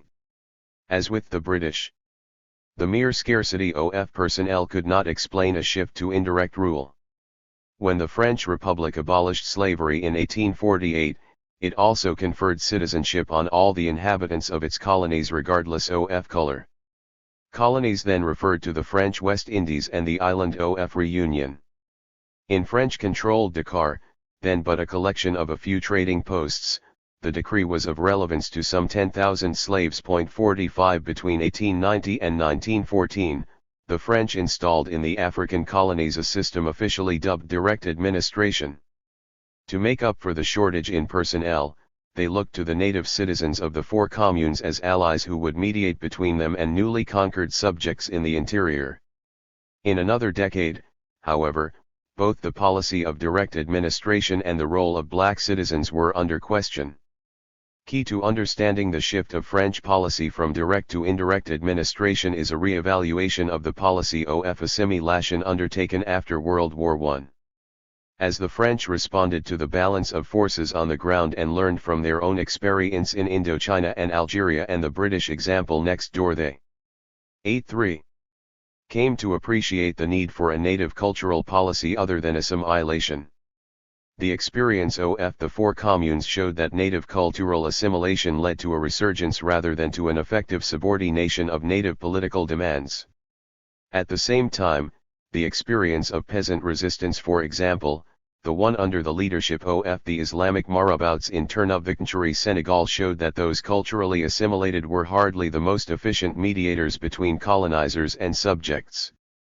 The search for traditional as opposed to civilist institutions through which to mediate colonial control was reflected in the shift from assimilation to association as the central thrust of French policy. Let us trace this shift historically. The difference between early British and French colonial experience is summed up by the following: unlike the British, who in Nigeria and Uganda worked out alliances and treaties with rulers of pre-colonial kingdoms, the French were more often than not in direct conflict with these great aristocracies. When the majority of the great African states like the kingdoms of Ségou and Sikasso and the state of Samory refused to submit to French claims, they were suppressed. In the words of Governor-General W. Ponty in 1910, the point of direct administration was to suppress the great native polities which are nearly always a barrier between us and our subject. 46 To flatten all mediation between the village and themselves to one, the village chief, came to be the key object of French policy. But in reality, this objective remained elusive. Caught between an acute shortage of European administrators who were concentrated in the main towns and a turn of policy away from the previous assimilationist bent, a de facto recognition of chieftainship beyond the village level became inevitable. By the early 1920s, this shift had gained a theoretical recognition. The older ideal of assimilation was shed as quickly as the newer notion of association was embraced. In his influential work Domination et Colonization, the conservative colonial theorist Jules Harman distinguished colonies of settlement from those of domination in which European rule was exercised over a large indigenous population.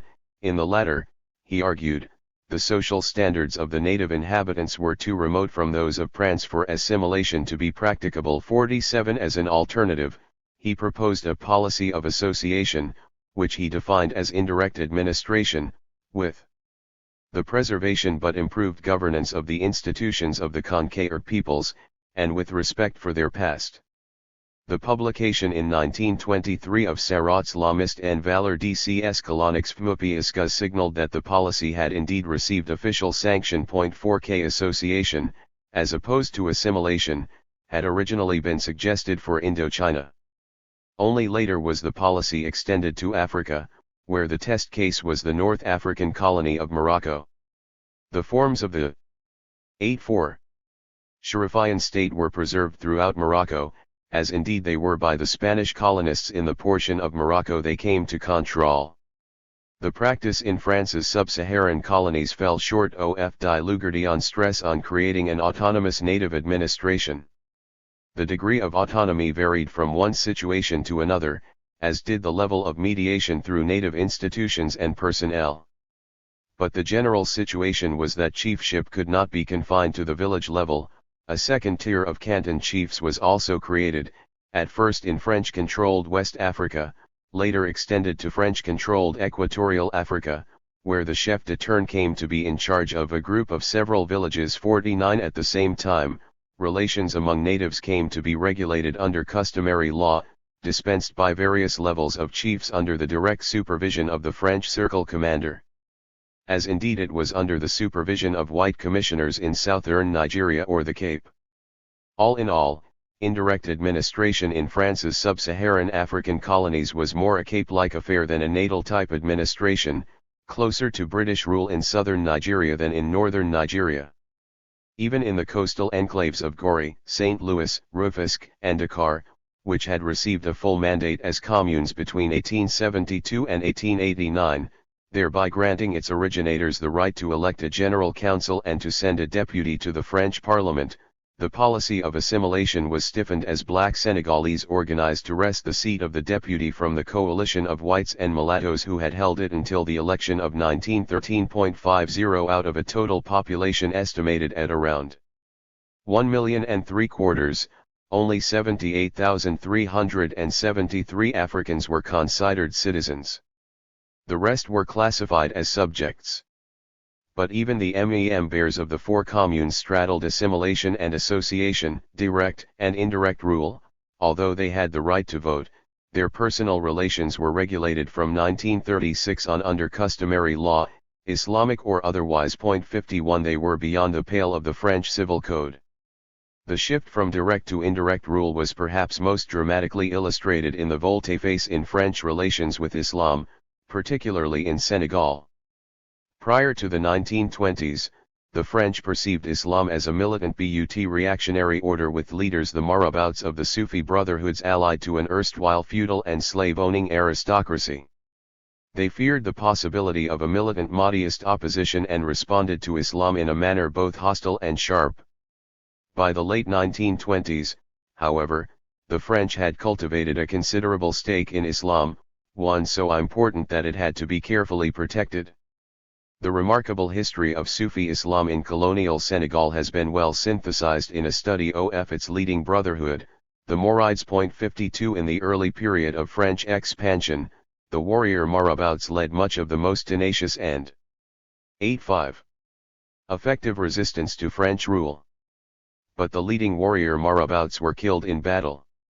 Even if they inherited prestige and followers, their less militant successors turned the energy of these devotees from warlike purposes to peaceful and economic ones.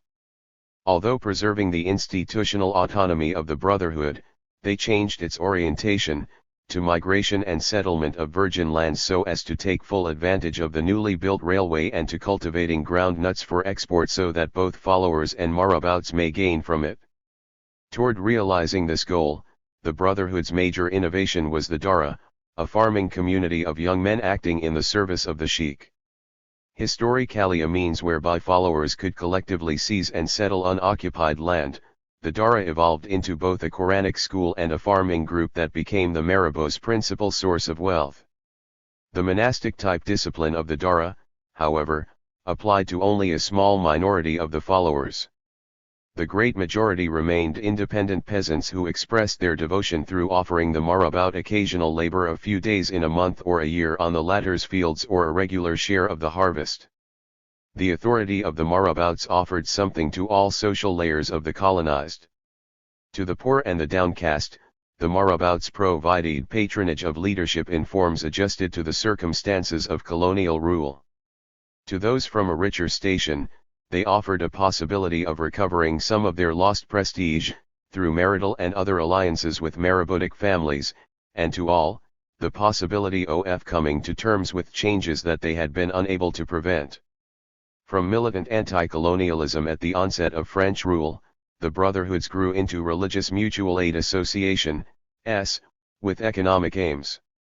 No doubt this turnaround in the orientation of the brotherhoods provided the context for a similar shift in French policy. 53 The shift became clear at the death of important Islamic leaders like El Hajj Malik Sy, Sheikh Sidiya, and Ahmadu Bamba. Instead of seizing their deaths as an opportunity to fragment their respective followings and divide the various Sufi orders into their component parts, the French did the opposite. There was an unprecedented degree of French intervention in the internal affairs of the Sufi orders in order to maintain a strong and unified command, p. 165. Instead of removing native mediation between the village and the French authority at the circle, as had been the policy only a decade before, they sought and cultivated intermediaries. Association found its way into the Held of Education with the decree of May 1, 1924, which gave lieutenant governors of islandized colonies the authority to establish Islamic religious schools, madrasas, with the essential aim of establishing a point of contact between literate Muslims and our administrators by the training of interpreters, judges and 86. Secretaries of native tribunals, p. 183. The first madrasa, established in 1930 in Mauritania, limited entry to the sons of the nobility and had no provision for teaching French. It set the tone for future initiatives. When a French education inspector objected that a thriving and dynamic system of Quranic education would be a very serious challenge to French secular schooling, the lieutenant governor underlined the broader justification of the policy. A Muslim intellectual foyer will help maintain West African Islam in its present mood, which renders it much more malleable and open to our administrative action than in any other region with a Quranic influence, p. 190. The lieutenant governor was right on all counts. In the kaleidoscopic reality of Islam in Africa, it would be difficult to find many instances of a lips and teeth relationship between an occupying colonial power and an indigenous Islamic hierarchy.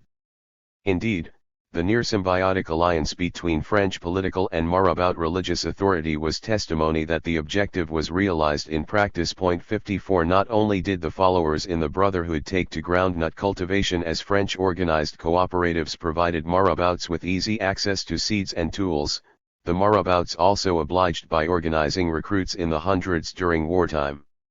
In the referendum of 1958, the Marabouts campaigned against independence with the help and the encouragement of the French administration. The final vote, overwhelmingly in favor of the French community, was popularly termed the Marabouts' yes. The lesson was not lost on the post-independence leadership of Senegal. With a flimsy party structure inadequate to reach the mass level directly, they proceeded through the Marabouts. Crucial to President Leopold Senghor's move from a minority position in the Territorial Assembly to a commanding one in the post-colonial order was his ability to secure the allegiance of a few crucial Marabouts. The British example inspired many lesser colonial powers, from the Belgians in the Congo to the Portuguese in the colonies of Mozambique, Angola, and Guinea to the Italians in Libya and even to the Americo-Liberians. The Belgians introduced indirect rule institutions in the Congo in the 1920s. 55 The reorganization of the administration in 1918 was followed by the creation of a special legal category called native, subject to customary law and to whom the Code Napoleon did not apply. From 1921 on, all Africans were eventually required to return to the rural areas from which they were deemed to have come in the first place. The native must belong to his tribe. The notion of the native as permanently a peasant and only temporarily a worker was given legal reality through a series of decrees between 1931 and 1933. The Portuguese have a history of colonial assimilation of the civilized natives that predates the French Revolution. Royal Ordinances Nor. 87. Ders from 1755 on made it a criminal offence to refer to offsprings of mixed marriages as half-breeds or, by any other insulting term.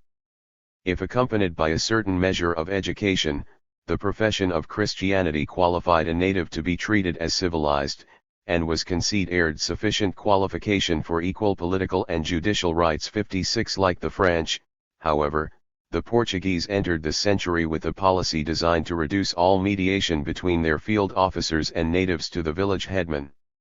The exception to this tendency were the Balcongo in Angola and the Fula in Guinea. Native policy was systematized in the late 1920s and put under charge of the local state, its functionaries being the chefs de posto, district officers, and the regidum, administrative chiefs. In time, there evolved a hierarchy of African chiefs, from the senior rapilos to the junior cabas. The African population was divided between the civilizados by 1950, 5,000 in Mozambique and 30,000 in Angola, and the Indígena, natives. The latter group was the proper concern of native policy, systematized as the Estatuto Político Civil y Criminal de Indígenas in 1929. The statute viewed the native not as an individual but as part of a community ruled directly by a chief, and subject in the first instance to African customary law.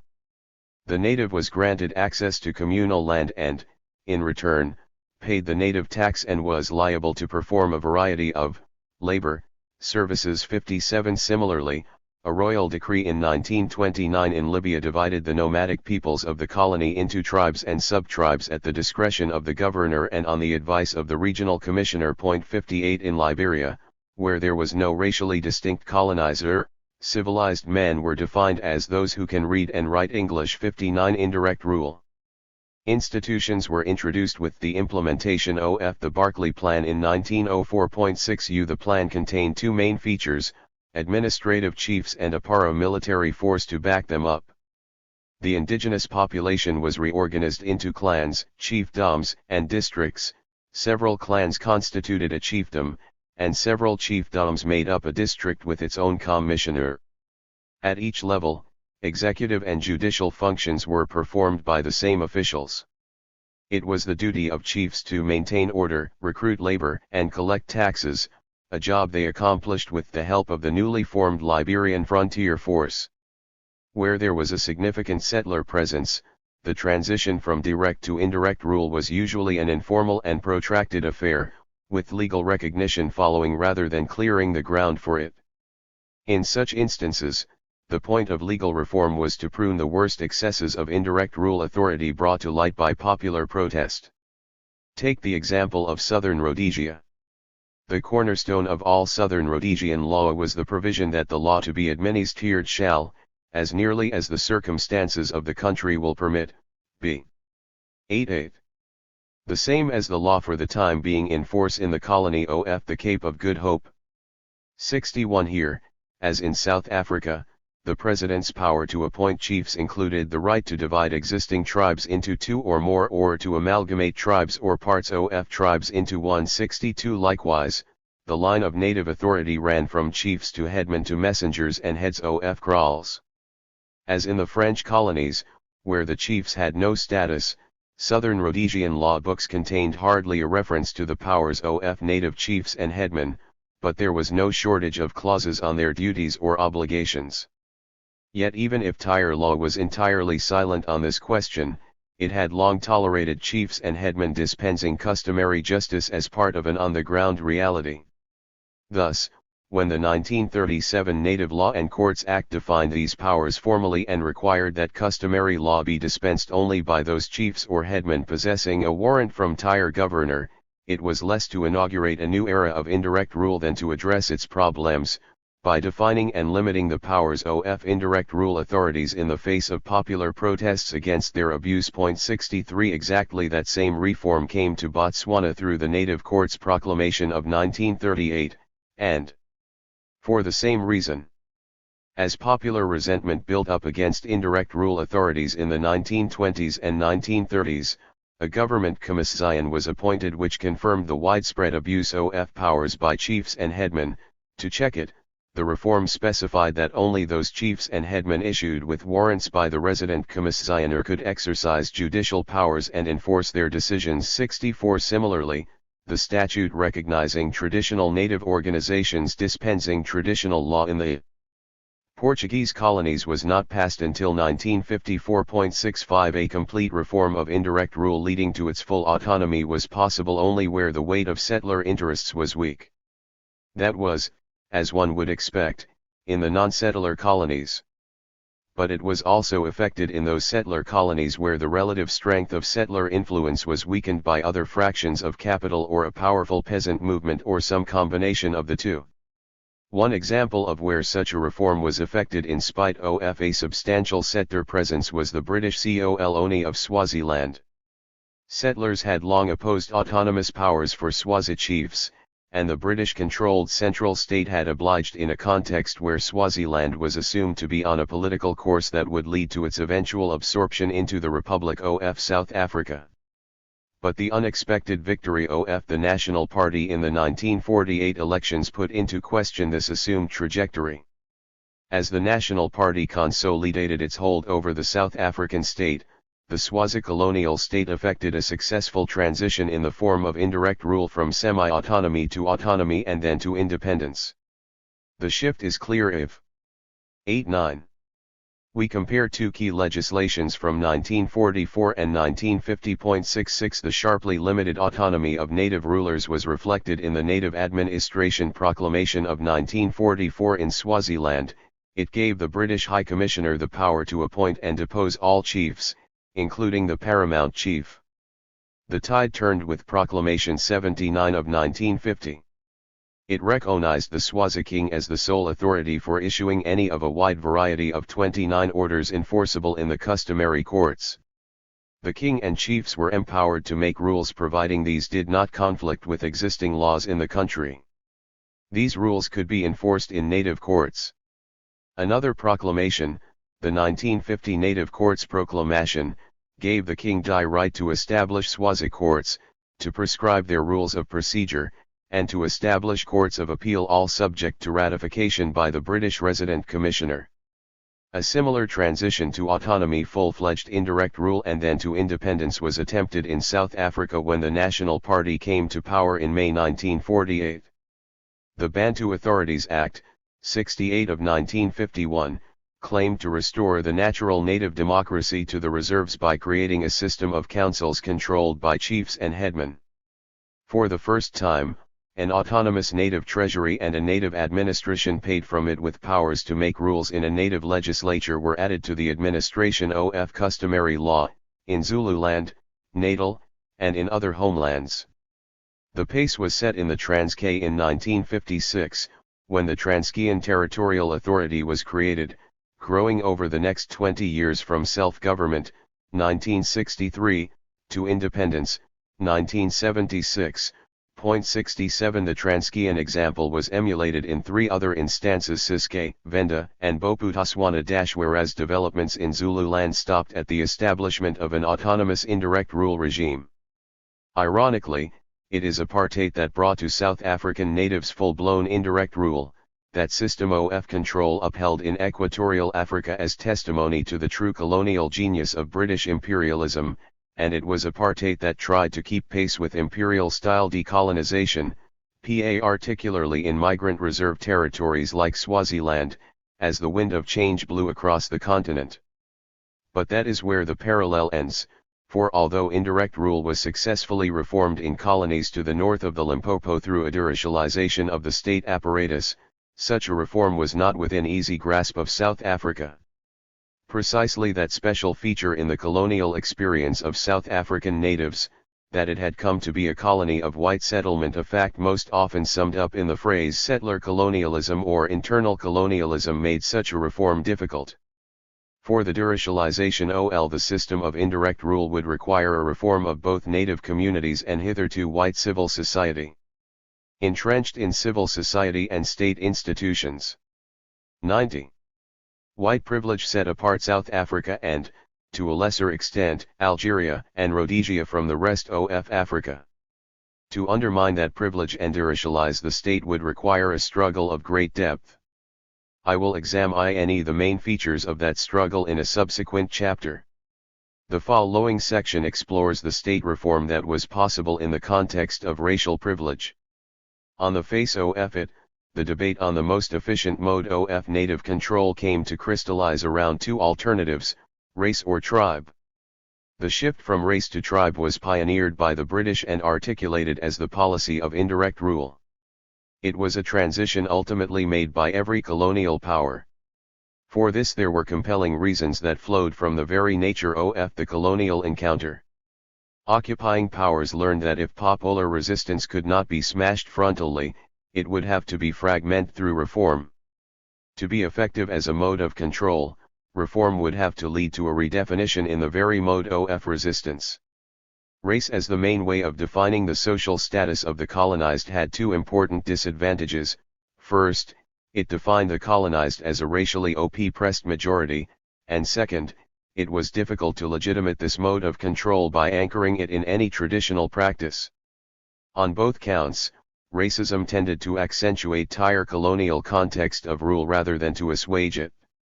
As the cutting edge of social life, racism compounded rather than eased the problem of rule in a colonial context, for its thrust was not to divide and rule, but to unite and rule.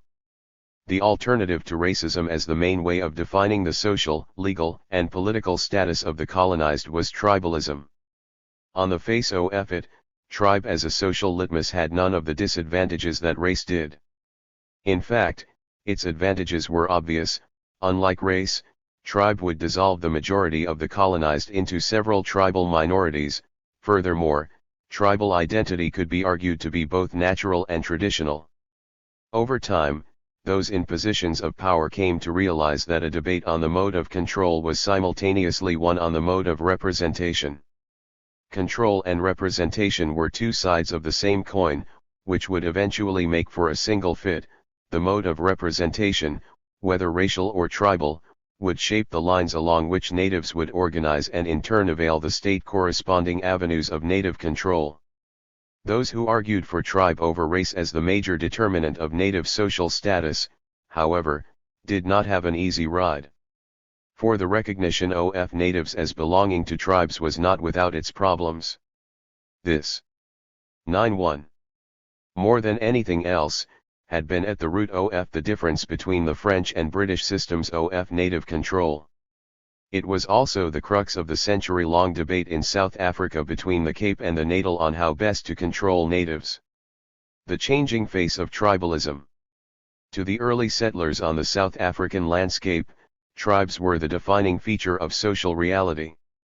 Tribalism, settlers generally agreed, was a source of danger, and a great one at that. For tribes may have been subdued, even conquered, but they defined the parameters of an autonomous way of life.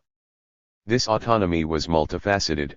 The tribal economy was a source of livelihood, tribal ideology a source of identity and common purpose, and tribal institutions a potential locus of peasant resistance.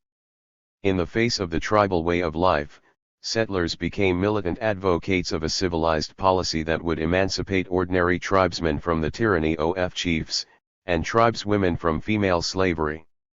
The wives of a man are practically his slaves, argued Natal Scover Norpine, and the more a man has the richer he is. To draw out the practical significance of this moral crusade, the governor added, "How can an Englishman with one pair of hands compete with a native man with 5 to 20 slave wives?" To drive the point home, the Kaffir Commission of 1852-53 argued that although the Kaffirs were rapidly becoming rich and independent, this was evidence of the increasing means of sensual indulgence available to the males. Their prosperity would be welcome if it were the fruit of men's regular and honest industry, but it flowed in fact from polygamy and female slavery. And so the Commission made its most enlightened recommendations, that polygamy and lobolo, bride wealth, be prohibited by law. 68 The early Boer republics were the most resistant to recognizing any sort of customary law. For to sanction native law was to underwrite native autonomy, and that would offend not only their Calvinist consciences but also their more urgent and practical demands for land, labor, and security. The Orange Free State did sanction the customary law of inheritance, but only in administering estates of de facto monogamists.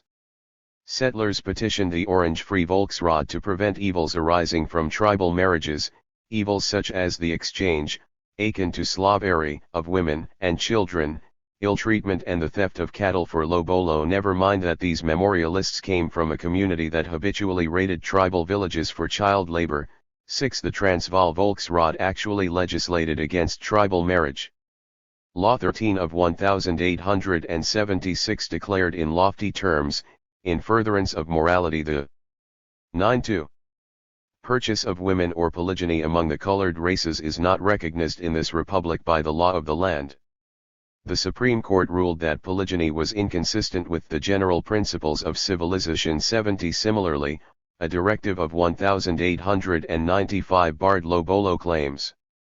In the Boer republics, as in the early Cape, the accent of native control policy was on race, not tribe, and the reason was patently obvious: tribal autonomy had to be destroyed, both to flush land and labor into settler hands and settler-controlled markets and to destroy the capacity of tribal organs to act as vehicles of resistance. Once land and labor were firmly pushed into settler-controlled markets, the pendulum swung in the opposite direction. Now that tribal autonomy had indeed been compromised, settler opinion became increasingly concerned with the need for tribal stability. Let loose from age-old tribal bonds, the laborer, the professional, the trader, and the intellectual came to symbolize a threat instead of a promise. These products of a civilized native policy made equally modem and civil demands, parity of treatment and equality of civil status. The tribal customs that yesterday were seen as still cementing the bonds of resistance now appeared in a new light, in the words of the South African Native Affairs Commission of 1903 to 1905, as keeping young people in check. Just as the British had done at the close of the 19th century, the French and the Belgians in the 1920s, and the Portuguese in subsequent decades, Tyre rulers of South Africa too came to see the culturally civilized native as a growing political threat. To check that threat, the state would try to shore up customary law and tribal chiefs precisely when changing conditions were fast eroding their role and status. Now that tribalism seemed a spent force, no longer a threat to settler security or a viable alternative to the labor market, new virtues would be discovered in a renewed tribalism. From the early 20th century encounter of shriveled tribal authorities and anxious colonial rulers would be born yet another tribalism, one that should be understood more as the outcome of a specific historical encounter than of a historical residue. To grasp the significance of this shift, we need to recognize that even when Colorado Nile governments had earlier recognized customary law, as had the government in Natal, it had defended this as a necessary evil, not a virtue. Even Shepstone's rudimentary form of indirect rule, evolved in late 19th century Natal, came under question with the turn of the century Bombay the rebellion in Natal. The 1906 to 1907 Native Affairs Commission, appointed to underline its causes and draw lessons, wondered aloud why at this date, after more than 60 years of occupation, we should be in search of the best methods of governing the natives. Simons, African Women, pages 42 to 43. Understandably, that Commiss. 9.3. Zion recommended that means should be found for its tribalism's silent and unobserved disintegration. The shift from race to tribe as the main determinant of native social status took decades to be effected. That evolution makes sense as part of a wider search for effective forms of native control. To understand how tribalism, once seen as the focal point of native resistance, could now be looked upon as an efficient mode of native control, we need to place die changing terms of the debate in the context of a shifting social and political landscape. The race option.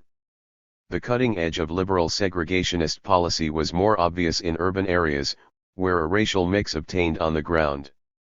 The liberal Cape pioneered the segregation of African urban residents in separate areas called locations. 2 locations were set up in 1903, one in Ndabeni, Cape Town, and the other in New Brighton, Port Elizabeth, following the passage of the 1902 Native Reserve Location Act.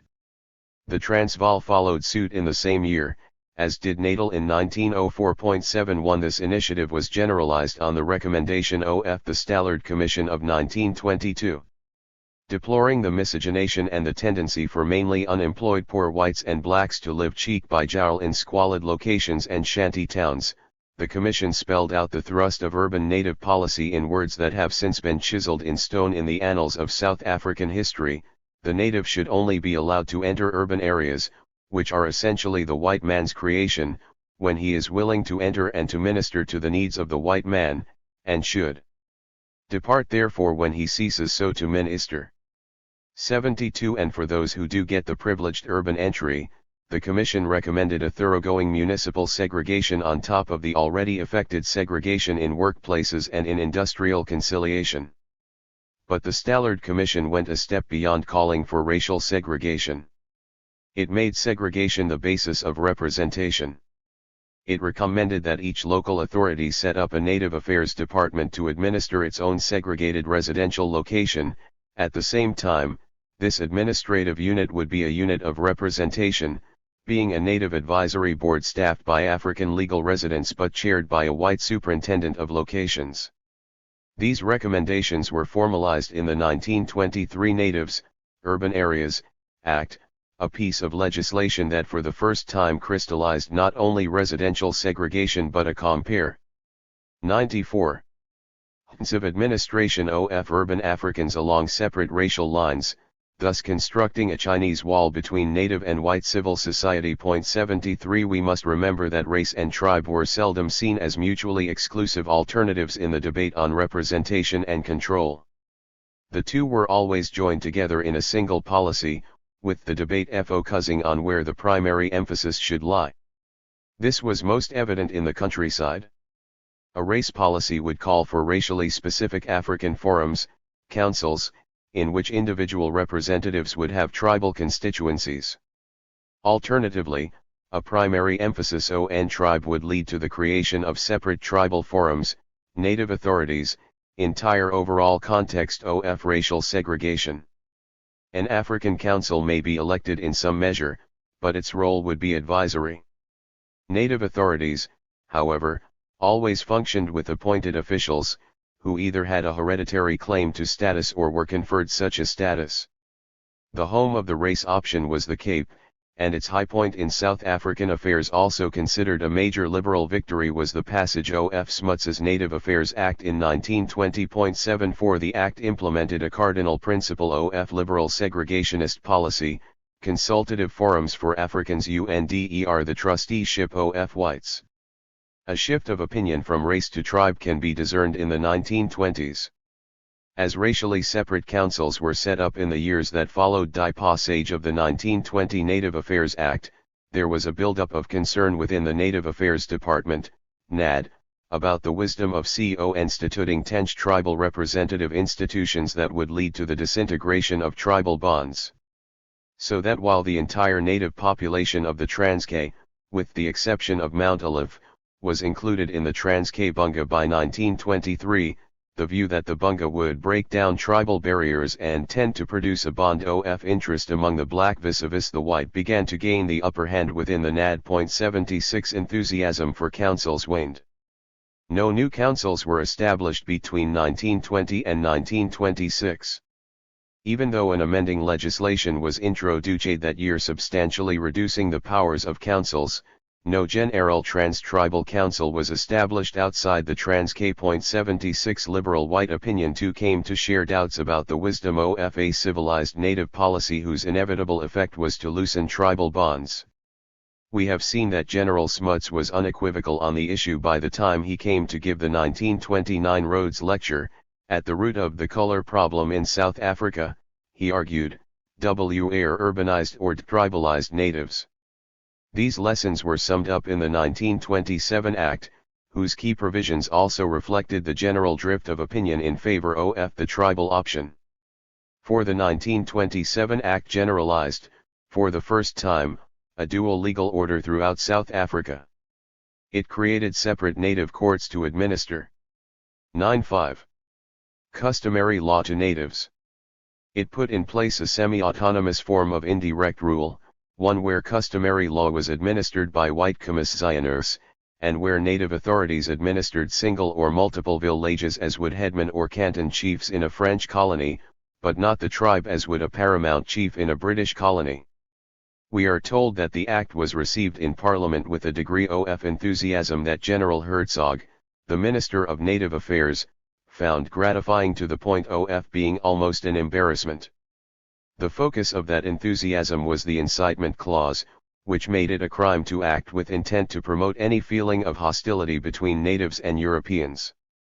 Members called for repressive measures against the communists and leaders of the Industrial and Commercial Workers' Union of Africa, ICU.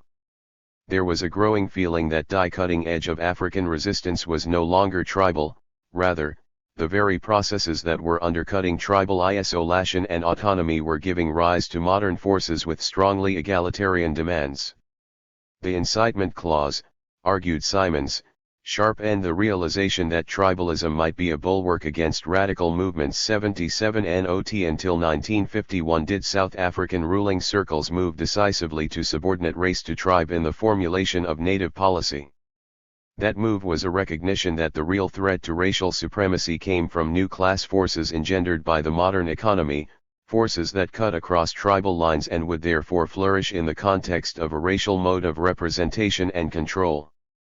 The answer, argued the architects of apartheid, was to try and rebottle these forces within tribal confines, where they would surely be better contained by traditional authorities backed up by the armed might of the settler state. So the new post-1948 apartheid regime set about implementing a comprehensive program for the restoration of fully autonomous tribal authorities. It was a blueprint whose agenda could have been taken from any British manual on indirect rule in colonial Africa. How could one explain that although the early 20th century Boer republics had been uncompromising opponents of tribalism, the Boer intelligentsia organized in the Broederbond would only 3 decades later champion tribalism as a form of native democracy that must not only be tolerated as a necessary evil but positively be encouraged to flourish?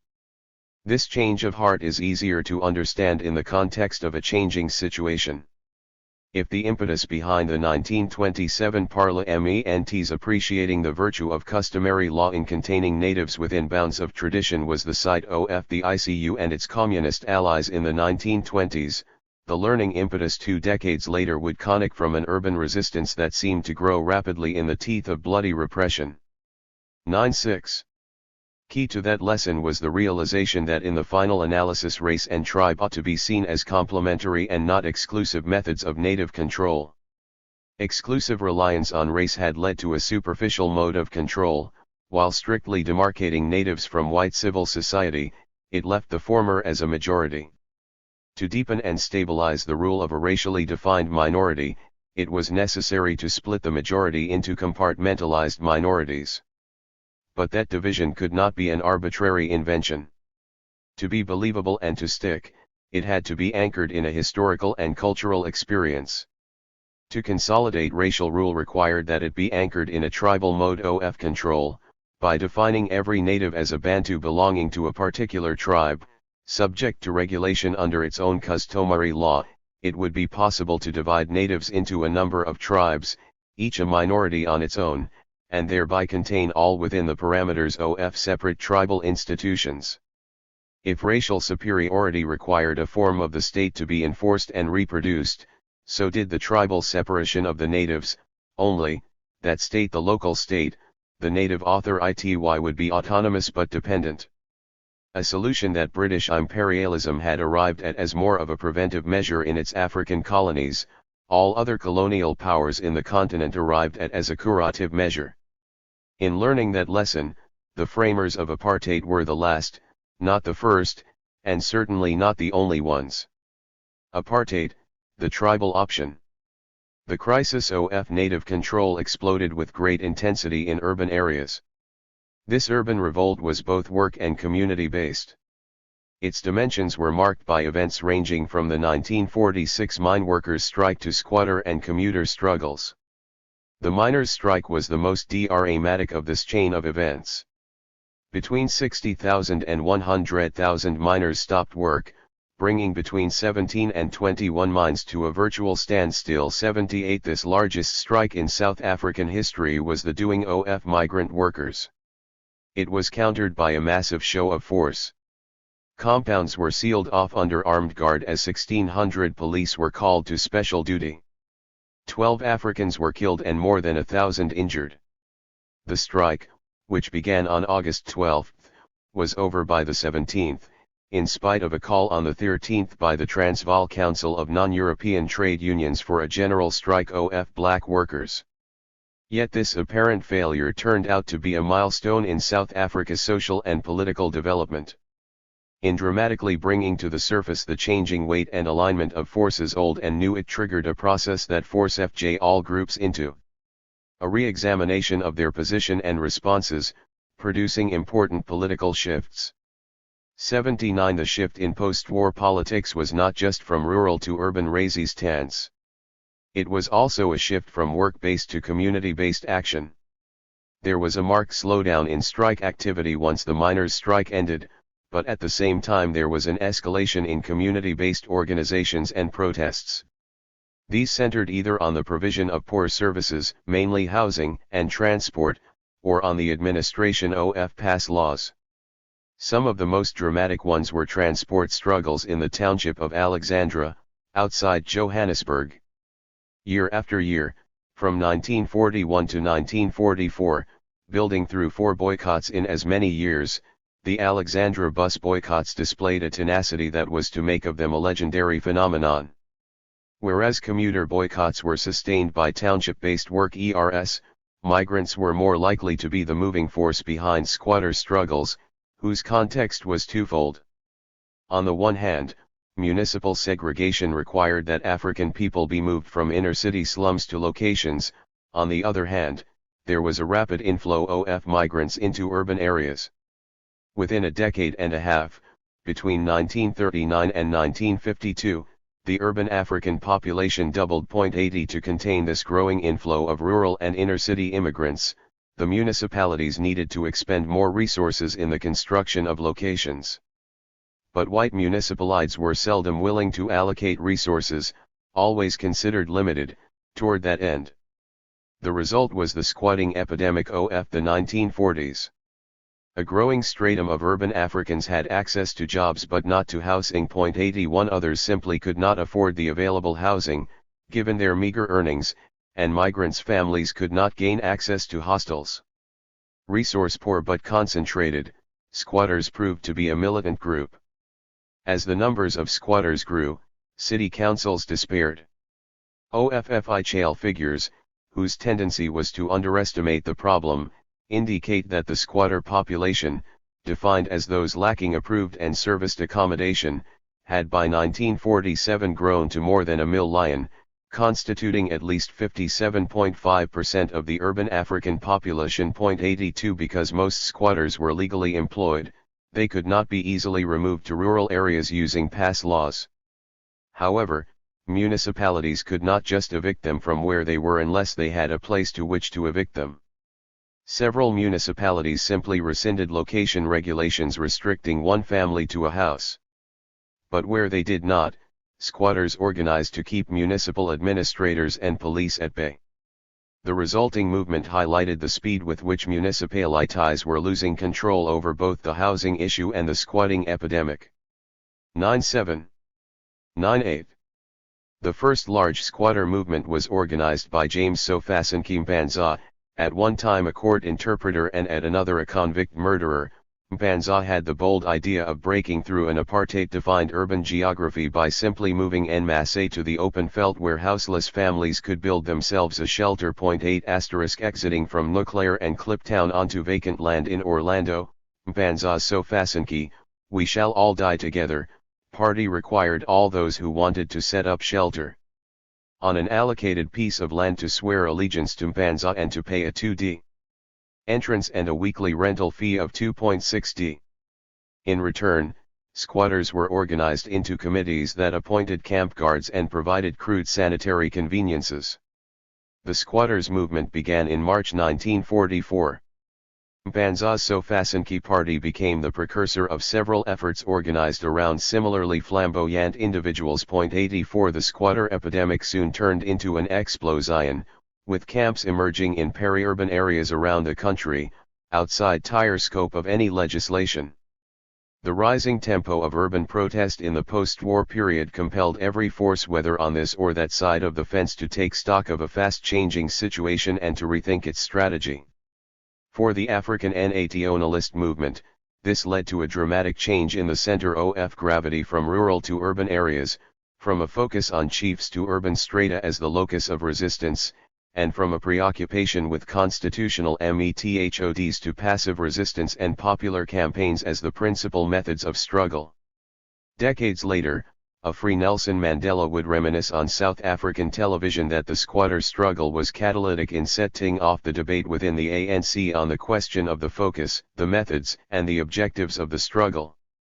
As the partly elected but chief-dominated Native Representative Council adjourned its meetings indefinitely in the wake of the miners' strike lamenting, "We have been talking into a toy telephone." 85 The ANC became the locus of a wide-ranging debate on the strategy and tactics, principles, and methods of resistance. The debate on the identification of an appropriate social base for resistance and the efficacy of its methods centered in the Youth League of the ANC. Two developments within the ANC marked the onset of a new phase of resistance. The first was the adoption in 1949 of the Programme of Action, the most militant statement of principles adopted by the ANC to date. 86 Reflecting this broad shift in geographical focus, program, and methods was a change in leadership, one that took place rapidly. The final point in that swing came a decade later, in 1958-61, with an organizational split that led to the formation of the Pan-Africanist Congress, PAC. In the dialectic between resistance and repression, the municipalities had clearly lost the upper hand. The central state had to step in. Grow. 99. Urban resistance exposed the inability of separate municipalities to cope with changing realities. The centralization of urban native administration was the state's attempt to overcome the weakness of separate and uncoordinated local authority responses to a resistance that no longer seemed to be a collection of discrete local phenomena.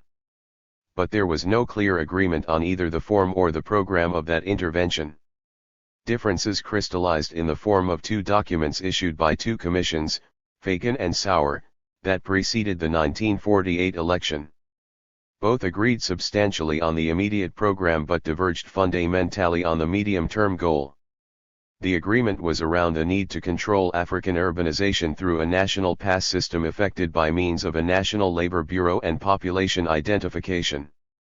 But that is where the agreement ended. The Fagan report saw African urbanization as inevitable, as it did the increasing dependence of Africans on wage labor because the reserves could not support a growing population. Recognizing the emerging class divisions within the urban African population, it called for promoting this trend within the framework of urban residential segregation.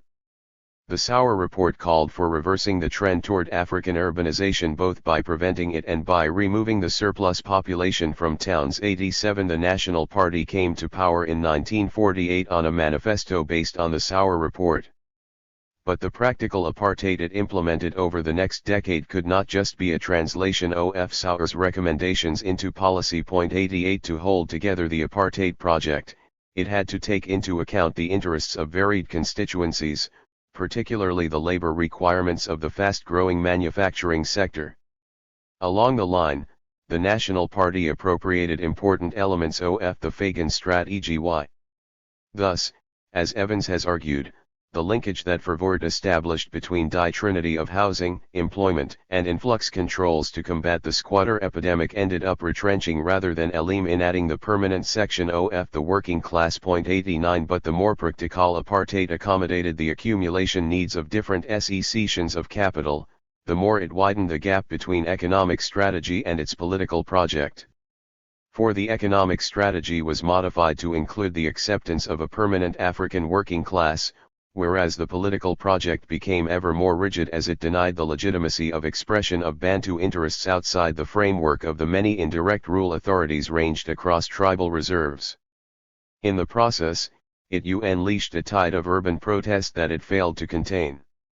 By 1948 the Board of Trade and Industries was warning that racial and class differences will create a homogeneous proletariat which will ultimately lose all its earlier ties with rural community groupings which previously had influence and meaning in their lives. The result yield only be the detribalization of large numbers of natives, The accumulation of fruitless masses concentrated in the large industrial centers was surely a matter which no government can sit back and watch. This point of view was echoed by the First Minister of Native Affairs' entire National Party government, Verwoerd. Declaring that the position in the urban areas has become intolerable, he warned of the social danger of detribalization, which had removed the tribal form of control but left nothing to replace it. When the Native Affairs Department translated these injunctions into elements of practical apartheid, the attempt was to freeze the process of detribalization. Classified as temporary urban residents, migrant workers were, in the language of an explanation given in Parliament, periodically returned to their homes to renew their tribal connections. 90 The point needs to be made over and over again that the slim victory of the National Party in the 1948 elections signaled a strategic shift, whose significance was much larger than just a change in labor policy in response to changing employer needs. More than just tightening the grip on migrant labor and introducing measures to stabilize the core of industrial labor, apartheid involved a decisive shift in perspective as to how to come to grips with the problem of native control. The cutting edge of that shift was more political tighten economic. At the very time that the development of a militant nationalism signaled a shift from tribe to race as the locus of oppositional politics, statecraft moved in an opposite direction, from race to tribe as the guiding point in adapting its strategy of native control to a new situation. It was a change marked by two simultaneous moves, one involving a radical shift in the physical location of the native population, the ODA reorganization of the state apparatus for native control. Those natives considered unproductive were flushed out from white farms and black spots in the rural areas, as from urban townships and shanties, to the reserves where homeland authorities were reorganized to administer fast-expanding populations through a traditional and autonomous system of rule. Meanwhile, the control of those who remained in the urban areas was removed from under disparate local authorities and was centralized under an apparatus of the central state, the Native Affairs Department. Apartheid had finally caught on to the secret of colonial control in Africa, indirect rule. A comparison of native administration policy in the two eras, known in South African historiography as segregation and apartheid, will help make the point.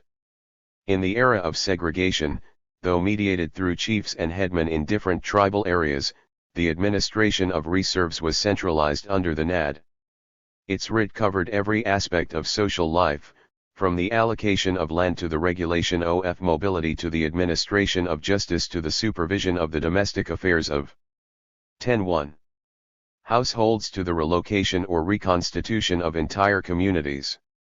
By law, the powers of the Supreme Chief could be devolved on any official employed by the department. In practice, it was the department that was the Supreme Chief in the reserves. In contrast, a decentralized form of administration by separate municipalities obtained for urban Africans. In the urban areas, the NAD was simply one of several authorities, and not the dominant one at that. In practice, local authorities were autonomous in the administration of native affairs, for they regulated the entry, residence, and employment of Africans in urban areas. And they were far more susceptible to pressure from local employers eager to secure access to an expanding pool of cheap labor.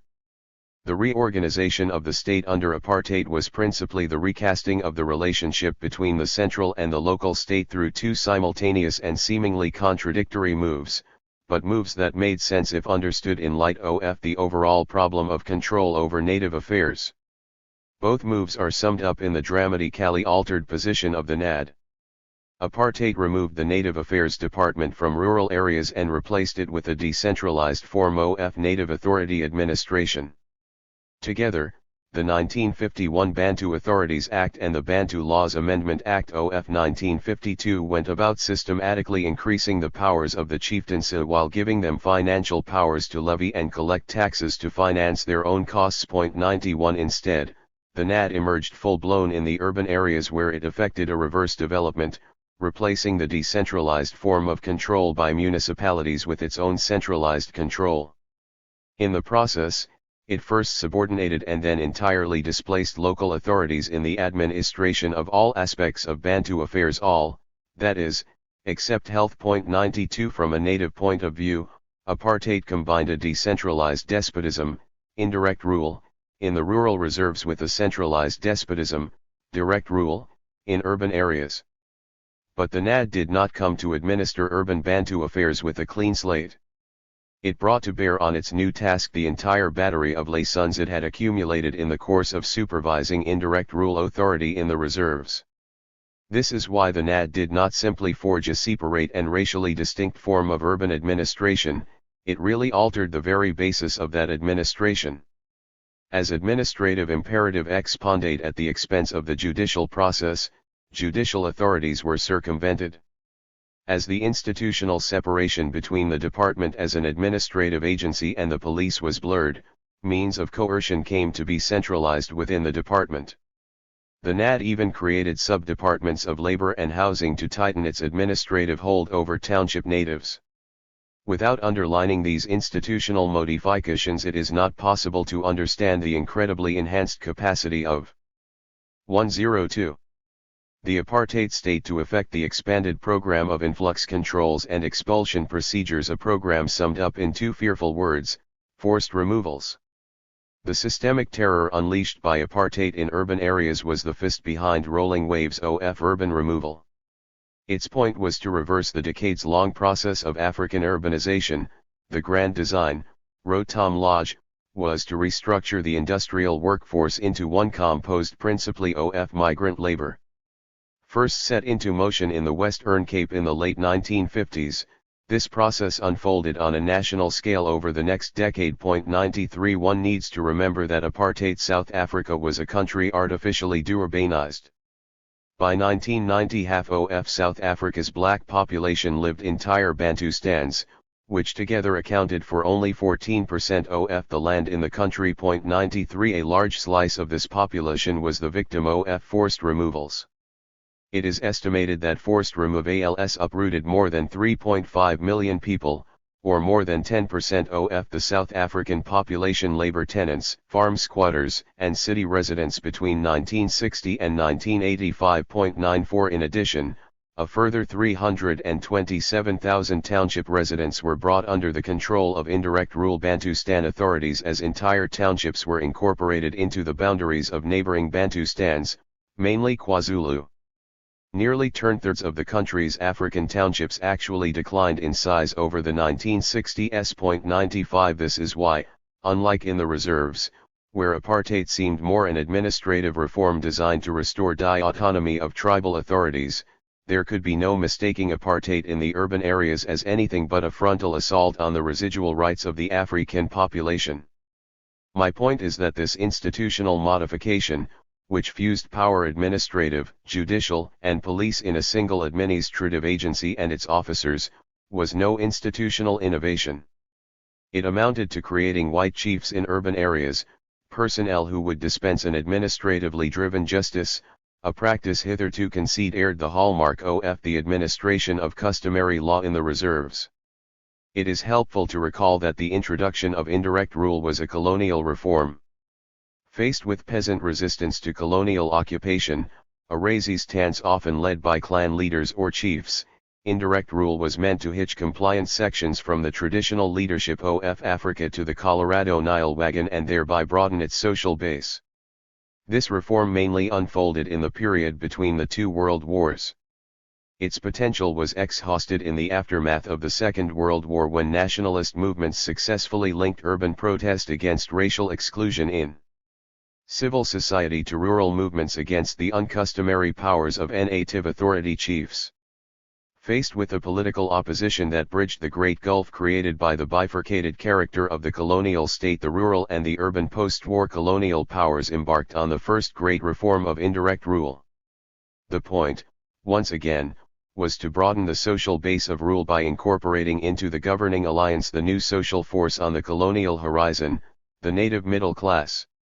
The method of the reform was electoral.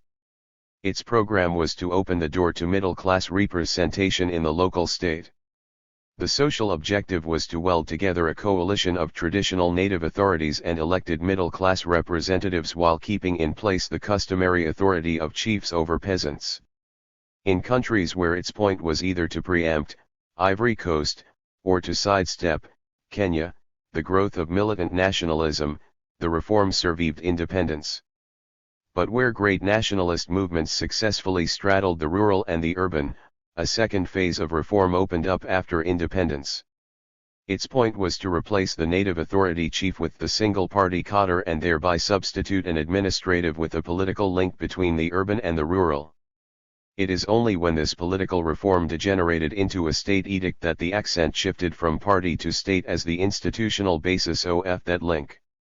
With that, the intended reform of decentralized despotism degenerated into a centralized despotism.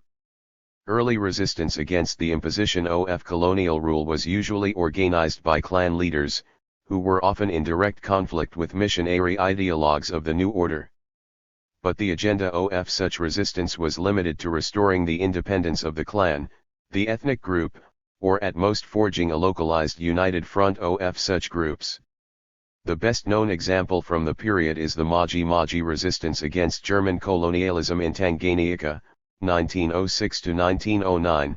96. Like others, this resistance too was defeated.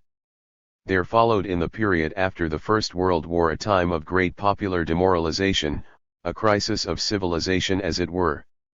This was also the period of the triumphant proselytization of Christianity among peasant masses. Dubbed in official history as a period of stabilization of colonial rule, it was actually a period of defeat, of demoralization, and of the partial ideological incorporation of peasant masses inside colonial structures. The period of stabilization was not without protests. These were widespread. Peasant movements blossomed, against administrative forms and cadres brought in from outside. Depending on circumstances, they took on a variety of forms, usually ethnic or religious, but they were often neutralized by a simple reform. That reform was a simultaneous change in the institution of native con. 103. 104. Trawl and in the face of its personnel, indirect rule. Later, as colonial rule consolidated, the point of reform was to deflate the institution of chiefship as the central state took direct charge of appointing and dismissing chiefs at all levels. Starting with the French after the First World War, the Belgians in the 1920s and 1930s, and the Portuguese last of all, indirect rule had become the generalized mode of native control in the colonies by the 1950s. But the seat of indirect rule, the local states, was under great popular pressure by that same decade. The high points of anti-colonial resistance were inevitably in places where peasant resistance built up against native authorities. Whether with the Convention People's Party, CPP, in Ghana, the Rassemblement Démocratique Africain, RDA, in Guinea, or the Tanganyika African National Union, TANU, only those urban nationalists were able to forge a credible anti-colonial movement that could incorporate grievances against the local state into a wider movement and thereby rally peasant support to a countrywide cause. It is not really the central state but the decentralized despotism that was the local state that came under siege as the anti-colonial movement surged ahead through the 1950s. This is why the first wave of reform of indirect rule structures preceded independence and was the initiative of colonial powers. Key to this post-war reform was the introduction of elections so as to make room for middle strata in the local state. Elected representatives rubbed shoulders with appointed traditional leaders in ethnically defined district councils. Meanwhile, on the ground administration remained a chiefly affair. The point of the reform, after all, was to weld together a coalition of traditional leaders and middle strata through a process of concession and conciliation short of doing away with ground-level despotism. The nature of that process is brought out in a recent study on local government reforms in Nigeria. 97 The Nigerian reform is said to have been triggered by a dispatch from London on the subject of local government, requiring colonial authorities to introduce electoral reforms in the shortest possible time. From the time it was implemented in the 1950s, the Nigerian reform proceeded as a single countrywide agenda that set a different pace for the North than for the South, so that while the electoral principle was introduced in the entire country, elected representatives were confined to a minority in the north but were allowed a majority in the south. The balance between the chief and the council in the range of native authorities was captured in two separate formulations, chief in council and chief and council. In the former, although the emir was required to consult and act in accordance with the decision of his council, he could as its chair still act against the majority in the interest of order. 105. And good government. But in those native authorities constituted as chief and council, the emir as chair always had to act in accordance with the council majority. Both types of native authorities enjoyed considerable powers. The Land Tenure Law of 1962 gave them powers to issue rights of occupancy over customary land. Armed with a police force and a judiciary, they were empowered to make subsidiary legislation of three types: orders over persons in their locality, rules with respect to services in the locality, but only with government approval, and finally, instruments that concerned representation in subordinate councils. The electoral principle held sway in the eastern and western regions of the south, where powers were transferred to elected councils and local government created as an autonomous structure. Although the central government appointed a divisional officer to serve as a guide and teacher in the early stages, that officer was withdrawn by 1955. The result of this comprehensive decentralization, writes A.D. Yahya, was no less than a disaster. Elected councillors never lived up to expectations. Once control from the center was relaxed, councillors misused their powers. As a result, local government came to be associated with acts of widespread impropriety, inefficiency, and corruption. Could it have been otherwise in a context where village-level chiefs continued to exercise absolute authority, Diarabi ensuring that decentralized councils operated with a minimum of popular constraint? The corruption was documented by various commissions of inquiry. The result was public outrage. Following it, central control was reintroduced everywhere. When the military intervened in January 1966, its first act was to remove all elected councillors from councils. States were created and local government was reorganized. With the federal government embroiled in a civil war, the states had a relatively free hand in organizing internal matters. In the resulting diversity, one could still identify some common features. The mood was to break with the past, even if symbolically. In parts of the former northern region, the posture of the native authority was said to be irreconcilable and repugnant to the basic norms of democracy. Its name was changed. For the first time, traditional leaders found themselves a minority in council. In the former eastern region, community councils were created. Composed of elected or selected members, they were supervised by a field representative of the state government who wielded enormous powers. In the former western region, a council manager was introduced following popular riots against local government corruption and unaccountability in 1968. In this arrangement, the council manager was the chief executive of local government and was to run it as a general manager would a private limited company. Everywhere, the new authorities lacked the power to hire and fire staff. In response to widespread corruption, 106. The decentralized and elected councils of the pre-Civil War period had given way to tight control by newly created state authorities. Local government was reorganized by the military in 1976. For the first time, a uniform system was created. Local government now formed the third tier of government, after the federal and the state governments. In all councils, elected members were in the majority. Nevertheless, local government officials lacked administrative powers on personnel matters. As in the colonial period, the central state kept firm control over the hiring and firing of local personnel. At the same time, local government administration remained a dual and pyramidal affair. At the apex, elected officials consulted with traditional authorities, say before appointing the chair of council, and subordinate traditional authorities ran village and district level administration at the base more or less as they always had. When the military handed power back to civilians in 1979, local government was for the first time constitutionally entrenched in the Nigerian political system. Yet the irony is that local government elections were never held once civilian rule was restored, even though the term of office of all councils elected in the military era expired in January 1980. In spite of the legal stipulation that new councils be immediately elected, they were replaced by appointed caretaker committees in most instances and sole administrators in some. What had been achieved in these 3 decades of reform? To begin with, the social base of indirect rule was broadened with the entry of die middle strata. At the apex, rural traditional authorities were gradually restricted to symbolic and advisory functions as room was made for urban middle strata, whether through elections under the military or by appointment under civilian rule. Meanwhile, peasants on the ground continued to be administered as before, by a regime of chiefs and headmen. Second, electoral reform was never applied consistently to all levels of the state.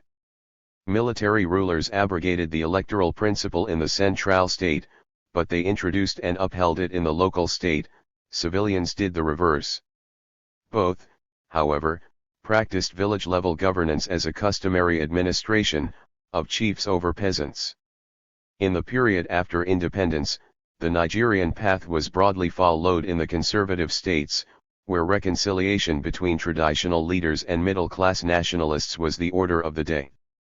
In Ivory Coast, this took on the character of a grand national coalition of urban educated elites and rural native authorities. In a few instances like Sierra Leone after the anti-chief riots of 1955–56, this turned out to be a rescue operation for the native authorities. 98 Alongside the localized coalition building was some degree of centra control. Local authority elections were held in many countries, from Tunisia to Zambia, 107, and Senegal to Sudan, but the new councils or committees were restricted to an advisory role. Even where electoral reform was given some teeth, as in the Senegalese administrative reforms of 1960 and 1972, its bite was blunted by the central appointment of prefects and sub-prefects through whom the central government maintained its tutelage over elected local councils. 100 All in all, it was a reform very much in step with modifications to indirect rule administration introduced by the British in the 50s. The rhythm of reform in the conservative states was a variation on the Nigerian theme. Notwithstanding the partial introduction of electoral reforms by civilians at the center and the military at the local, the customary administration of chiefs over peasants continued. What appeared as a game of musical chairs, a back-and-forth movement between civilian and military regimes, represented a change within a broader continuity, from a decentralized civilian despotism to a centralized military despotism. Whereas the shift to a centralized despotism appeared as a naked military regime in the conservative states, it was much more the effect of a failed effort to uproot and transform indirect rule in the radical states. Whereas conservative states followed the direction of the post-war colonial reform, radical states moved to erase the legacy of colonialism that was indirect rule. So in countries like Guinea and Tanzania in the 60s and Mozambique in the 70s, chiefship was abolished and replaced by centrally appointed party cadres. Many observers have argued that the administrative change was formal. In Tanzania, for example, the chief, Jumbe, was simply renamed the Divisional Executive Officer, DEO, or the Village Executive Officer, VO. One like the chief, his duties were to enforce laws and to collect taxes. As the chief had done, he could take peasants to court for failure to pay taxes or failure to follow district bylaws on cultivation. But the change was not just in name. Alongside went a redefinition and limitation of powers. The newly established executive officer was an enforcement officer. Unlike the colonial native authority, he lacked the power to introduce bylaws or to adjudicate cases. Those powers belonged to the party cadre. Yet the shift from the colonial native authority to the post-colonial single party was neither just formal nor simply nominal. The real shift was in the subordination of state administration to the will of a political party. It is not until this reform failed, until party supremacy over the state gave way to state party rule, and a political process degenerated into administrative edicts that the party cadre appeared as a double agent, also a state agent, and overreached and extended his, and at times her, powers, simultaneously a representative of a political power and an enforcement officer. It is such a moment that was illustrated by a ground-level study in Rungwe district, Tanzania, which 108 found 102 that the powers actually wielded by TANU cell leaders exceed greatly the instructions received from Dar es Salaam, local government officials and TANU leaders. The cell leaders not only set TLE cases, but also impose fines and charge fees for arbitration. People dissatisfied with the judgment of their own cell leader may turn to a court of appeal, only to find that the court is the same cell leader alone, or in combination. As brought out in hearings to the recent Commission of Inquiry on Land, these village-level officials even used to detain peasants for up to 48 hours. Like the agent of the native authority, the party cadre too came to exercise a fused power. If the Achilles heel of the Tanzanian reform was that it elevated the single party above society, as its unaccountable representative, the same cannot be said, at least not formally, of the Mozambican reform, which began in the second year after independence. 103 Here the abolition of chiefship was coupled with the direct election of representatives to people's assemblies in localities or subdistricts. By 1980, more than 1,300 elected assemblies had been formed in administrative localities and communal villages over the whole country. The limits of the reform became dear as it moved beyond the village level. All elections beyond the village were turned into an indirect affair. If the Mozambican reform expanded popular participation, it simultaneously limited representation to a narrow village-defined limit. Indirect elections went hand in hand with a key feature of indirect rule, fused power. From the top down, the party head was also the head of government in the locality and the president of the corresponding People's Assembly. The party had a key role in the selection of candidates to any organ. Fusion of power was the principle around which the party state was constructed. As custodians of a militant nationalism that had successfully bridged the urban-rural divide and posed colonialism hitherto its most serious challenge, radical leaders tried to institutionalize the political gains of the nationalist struggle into a single party. However, this attempt to reform the bifurcated state from above did not succeed. Lacking in democratic content, it carried forward the colonial tradition of fused power and administrative justice. We will later see how, faced with a peasant resistance to a top-down development program, persuasion and politics degenerated into extra-economic coercion. As that happened, the center of gravity of the radical party state shifted from the party to the state. The bitter fruit of a failed attempt to transform decentralized despotism turned out to be a centralized despotism. Customary law, the theory of decentralized despotism. Underscore underscore underscore underscore underscore underscore underscore CHAPTERFOUR underscore underscore underscore underscore underscore underscore underscore underscore COLONIALISM claim ed to bring civilization to a continent where it saw life to be ORROW, a phrase from a context not entirely unrelated as nasty, brutish, and short. Civilization here meant the rule of law. The torchbearers of that civilization were supposed to be the colonial courts. The courts were intended neither just as sites where disputes would be settled nor simply as testimony to effective imperial control, rather, they were to shine as beacons of Western civilization. Yet no sooner was this claim made than it lay in shreds as power was forced to find ways of controlling multitudes on the ground. The history of that moral surrender was one of a shift in perspective and practice, from a civilizing mission to a law and order administration. The judicial system that evolved in the colonies bore a remarkable similarity.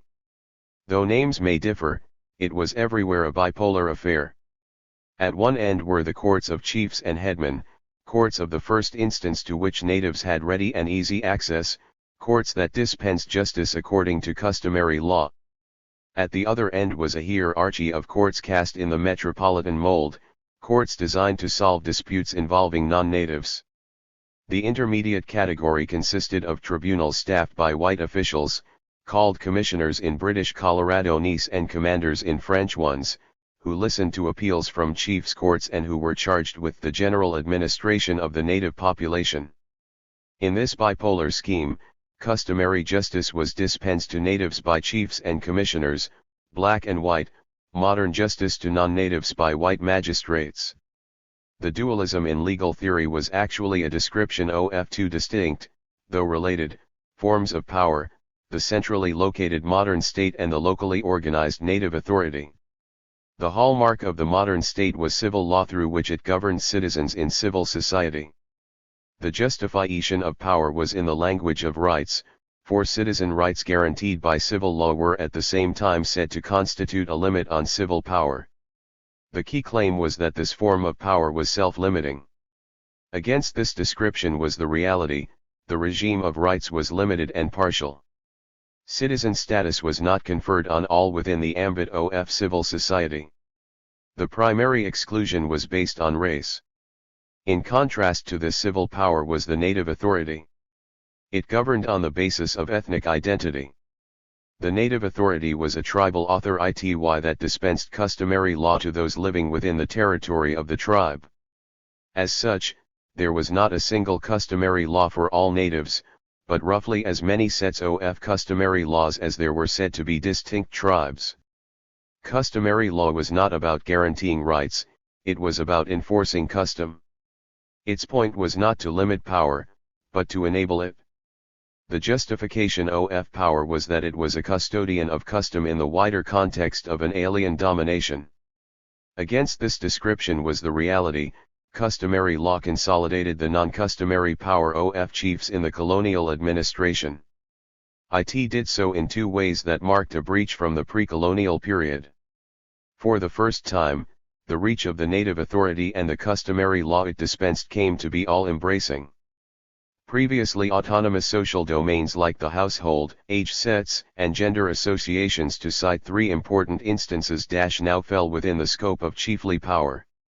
At the same time, and this is the second breach with the pre-colonial period, any challenge to chiefly power would now have to reckon with a wider systemic response. The native authority was backed up by the armed might of the modern state at the center. We will later see that just as civil society in the colonial context came to be racialized, so the native authority came to be tribalized. To the racially defined native as the other in civil society corresponded the ethnically defined stranger in the native authority. In this chapter, I will be concerned with three issues. The first is the domain of the customary. Who were the natives who were supposed to live by custom? What were the courts through which custom came to be enforced? And what were the sources of this customary law? My second objective is to understand the process by which the customary came to be defined, particularly so in a context marked by a rapid shift in both the perspective of colonial powers and the situation of different groups among decolonized.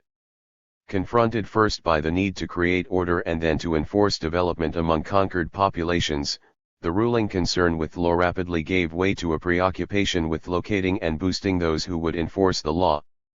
At the same time, this late 19th century transition from slavery to colonialism turned out to be a period of radical dislocation for different strata among the colonized. Instead of a traditional consensus about custom, it signified a time of rapid change and much contest over the customary. Yet colonial powers presumed an implicit and unchanging consensus over the customary. Who then really came to define custom and how? Third, given this divided legacy, of laws modern and customary, what was the promise and the limit of the legal reform effected in the post-colonial period? What did customary mean?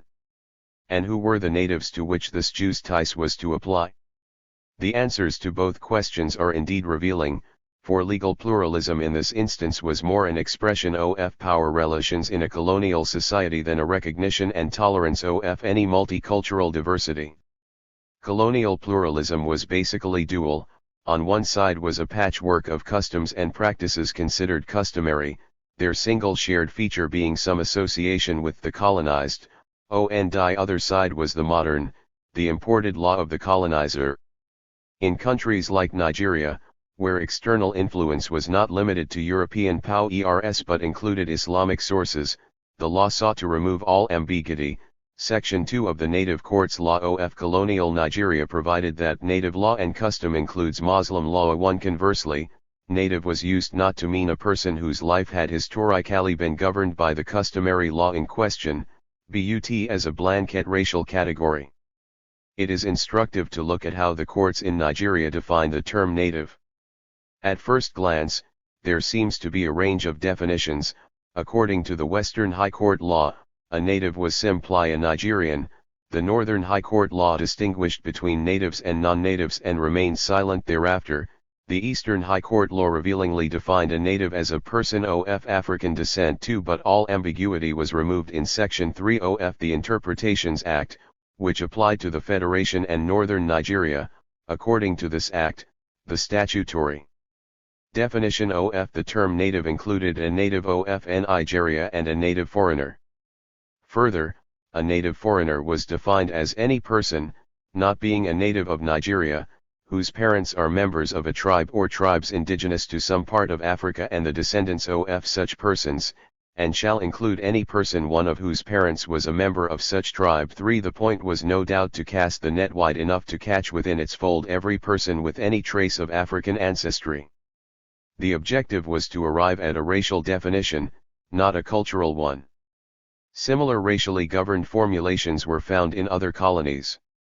In Lesotho, Section 2 of the General Law Proclamation spoke of customary law as African law to be administered to all Africans. Following a survey of the operations of Swazi customary courts according to the terms of Section 3 of the Swazi Courts Act 80 of 1950, Kumalo concludes that these courts have civil jurisdiction over all Swazis, meaning a member of the indigenous population of Africa who is a Swazi citizen attached to a chief appointed under Section 4 of the Administration Act 79 of 1950.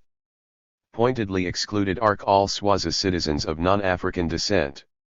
In Botswana the law simply defines the jurisdiction of customary courts as covering all tribesmen. 0. Yet customary law was not a racial catch-all. The native and the tribesman were not the same. Natives were disaggregated into different tribes. Each tribe had its own customary law, which the leadership of the tribe had the power to enforce. The notion of the ethnically defined customary was both deeper and more differentiated than the racially defined native. It grounded racial exclusion in a cultural inclusion. The natives denied civil freedoms on racial grounds were thereby sorted into different identities and incorporated into the domain of so many ethnically defined native authorities. The domain of customary law was confined to customary courts, being the lower courts. Native customary law, in my view, opined a British judge in a West African case, is more or less in the same position as foreign law and it must be established by an expert before courts other than the native courts. 7 Who, then, had the authority to establish this matter of fact rather than matter of law? What were deemed to be the authoritative sources of customary law? On this question, there was no clear agreement and often an amusing confusion. In both British and French-controlled territories, superior court judges, whether European or African, often sat with African assessors who informed them what was the customary law in question. 8 That, however, still begs the question, who would qualify to be an assessor? Opinions varied. To Golden and Gelfand, authors of African Law and Custom in Rhodesia, for example, the answer was obvious: the African knows his laws, not as a result of study, but by virtue of being and living as an African. 9 Yet the matter was hardly as simple and straightforward. As Governor Cameron confided to a visitor to Tanganyika, the difficulty after a period of disintegration is to find out what their system was. They know perfectly well, but, for one reason or other, they may not tell you. 10 A Portuguese authority on the subject thought he had found a way out of the dilemma. Unlike the common law which should be applied by a qualified jurist, he argued, the questions relative to usages and customs should be judged by the administrator because it is he who is conversant with the local custom and the dominant mentality. 11 The same authority was compelled to add, For this purpose he is assisted by two natives who inform him on the local law. The famed British administrator anthropologist Rattray agreed. In calling for the retention of all that is best in the African's own past culture, Rattray admitted, the main difficulty lies in the fact that we and the educated African alike know so little of what that past really was. 12 But those few who possess the requisite knowledge are illiterate, and in consequence generally inarticulate for practical purposes, except when approached by the European who has spent a lifetime among them and has been able to gain their complete confidence. As to why that should make the literate European indispensable but rule out the literate African, he never explained. Presumably the illiterate native was the more pristine, just as the literate African was the more contaminated by alien worldly influences percolating through the written word. But even if the anthropologists considered the illiterate native a more reliable authority on customary law, that authority was surely seen in the nature of a primary source, to be sifted through, analyzed, its internal contradictions smoothed over, its gaps and lapses filled in, all to arrive at a coherent, consistent, and comprehensive secondary formulation. Still, it was not every native, not even every illiterate native, who was presumed to know customary law. For as many an experienced administrator and knowledgeable anthropologist suspected, it was more or less a truism that real customary law was in the mind of the oldest men, or even of the dead, and that the new elders did not know it properly. 13 With modern law there was no such problem, it was easily imported and read. For the British brought with them the common law, the doctrines of equity, and the statutes of general application that were in force in England at a particular cut-off date, in the case of Ghana, 1874, Kenya, 1897, Nigeria, 1900, and so on. 14 The French exported their civil code and other sets of legislation to their possessions. The Belgians went so far as to enact a simplified version of the mother code, calling it the Code Civil du Congo. On top of this imported law, there was the body of statutes promulgated by the colonial state. 15 This dual system of justice was at the heart of indirect rule, and some variation of it came to be in every African colony. The pace-setter in these matters, as in others related to indirect rule, were reforms Lugard introduced in northern Nigeria. Three key statutes defined the nature of the judicial system in colonial Nigeria. 16 The first was the Native Court Proclamation. Under it, the resident in charge could set up 4 grades of native courts, with the highest sitting under the presidency of the paramount chief. The paramount chief's court had full and unlimited jurisdiction to adjudicate in all civil matters or to try all criminal proceedings in which the chief's subjects were parties. For the subjects, there was to be neither a right of representation nor a right of appeal to a court presided over by a British judge or a political officer, no matter how serious the charge or the penalty involved. The paramount chief who presided over this court as the supreme native judicial authority was, in addition, the same paramount chief who sat as the supreme native administrative authority under the Native Revenue Proclamation. The second statute defining the judicial system in the colony was the Provincial Courts Proclamation. A provincial court was set up by the High Commissioner of the Protectorate and was empowered to hear all cases involving non-natives. Required to administer English common law, the doctrines of equity and the statutes of general application in force in England on January 1, 1900, these two were no-nonsense courts that neither admitted lawyers nor were required to follow strict English legal procedure. To the non-natives basking under the tropical sun in a non-settler colony, they offered an English version of African customary law. The pride of place, the jewel in this thorny crown, was the Supreme Court of Northern Nigeria, set up under a third statute. As befits a crown jewel, it was required to follow strict legality and strict technicality, complete with the right of legal representation for all parties involved, but its writ was limited to only the 2 cantonment areas of Lokoho and Zungeru. The crux of the matter was that more than 99% of the judicial work in the Protectorate was carried out beyond its purview, in courts run by non-legal administrators, whether native or European. In French colonies, too, there were two parallel court systems, one French, the other native. 17 French courts were presided over by French magistrates, who judged according to French law, and were used in all cases involving a French citizen. Cases involving only subjects were the preserve of native courts. Under the era of direct administration, however, chiefs gradually were deprived of judicial powers, which were transferred to European administrators. A 1903 decree limited police powers of chiefs to a fine of IS francs and 5 days in prison. Another decree from 1912 limited their competence only to matters of conciliation, and yet another decree from 1924 conferred the chair of the court of first instance to a European official, usually a clerk.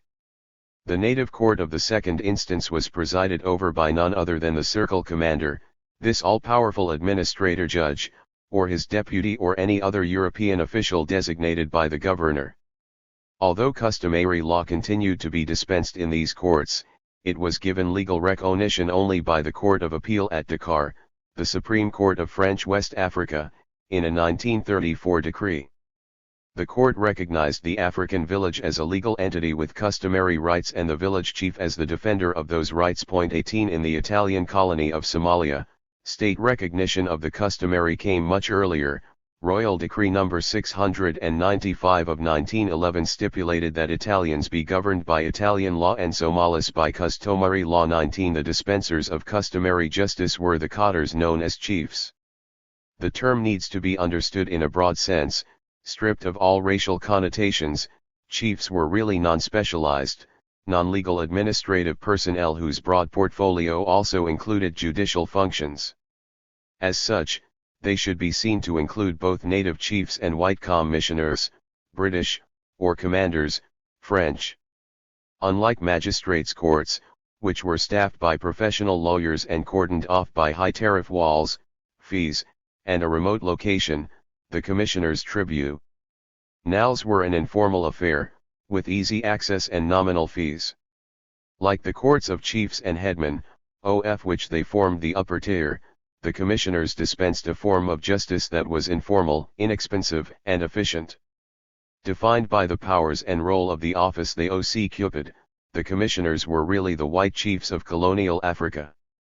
Defining customary in a changing context.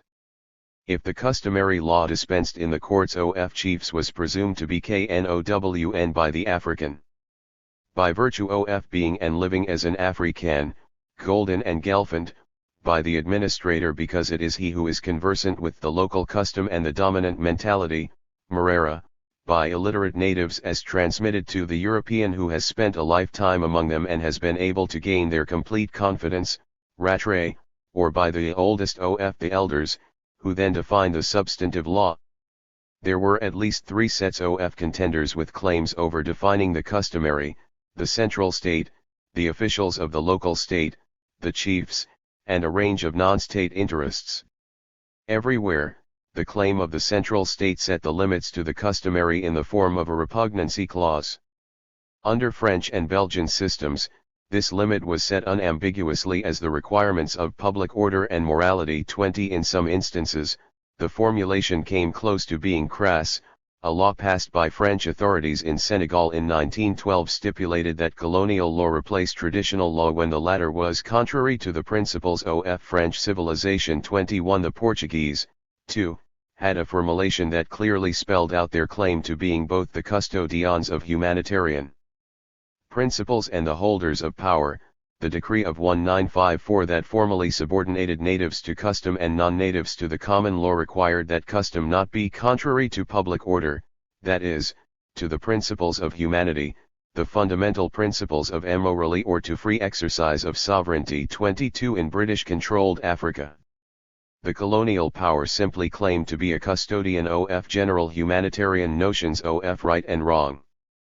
The standard formulation thus required that customary law be applicable if not repugnant to justice and morality, Kenya, Malawi, not repugnant to natural justice and morality, Southern Rhodesia, not repugnant to natural justice, equity, and good conscience, Ghana, Nigeria, Sierra Leone, or not repugnant to justice, morality or order, Sudan, Point 23. Rarely did the British admit that the law must also safeguard the exigencies of power.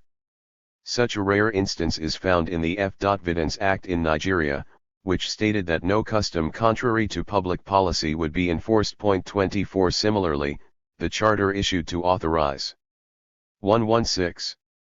The colonization of Rhodesia required the High Commissioner to respect any native civil laws and custom, except so far as they may be incompatible with the due exercise of Her Majesty's power and jurisdiction. 25. The same illuminating phrase can be found in the Native Courts Proclamation of 1942 in Bechuanaland. Point 26. What kind of limit did the repugnancy clause set in practice? The overriding constraint stemmed from the reality of defending power. At the beginning of colonial rule, a clear distinction was made between the civil and criminal aspects of customary law. The former was to be tolerated, the latter to be suppressed. The official justification was that humanitarian consideration to eliminate evil required that chiefs be deprived of any criminal jurisdiction, for chiefs were no doubt the source of much evil in Africa.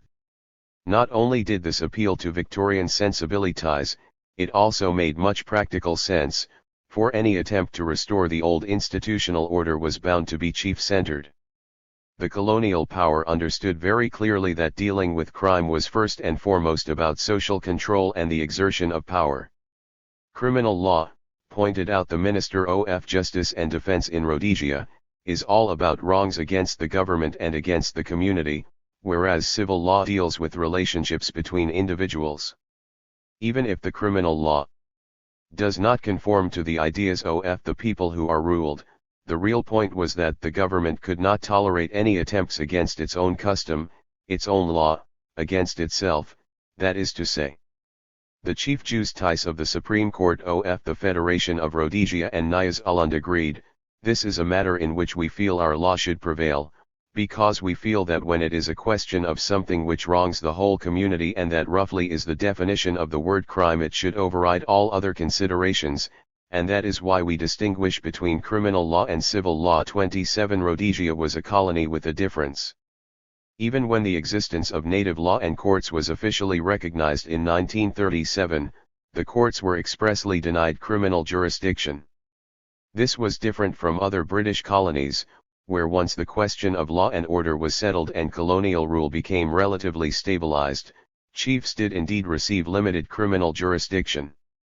For indirect rule, as Luggard recognized, would mean little if it did not give chiefs the power to punish.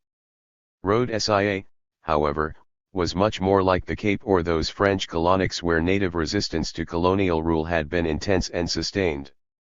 The specter of the Matabele Kingdom and the resistance it spearheaded continued to haunt settler memories. The problem was not just to crush such a resistance, but to prevent its resurgence. From the point of view of the settler-dominated state, the exercise of criminal jurisdiction was thought to be, and in fact is, a significant instrument of social 117. Trawl, and its removal could go far towards making Ndeb resurgence impossible. 28. It is not that Victorian notions of right and wrong played no part in setting practical limits to customary law.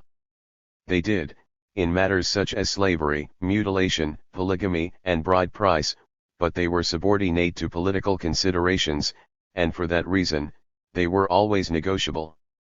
French colonial authorities made a distinction between the end of the slave trade and that of slavery.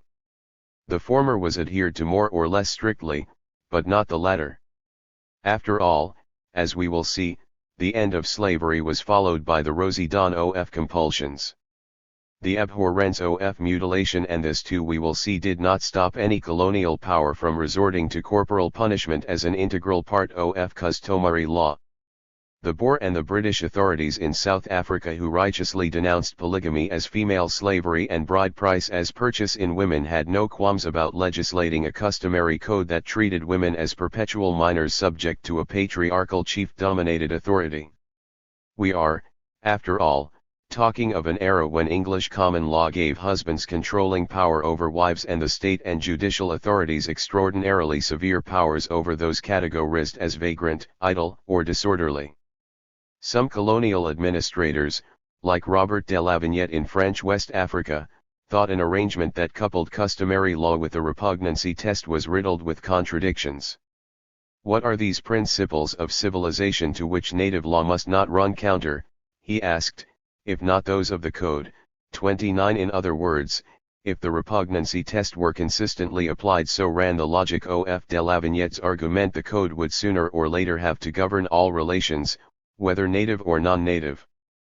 But one thing should be clear.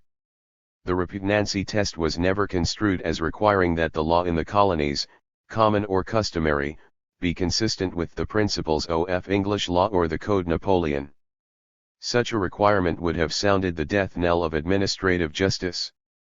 The point of the repugnancy test was to reinforce colonial power, not to question it. One study of court cases in colonial Nigeria concludes, it is clear that the courts decide whether a particular rule is to be rejected for repugnancy largely in an ad hoc manner. 30. Conflict over the customary. If in practice the repugnancy clause was a way of enforcing the exigencies of colonial power, does it mean that within those limits substantive customary law was really decided by the colonized, was really the 118 reflection of a traditional consensus that preceded the imposition of colonialism, and continued through it as the result of some kind of benign neglect? This could not have been, if only for one reason. The dawn of colonialism was a time of great social upheaval through most of the continent. Its most dramatic manifestation was the rise of conquest states in the 19th century. Their defeat liquidated the political power that had stabilized conquest-based claims. The end of slavery eroded or made uncertain an entire range of claims on the services of subordinates, from formal slavery to slave marriages. The onset of migrant labor provided young men with ways of earning cash and thus with an alternative to service marriage, an institution through which elders who controlled access to wives could claim a range of services from young men as prospective suitors.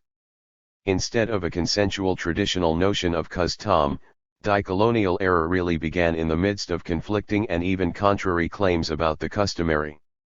The content of customary law is difficult to understand outside this context of conflicting claims, many reflecting tensions hardly customary. These tensions were grounded in two intersecting realities. On the one hand, while an old regime of force, legal slavery, was eroding, a new one, colonial compulsions, was just as surely taking its place. On the other hand, while 19th-century commodity markets in slaves and artisanal products were fast shrinking, new colonial markets in wage labor and export crops were expanding just as quickly. Both those with and without claims in the old order sought to establish claims in the new one. The onset of colonial rule combined with new conditions increased mobility and increased stratification to generate new and contradictory claims. Not surprisingly, every claim presented itself as customary, and there could be no neutral arbiter. The substantive customary law was neither a land of historical and cultural residue carried like excess baggage by groups resistant to modernization nor a pure colonial invention or fabrication, arbitrarily manufactured without regard to any historical backdrop and contemporary realities. Instead, it was reproduced through an ongoing series of confrontations between claimants with a shared history but not always the same notions of it. And yet, and this is the important point, the presumption that there was a single and undisputed notion of the customary, unchanging and implicit, one that people knew as they did their mother tongue, meant that those without access to the native authority had neither the same opportunity nor political resources to press home their point of view. In the absence of a recognition that conflicting views of the customary existed, even the question that they be represented could not arise. To get a sense of how deep-seated was the conflict over the customary, we need to grasp how radical were the dislocations that marked the 119 onset of colonial rule. At least three sets of tension-producing developments interlocked and made for a single overarching process. The source of this triple dislocation lay in broad political, economic, and social changes, the process of state formation, the development of markets, and far-reaching changes in gender and generational relations. The impact of colonial rule in each instance was nothing less than dramatic. We have seen that nowhere in 19th century Africa had the territory-based claims of the state singularly triumphed over kin-based claims of lineages. Everywhere, and not just in the non-state societies, kin groups contested with and balanced the claims of state authority. The onset of colonial rule tipped the balance decisively in favor of state authority. This was particularly evident in kin-based societies, where every person had depended on kith and kin to protect life and property, for there was no other authority to turn to before colonial rule created one. It was also true, however, where hierarchical authority, chiefship, had preceded colonialism, for the consolidation of colonial power went alongside setting up a parallel court structure that would not only recognize individual rights, but also do so with a sweep so exclusive as to include even the domestic realm. In her study of the Kilimanjaro region in Tanzania, Sally Falkmore argues that customary disputes brought to the chief's court in the colonial period were probably decided in pre-colonial times at home, that is, in the social fields in which they arose. 31 Whereas the practice in the pre-colonial period was for chiefs simply to announce the decisions of the age-grade assembly, the colonial chief presided over the assembly and made the decisions, in the process phasing out the role of age sets. With the onward flow of colonial rule, the tendency was for chiefly power to become consolidated, if only for one reason. The operation of the chief's court was permeated by the knowledge that the colonial government could be relied on to supply excessive force behind chiefly authority. The chief could turn any recalcitrant over to the colonial authorities by falsely accusing him of breaking the rules of the colonial government, or he could manipulate those rules to deprive individuals of opportunities to work for cash by executive fiat. If native courts provided an alternative authority to that of the kin group, the cash economy also made it possible for some to escape obligations to one's kin. The beneficiaries of the new legal order came from diverse social strata. At one end were new and relatively prosperous peasants whose springboards were offices in the local state and opportunities in expanding market agriculture, and whose vision often coincided with a more individualized notion of rights. At the other end, the expanding money economy and market-based relations often generated a rising spirit of independence among those women and junior men 120 who but yesterday were locked in servile relationships. Sometimes this led to a coalition of old victims and new beneficiaries around commonly advanced claims. Take the example of kin groups where households, persons and property used to be inherited upon the death of the husband, but where women and children often refused to be so inherited. Among the Langi people in northern Uganda, as among many others, such an inheritance used to be the right of the male sibling of the deceased. The former wife Lako, once inherited, was known as the Dako. Although inheritance broadly continued to be practiced, women struggled for the right to choose a partner, even if within the confines of the kin group. In time, widows won the right to refuse to be inherited by the husband's brother, in favor of a preferred, usually a better-off member of the larger kin group. 32 Consider also the typical circumstances of the migrant laborer who remitted his earnings home to his mother's brother, who invested them in the purchase of cattle.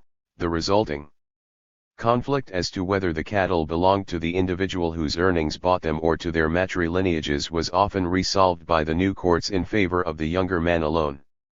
As new property demanded new rights, old institutions, chiefs, newly recast, recognized them, in the process emerging triumphant over other similarly traditional institutions. Kin groups, more or less bypassed in the constellation of a new power.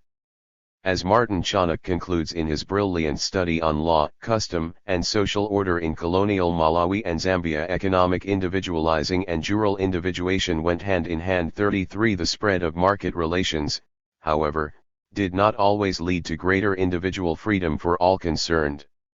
When it came to conflict-producing and tension-ridden relationships, freedom for one could be only at the expense of another. This was often the case with the marriage bond between male migrants on the move and female agriculturists bound to village communities under the grip of a chief. As migrants appealed to tradition, chiefs, often as in southern Rhodesia 34, imposed punishments for adultery and enforced paternal control over marriage. In migrant labor zones, Women could and did turn into cash crop producing peasants, but their workload often increased alongside diminishing freedoms and increased compulsions. In spite of the tendency of colonial texts to collapse the customary and the tribal into a single non-contradictory whole, there was seldom a clinical separation of tribes or even a homogeneous internal culture in these times of great change and tension. The tendency was for a more or less mixing of tribes and an internal differentiation that went alongside varied and even conflicting practices within the same tribe. Not only 1-to-1 were the boundaries of ethnicity blurred and elastic, there was often little that was traditional about tribal boundaries drawn by colonial administrators, as we have already seen.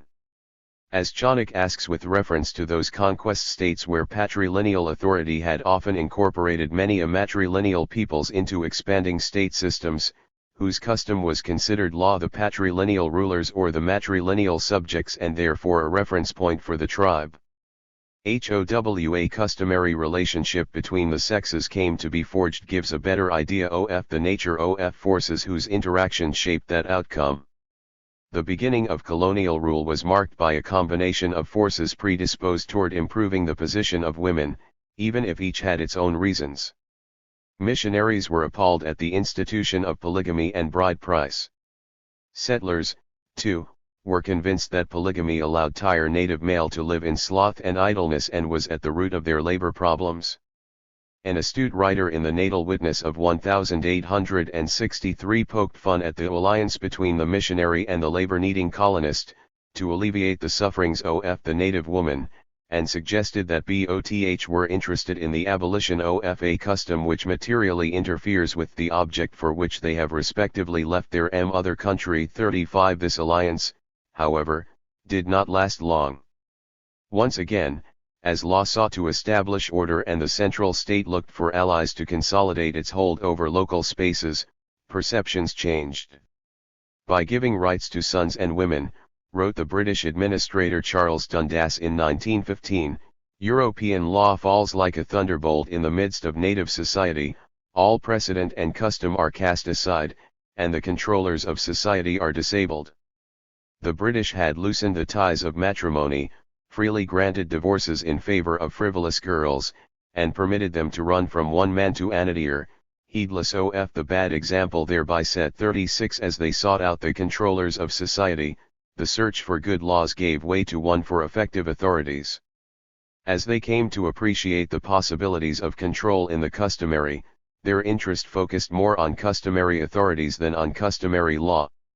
As the substance of the law was subordinated to the quest for order, the claim to be bringing the rule of law to Africa became handmaiden to the imperative to ground power effectively.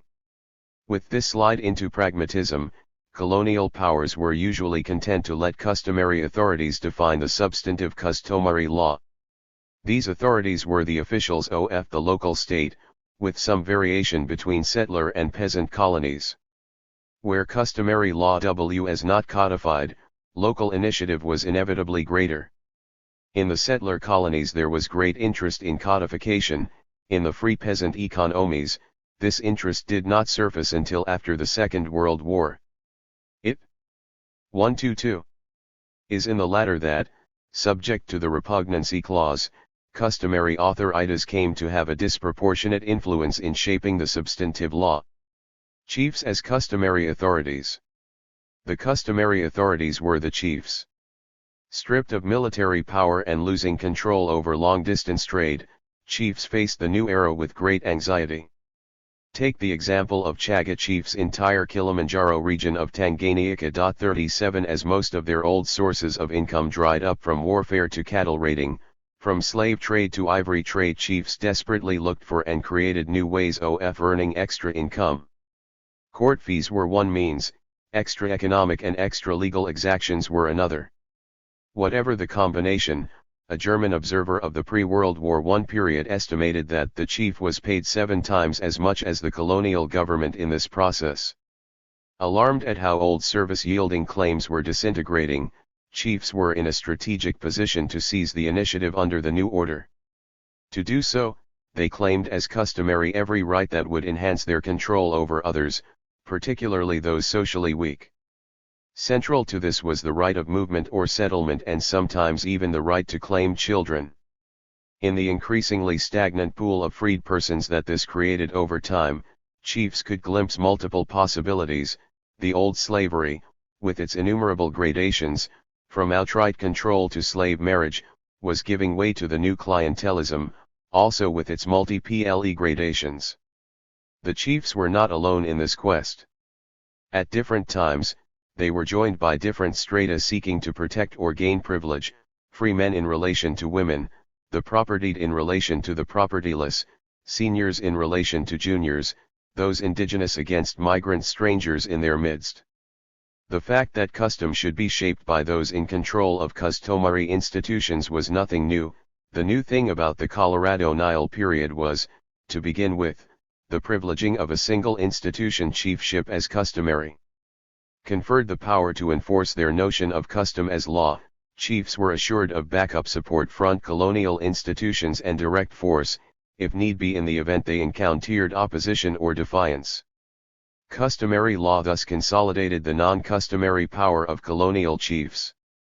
Should it be surprising that this power came to enforce as custom rules and regulations that were hardly customary, such as those arising from a newly expanding market economy? The courts in Kilimanjaro thus penalized as a violation of the Cus. 123. Tomari any failure to pay taxes or school fees, to observe price controls or obtain a marriage certificate, to terrace certain lands or to keep away from cultivating land alongside streams. 38 As they were turned into an enabling arm of the state power, the courts not only enforced authority as such, but were often key to setting up a colonial export-import economy. The orders of agricultural inspectors and veterinary officers on the Kilimanjaro were enforced by native courts through fines and jail sentences. Take, as one instance, the case of peasants who were fined in 1947 because they failed to plant cotton with seeds provided by the native authority. The case of colonial Malawi and Zambia illustrates the incredible range of rules that gave native authorities criminal jurisdiction. 39 These rules did not only control drinking and the carrying of weapons and freedom of movement, they went so far as to regulate villages' cleanliness and sanitation, control of infectious diseases, control of fire, road making, tree felling, limitations, tax registration, reporting of deaths, grass burning, the killing of game and other administrative matters. The rules were often technical to the point of minutiae. Rules on tree cutting, for example, encompassed and defined such matters as the width of tree which could be cut and permitted distances from roads and rivers, and similarly with rules on the use of streams and control of diseases. The more technical the specification, the more objective would seem the justification and the more infallible would appear the authority in question. The administration and the courts moved like a horse leading a cart. As administration became established, its demands were enforced under the threat of penal sanctions. More and more activity previously considered civil now became criminalized with a corresponding increase in the number of criminal prosecution in the courts. The number of convictions in colonial Malawi rose from 1,665 in 1906 to 2,821 in 1911 to 3,511 in 1918. Two-thirds of the latter were for new statutory offenses that had nothing to do with custom. Of 8,500 convictions realized in 1922, 3,855 were for offenses against the native hut and poll tax ordinance of 1921, 1,609 for leaving the protectorate without a pass, and another 705 for offenses against the employment of natives ordinance. A decade later, a second category of convictions appeared alongside those for failure to pay tax, breach of a labor contract, or insisting on free movement. That year, 776 were convicted for offenses against the forest laws, 387 for violating township regulations, and 227 for breaches of the tobacco and cotton uprooting rules. Could there be a better illustration of the law functioning as an administrative imperative? By the late 1930s, administrative control had taken on the proportions of a stranglehold. In one colony after another, peasants were being ordered to leave their homes in the interest of soil conservation, to destroy, destock, herds so as to restore the balance between livestock and grazing land, and to uproot sub-quality coffee trees to improve crop husbandry. None of this was being done by the central state, all of it was being enforced on the command of native authorities, everywhere instructed by European advisors. Take, for example, colonial Tanganyika, where native authorities were given powers to make orders, Section 9, and rules, Section 16, for the peace, good order, and welfare of the natives under the 1927 Native Authorities Ordinance. In agriculture, the power to make orders covered not only the protection of trees and grassland and the control and eradication of animal and human diseases, but also the increase of food production. In 1930 these powers were greatly added to by specific orders of the governor. The regulation related to every conceivable aspect of farming practice and land use. There were orders on everything, from anti-erosion measures, compulsory tillaging and terracing, destocking, control over grazing, etc., to improved methods of cultivation, destruction of old cotton plants, mulching of coffee, etc., and from the practice of animal husbandry, cattle dipping, etc., to methods designed to prevent famine, compulsory production of some famine crops such as cassava or groundnuts. The fiction was that rules were locally formulated and imposed by the relevant native authority in response to local conditions and needs, but the fact that so many of the individual orders were couched in more or less identical terms led at least one analyst to conclude that they were issued invariably at the instigation of the administration. 40. Not surprisingly, complaints against regulations went hand in hand with criticisms of chiefs and the chiefly system. And revolt brewed as enforced agricultural change gathered pace. 41. Whereas the rationale was inevitably technical, the effect was life-draining. Behind the mask of indirect rule lay the day-to-day routine customary violence of the colonial system. Should it be surprising then that enforcing custom became a euphemism for extending colonial administration and developing a colonial economy? Run by native administrators, native authority courts were supervised by another set of administrators, only they were European. The native courts proclamation in Nigeria, for example, set up native courts without spelling out their procedure or practice, except for empowering the district commissioner to make the relevant rules. When the rules were so made, they were not exhaustive, so the courts were left to the district commissioner's administrative guidance. 42. It was the administrator in charge who defined the uncodified customary law. Lawyers 125, however, were kept at bay, out of courts. The whole point of indirect rule was to find a chief and build a court around him. 43. Customary law was never concerned with the problem of limiting state power, only with enforcing it. Liberal theory emphasized the double-sided character of law, that while it came from the state it also restrained power. Power was said to be grounded in consent. State command was presumed to be rule-bound, not arbitrary. This was the meaning of the claim that civil society was framed by the rule of law. None of these claims, however, sounded sensible where power sought to secure order through conquest, not consent. In such a context, the triumph of techno-administration under the guise of indirect rule through customary law was nothing but a retreat into legal administration. That retreat was indirect rule, the separation of judicial and administrative power, rationalized Luggard at one point, would seem unnatural to the primitive African since they are combined in his own rulers. And at another point, just a few pages later, he conceded the necessity, in a country recently brought under administration, and in times of political difficulty, occasions may arise when the strictly legal aspect may give way to expediency. 44. Under colonial conditions, respect for the law was really respect for the lawmaker and the law enforcer, often the same person. Consider, for example, the daily routine of the British District Commissioner of Tunduru in southern Tanganyika. D was in the habit of going for a walk every evening, wearing a hat. When, towards sunset, he came to the point of turning for home, he would hang his hat on a convenient tree and proceed on his way hatless. The first African who passed that way after him and saw the hat was expected to bring it to D's house and hand it over to his servants, even if he was going in the opposite direction with a long journey ahead of him.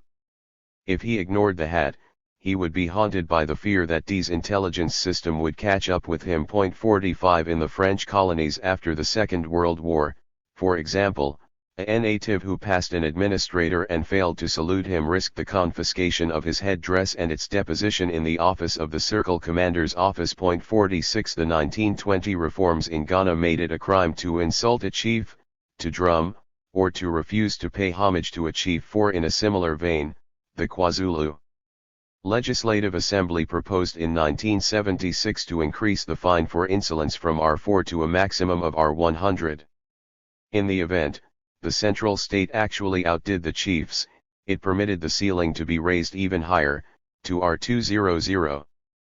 But a member of the Assembly argued that increasing fines would not change the insolent behavior which exists in the community because we normally find that people 126 who are disobedient to their chiefs are poor people. Not being in a position to pay fines, he argued that the poor should be meted out corporal punishment for insolence. 48 The injustice that commissioners and chiefs administered was infinitely flexible. If a transgressor had property, he would be fined; if not, he would receive lashes in the nearest marketplace. Corporal punishment was not only an integral part of the colonial order but a vital one. In the Portuguese colonies, the palmatoria, a punishment delivered by means of a beating on the hands, became the symbol of the colonial legal system. 49 The French, the British, and the Boers preferred to administer the strokes of a hippopotamus hide called the manigolo in Malinki, the kiboko in Kiswahili, and the shambok in South Africa on parts of the body less exposed but more sensitive. Much has been written about the French colonial system of the indigently, but inevitably it has been exceptionalized as a specifically French practice, and an early one at that. Its origin lay in an early Colorado Nile presumption that almost all the whites had the authority to inflict punishment on any native. Formalized as the indigenat in Algeria in the 1870s, the system was imported into French West Africa in the 1880s. 50 decree of 1924 limited this generalized white privilege to officials representing the public powers, administrators, and their clerks. The privilege was then extended to non-administrative chiefs for whom the ceiling was fixed at 5 days imprisonment and a fine of 25 francs. The decree limited the offences for which subjects could be penalized to 24, but their variety was such and their definition so loose that the effect was arbitrarily to cover anything. It gave the administrator a list of motives, among which he could simply take his pick, and be sure of finding one that would suit a subject he wished to punish. In Guinea, for example, it included a penalty for anyone appealing the decision of an authority, complaints or objects, knowingly incorrect, repeat in front of the same authority after a proper solution has been found. In Senegal it included penalties for negligence to carry out work or render aid as demanded, for any disrespectful act or offensive proposal vis-a-vis a representative or agent of authority, including a failure to salute a passing administrator, or for speech or remarks made in public intended to weaken respect for French authority or its officials, including songs or false rumors. One so marked was popular outrage against the indigenat by the time of the Brazzaville Conference in 1944 that de Gaulle felt obliged to acknowledge publicly the need to abolish it. Call it white privilege, rule by decree, or administrative justice, the point about the indigenat that set it apart from normal practice in the colonies was only that it crudely and brazenly put on the law books as rules the gist of day-to-day practice in the colonies. For was not the whole point of administrative justice to let administration operate unfettered by judicial restraint? Take, for example, the following list of charges taken from the Fort James Court Book: 4 lashes for wasting time instead of buying food, 5 to 10 lashes for sitting around fire instead of working. One man was fined for absenting himself from hospital while under treatment. Another man was fined for singing near the native church at 11:30 p.m., some were fined for being late to work, others were fined for gross disrespect, 2 men were fined 5 shillings each. For Constantine running away at the approach of the Boma official. 52. How different was the practice in a British colony from the French indigenate? Was not the point to teach the recalcitrant a lesson, to ensure they learned to respect authority the next time around? Listen to the testimony of those with direct experience of this rough and ready justice. A Dahoma newspaper reported in 1935, everyday men and women, even those who owe nothing to the fiscal authorities, are arrested, lashed together and beaten under the pretext of refusal to pay their taxes. Many of them, to comply with the payment of their taxes, pawn their children. 53. Around the same time, a Senegalese journal illustrated the land of customary authority which it was a crime to oppose. 54. Salif Fall was a canton chief whose way of recovering overdue taxes was to tie up all the natives who could not produce a tax receipt during his inspection tour. These unfortunates were then whipped in sight of the whole village till they bled, and, as a more effective reminder of the canton chief's authority, their sores were smeared with wet salt through the good offices of the DRF. In words not very different, another newspaper described what it meant to live in a British colony, with its denial to natives of the principles and procedure of British courts while subjugating the judiciary to the executive. Under an authority that invest-fed district commissioners otherwise innocent of English law and practice with powers of life and death in the provinces over natives of whatever standing without any trial by jury or the right to retain counsel while detesting educated natives as the bête noire that haunts its political and autocratic dreams, under an order that prescribes public floggings of general offenders stripped naked in the public markets while maintaining so-called white prestige at all costs. This powerful indictment of administrative justice in colonial Nigeria was published by a 128 native paper, the Lujos Weekly Record, in its official tribute to Sir Frederick Lugard, the architect of indirect rule, on the eve of his retirement in 1955. 2 decades later, another Nigerian newspaper reported a meeting of the resident with representatives of various tribal unions and societies in the district, held in the Enugu High Court to discuss the question of the Enugu Native Court. It is noteworthy that the general feeling of the meeting was against having anything to do with the Native Court for Enugu. We ourselves have always been entirely lacking in enthusiasm for these so-called native courts. In our opinion, the scandal of bribery and corruption permeates the whole system, and we see little likelihood of there being any improvement in this respect. 56. But having a native court was hardly a matter of choice, for written into the legal system of every colonial power was the distinction between subject and citizen. The prototype subject was the free peasant, ruled indirectly through an administrative cadre that was both native and European, purporting to work through traditional institutions that in reality were a mishmash of practices severed from their original context, imposed by the colonial power, or initiated by office holders dispensing a customary justice that should more appropriately be understood as a form of administrative justice. Deracialization as post-independence reform. If customary law and die office of the chief, native, or white, cannot be seen as a simple continuation of indigenous, pre-colonial forms of control, it is also true that this ensemble, the system of indirect rule, did not simply cease to be with independence. Nor was it just reproduced thoughtlessly or without restraint. The anti-colonial platform of the 1950s often combined a demand for a unified legal system with a newfound respect for customary law as the embodiment of a much maligned tradition. In this context, the call for a unified legal system meant a creative blending of customary and modern law and a single hierarchy of courts open to all as citizens. Such, indeed, was the agenda set by a conference of judicial advisors who met at McRae University in 1953. But legal reform did not await political independence. It came as part of a larger reform of the colonial system undertaken in response to the great anti-colonial movement of the post-war era. Anti-colonial protest brought to center stage a debate that had been going on for decades within metropolitan circles, pitting administrators against lawyers, and conservatives against liberals. While administrators stood for efficiency, and in its name a simple and speedy justice, lawyers called for the transplanting of the technicalities of English criminal law and prose. 129. Jurors.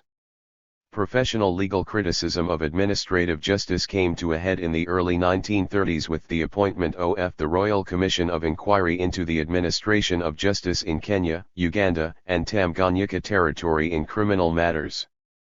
Chaired by H.G. Bushi, the legal advisor to the Colonial Office, the commissioners found it fundamentally unsound that district officers should rest their prestige on their powers to judge and punish, and should base their judicial functions not on legal training and strict application of the laws of evidence but on their general knowledge of African life. 58. The rising wave of anti-colonial protest tipped the scales in favor of lawyers.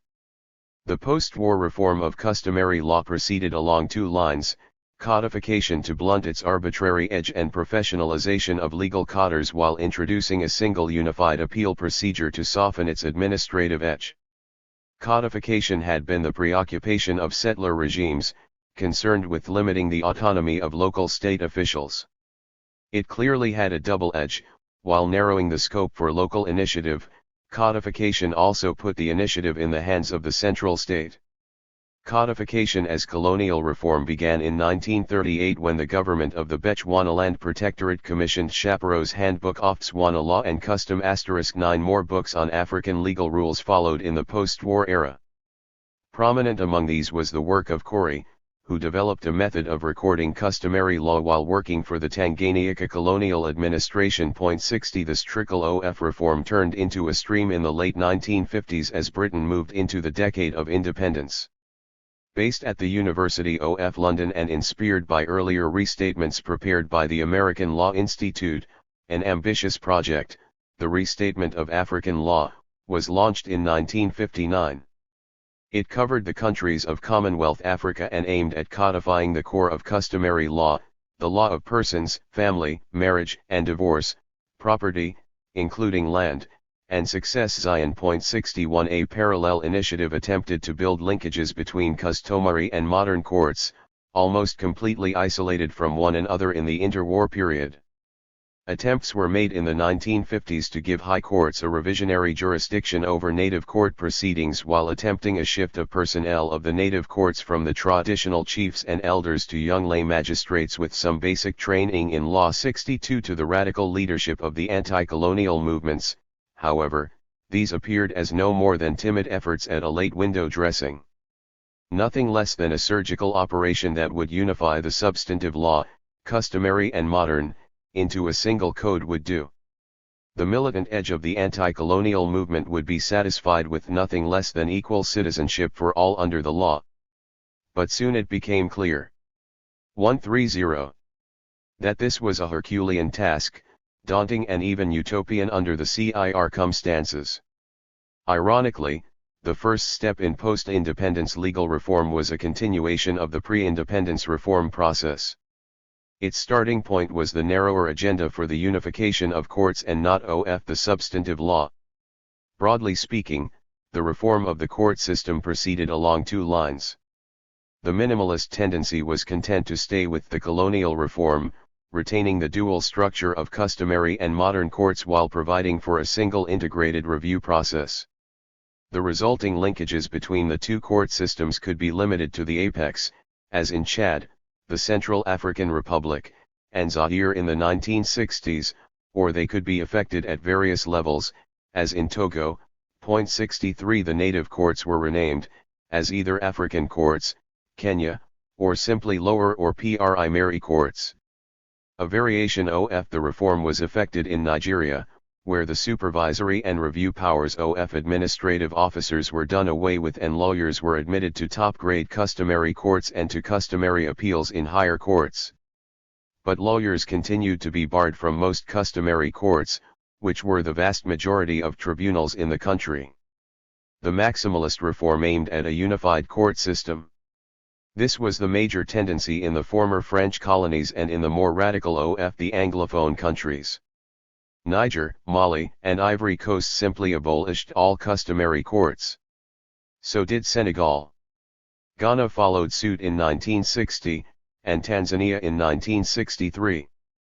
The Tanzanian reform is perhaps the most far-reaching, The language of the primary courts is Kiswahili. In theory, it has jurisdiction over all cases. Also, in theory, lawyers are admitted to all courts. Yet in practice, primary courts, the lowest level in the triplet-tiered hierarchy of the unified court structure, have broader competence in cases of customary law than in those of modern law. 64 Similarly, in Senegal, a country considered a pace-setter in progressive legal reform in Francophone Africa, no special court is set apart for entire adjudication of customary cases, but the jurisdiction of the courts of the justices of the peace is limited to minor cases in modern law, while it extends to all cases of customary law. A unified court system without a simultaneous unification of substantive law was clearly still a long way from realizing the nationalist dream of equality before the law. Neither did a unified court system mean that its several levels were now governed by a single and uniform set of procedures. To effect that would require a vastly expanded body of professional jurists. Not surprisingly, the managers of independent states soon discovered the advantages of customary courts in terms of their non-professionalism and accessibility. The problem was that the agenda 131 of creative synthesis that would transcend the limitations of both customary and modern courts, while incorporating advantages of both, had been replaced by a triumphant modernism. The modern court was considered the desirable goal, but so long as resources were beyond reach and peasants remained backward, the customary was accepted as a compromise, inevitable but hopefully temporary.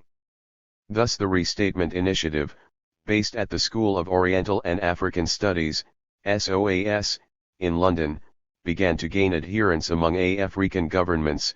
By 1966 these included Kenya, Malawi, Gambia, and Botswana. 65 The SOAS initiative was very much a continuation of colonial notions of the customary. Restatement retained its tribal flavor. In Malawi, for example, even where two or more ethnic groups inhabit the same district, an attempt was made to present significant difference between their laws and to represent the material by ethnic groups. 66 Also, although the law was restated in written form, it was not codified, leaving a degree of initiative in local hands. But the restatement was seldom so simple an exercise as to involve no more than a transcription of oral into written custom. Anthropologists who examined the restatement process, as in Kenya, argued that the outcome was more a set of ideal statements as to how the law should be administered than a reflection of contemporary Kipsage's customary law. 67 This was even more so in Tanzania, where restatement was part of a wider reform process. A single unified body of customary law cutting across ethnic boundaries was written and codified.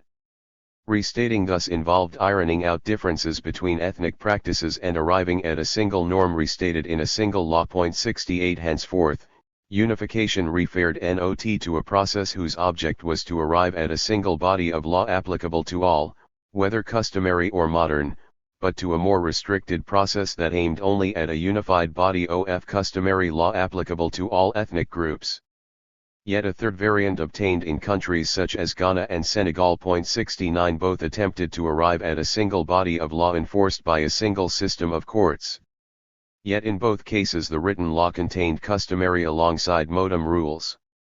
In Senegal, for example, 78 officially recognized bodies of customs, chosen from 33 different ethnic groups, were applicable in the courts. 70 In African legal discourse, this attempt to join the customary and the modern into a single body of law was termed integration.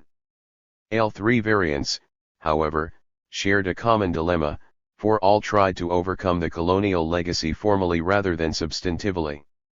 Whether customary rules were simply restated in writing or were also codified through unification, or whether they were integrated into a single body of law, the distinction between the customary and the 132 modern remained. Both the courts and the parties to a dispute had to choose between two sets of rules in case of conflict. On this score, African countries divided into two, those which continued with the colonial tradition of a presumption in favor of the customary and those which reversed it. 71 The latter group were the modernizers. Among their ranks were found a corps, the radical anti-colonialists, determined to bring to an end the colonial legacy with the proverbial surgical stroke. More than any other states, two officially Marxist-Leninist states exemplified this tendency, Ethiopia and Mozambique. Whereas the Mengistu regime in Ethiopia simply abolished the customary by implementing a radically modern Civil Code 72, the example of Mozambique under Frelimo is of greater interest, for it claimed to have employed a strategy of reform more political than administrative, arriving at a uniform judicial structure applying a uniform set of legal norms but through a process that depended to a large extent on a flexible and non-coercive relationship between the formal and the informal sectors of justice. This claim is made in an eloquent defense of the Mozambican Road by two of its participants, Albie Sachs and Gita Welch. 73 The secret, argue the authors, lies in understanding change as the result of a process, a protracted struggle, in which the objective is never seen to be that of destroying the old, but of transforming it, of developing the aspects that are positive and eliminating the aspects that are negative. The point, we are told, is to ensure as far as possible that the people should be at the center of the process, so that the rate of advance in creating new structures is conditioned by the capacity of the people to assume new values. But can a democratic political process result in a uniform outcome, not only a uniform judicial structure applying a uniform set of legal norms, but more so the remarkable achievement of the community courts applying a uniform family law throughout the country 74 under an incredible diversity of conditions, both historical and contemporary? Part of the answer lies in the modified version of revolution from above summed up in the earlier claims. The people are said to be at the center of the process only to the extent that they condition its rate of advance, not its outcome. The outcome, the substantive law, is a given. What facilitates the attribution of a single set of rights and duties to all, Albie Sachs assures us, is that the substantive law sums up no more than the demands of simple justice. After all, the problems which tend to give rise to family conflict tend to be the same independently of how the family was constituted: men abandoning their wives, excessive drinking, physical abuse, sexual problems, financial stress, st. incompatibility of temperaments and so on in such situations. 133.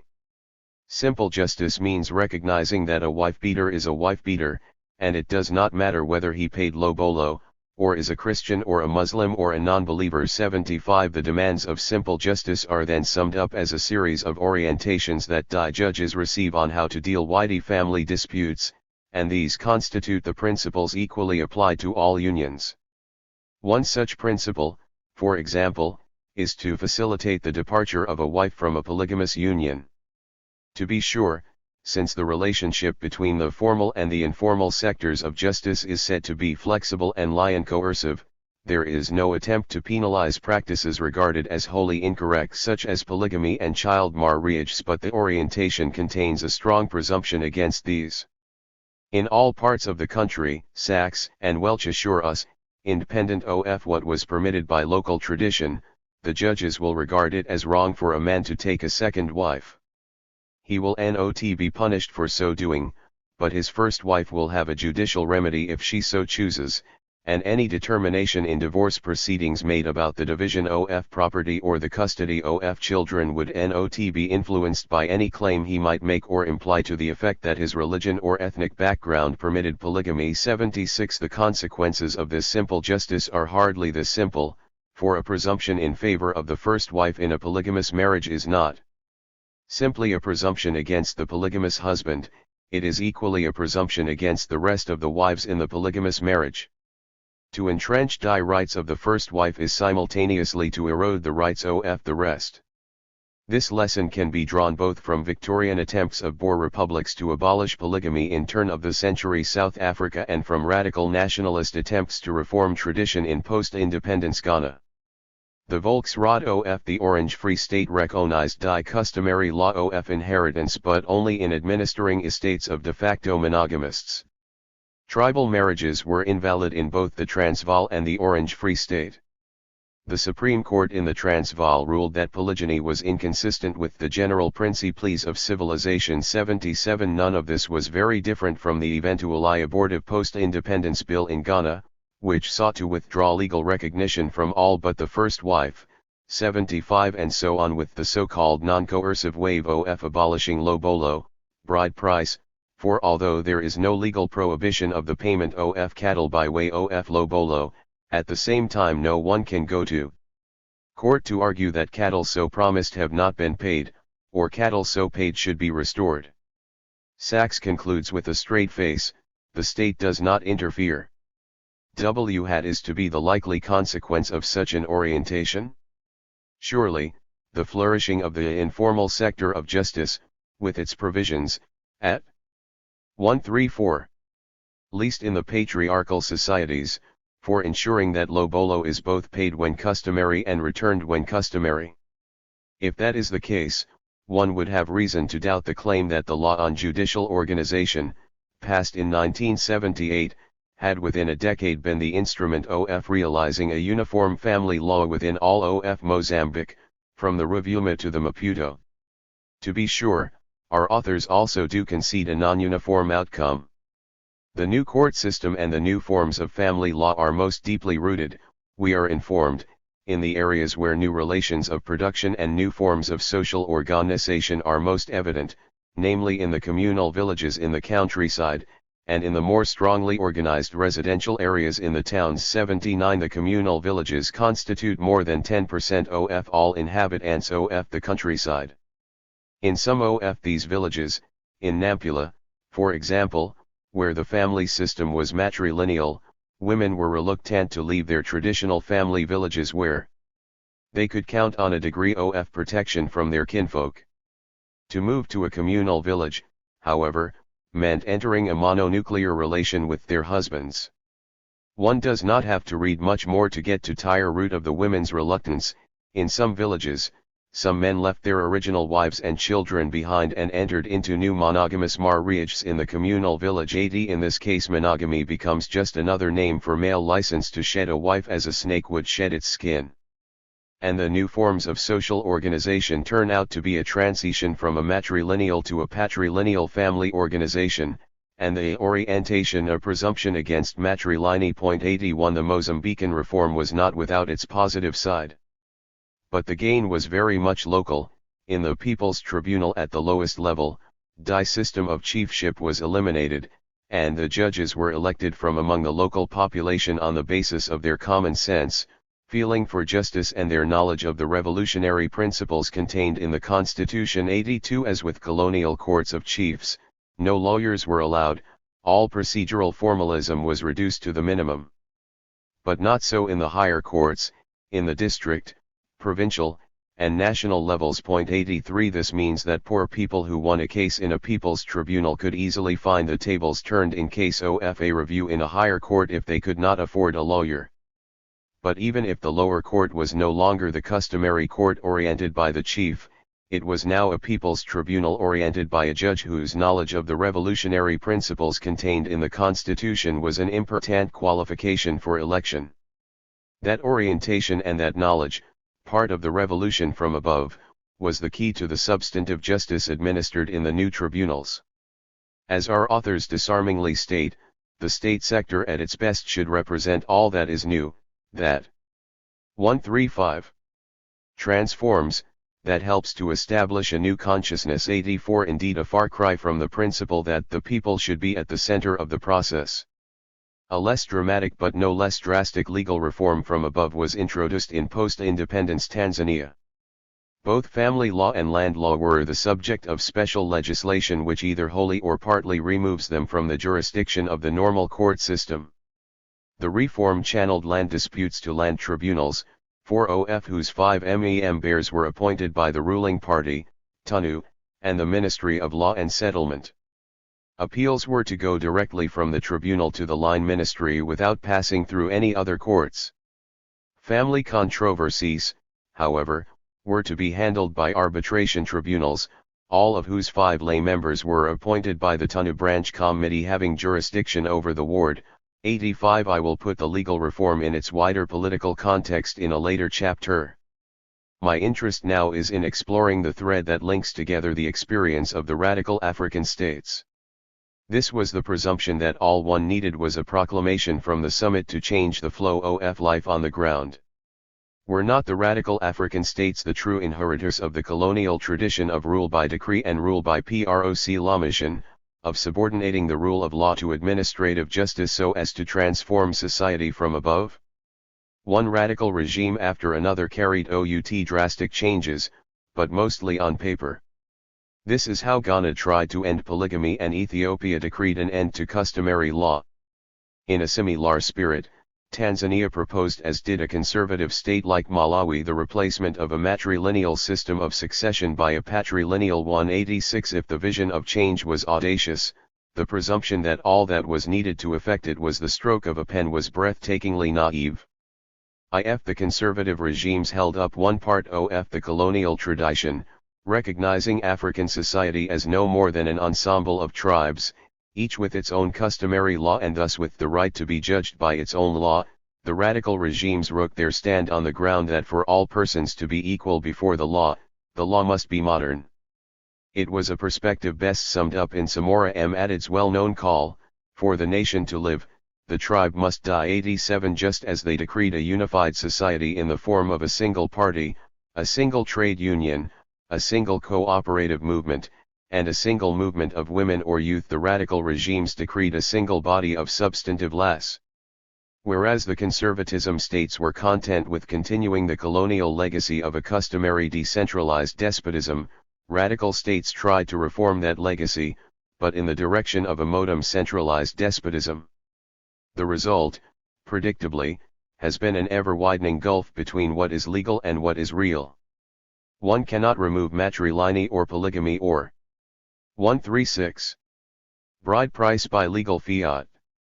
One cannot even do it with matters that lacked a deep historical standing, so that, whereas legislation required that the law of contracts of England be generally applicable throughout Kenya, in practice the customary law of contracts is still recognized and enforced in African courts. 88 Not surprisingly, matters reached a point at which some jurists were alarmed that if judgments are based upon principles dictated by the central government and at odds with well-established and recognized rules of the local customary law, there is good reason to expect less resorting to the state judiciary. The nullification of the judicial process on entire part of a substantial element of the rural population, concluded this particular jurist, is a serious danger. 89 This, however, is not to say that no meaningful legal reform took place with independence. It did, but the main tendency of the reform was not toward the democratization of the legal system inherited from colonialism, but toward its deracialization. Racial barriers were dismantled and a formal equality was observed.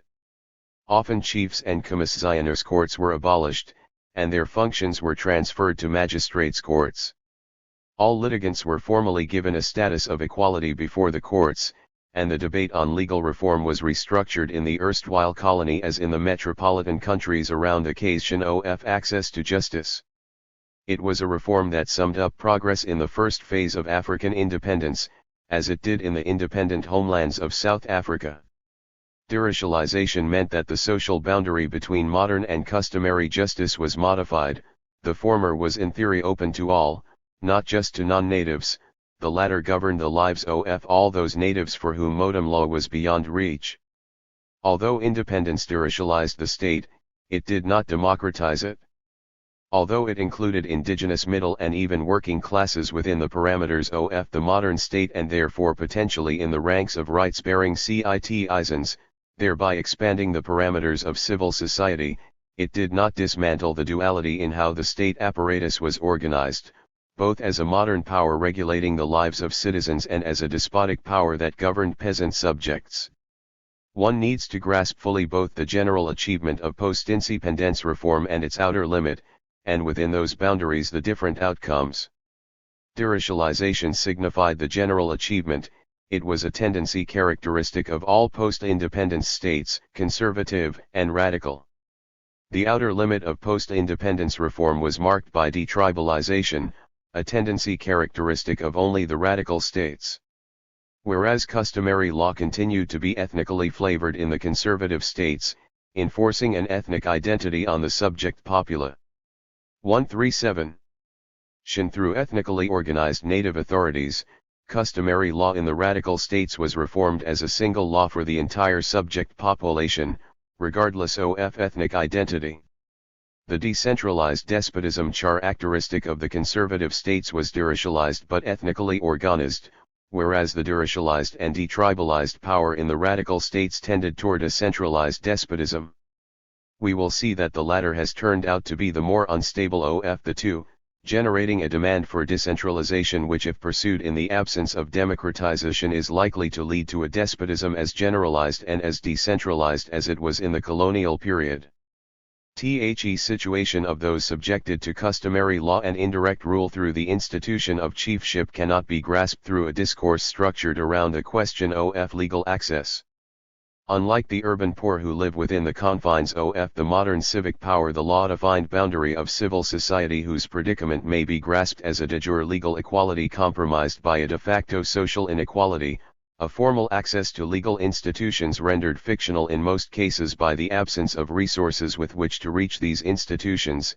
The situation of the rural poor is not that of lack of access or reach, but tire actual law, customary law, and its implementing machinery, native authority, that confront them. Their problem can be grasped not through an absence or remoteness of institutions, but through institutions immediately and actually present. That ensemble of institutions, the deracialized regime of indirect rule, is best conceptualized as a subordinate but autonomous state apparatus. The native authority and the free peasantry. Underscore underscore underscore underscore underscore underscore CHAPTERFIVE underscore underscore underscore underscore underscore underscore underscore. I have argued that the notion of the customary was not unique to the African encounter with Western colonialism. Distinctive to that encounter, though, was the scope of the customary. Stretched beyond personal law to include land and thereby rounded off into a complete circle, the customary provided the basis of a political despotism.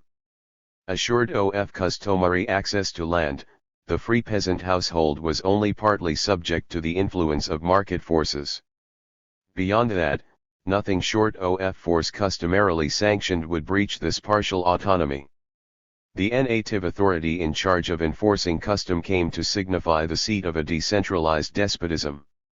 A distinctive feature of this form of the state was that market and force appeared as complementary twins, trot as alternative ways of organizing economic life.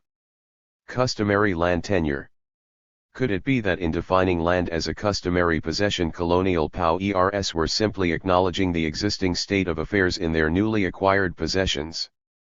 After all, was not private property in land more the exception than the rule in pre-colonial Africa? To answer these questions simply in the affirmative or the negative would be misleading, for to acknowledge the absence of an institution such as private property is not the same as to come to grips with an existing institutional context. The absence of private property in land needed to be understood contextually. In most parts of Africa, land was relatively plentiful, easily taken up and as easily abandoned. In such instances, it made little sense for rulers to reward officials and followers by gifts of landed estates. This does not mean that private estates tied to state offices did not develop, they did. Where livestock flourished, for example, estates in cattle supported state officials. Where special conditions encouraged generations of men to cultivate the same land, however, as in some of the West African states where agricultural settlements had existed for perhaps 4,000 years and where systems of agriculture based on long-term fallow rotation were commonly practiced, or in 139. Some of the intralacustrine kingdoms of Eastern Africa or the Loza Kingdom in Central Africa landed estates did develop as attachments to office. The important point is that changing conditions often made for changed practices and notions. Thus, for example, where shifting cultivation gave way to settled agriculture, a family usually farmed a landholding for generations, in the process consolidating exclusive rights of cultivation over it too. Similarly, before the imposition of colonial rule, much of the arable land in the most populated regions of West Africa had been turned into estates controlled by descent groups. 3. The point is that there was no necessary contradiction between notions of community rights and corporate and individual rights. The existence of one did not necessarily preclude that of others.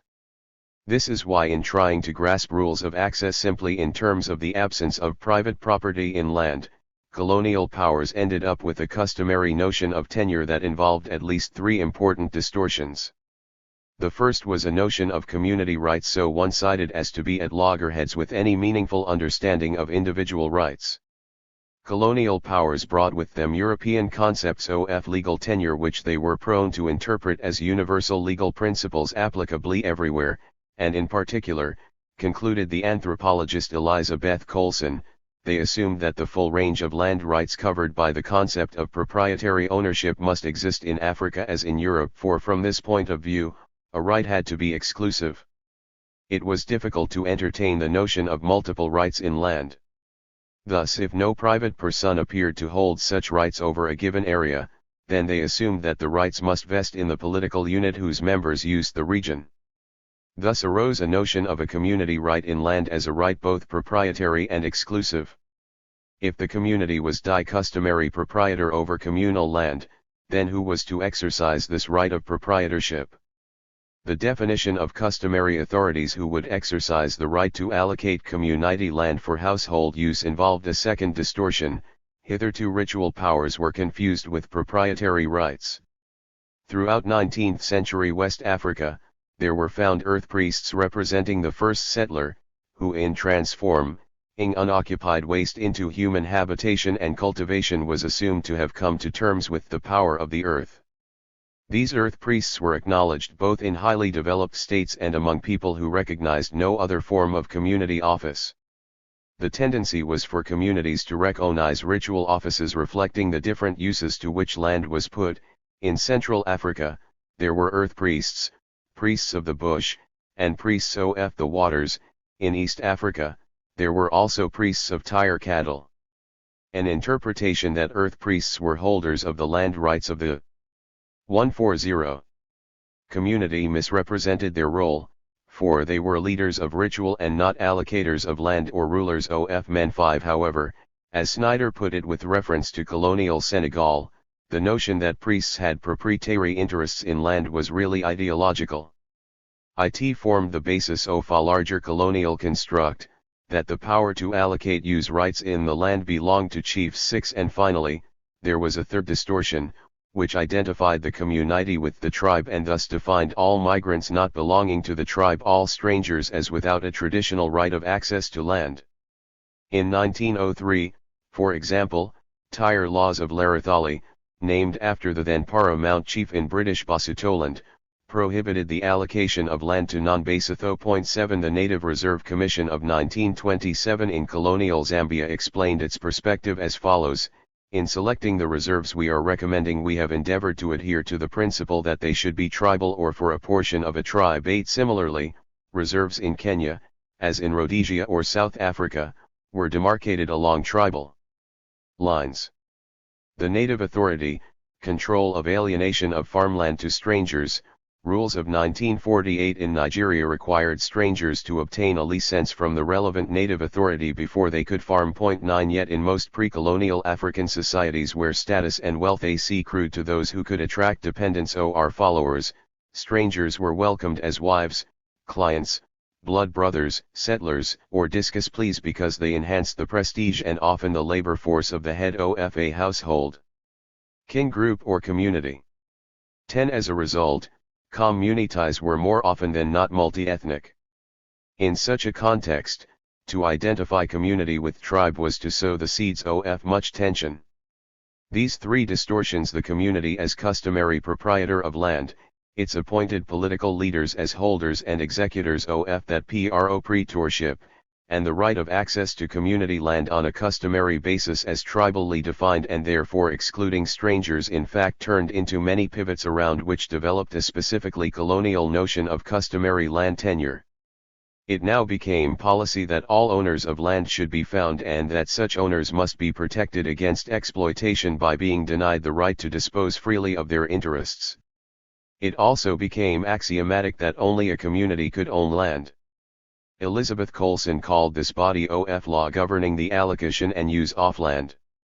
Customary, though untraditional. 1. In grounding the powers of chiefs in the right to allocate customary land for use, customary law tended to fortify the position of native authorities. This much became dear in time. And inasmuch as it stood the passage of time, customary land tenure must be understood as not simply the result of a set of conceptual confusions, but as a policy that was 141. Reproduced because it was politically warranted. Let us take one example to underline this point. 12. When the West African Lands Committee was convened in 1912, evidence was brought before it that Yoruba chiefs had no claims to land other than that belonging to their own families. Yet the committee, whose report was never published, stressed the political importance of upholding pure native tenure. For land tenure, it argued, was the foundation of native rule, so much so that together they stand or fall. Although the development of a customary land tenure was the main trend in colonial Africa, it was not the only one. There were also curative moments in Africa's colonial encounter. Customary law regulated access to land in the vast plains that stretched between the Sahara and the Limpopo, but there were also pockets and enclaves dominated by landlords and agrarian capitalists. Whereas the agreements that created a landed class had an Indian resonance to them, the shrinking reserves from which settlers pumped out land and labor had very much a New World ring about them. Indigenous landlords.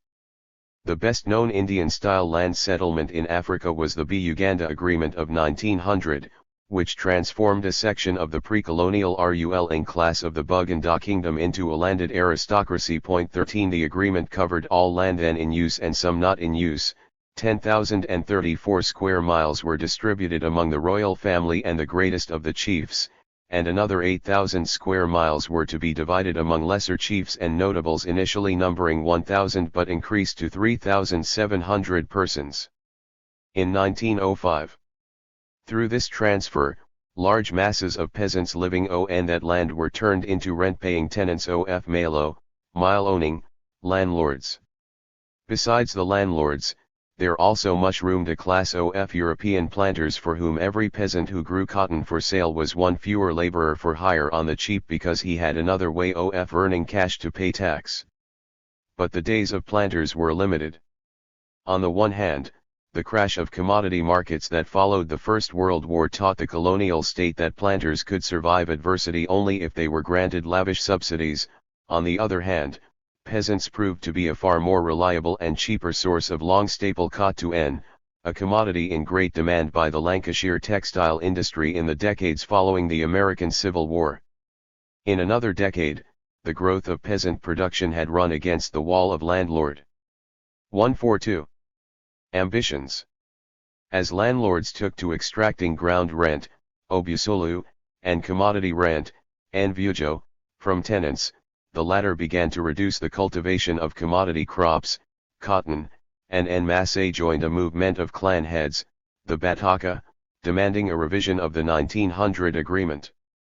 The colonial response was to clip the wings of the landed class through a land reform law that both limited the rent landlords could collect from tenants and gave tenants security of tenure, including the right of inheritance.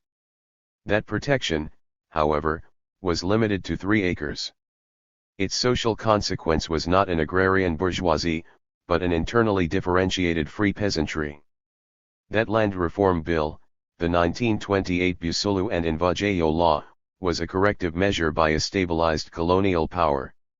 The land reform law was the product of a decade-long rethinking over land policy, organized as a series of official conferences beginning in 1914. By 1922 the governor felt confident enough to conclude a dispatch to the colonial secretary on the Malo system in Buganda. It has become clear that the system is a dangerous one.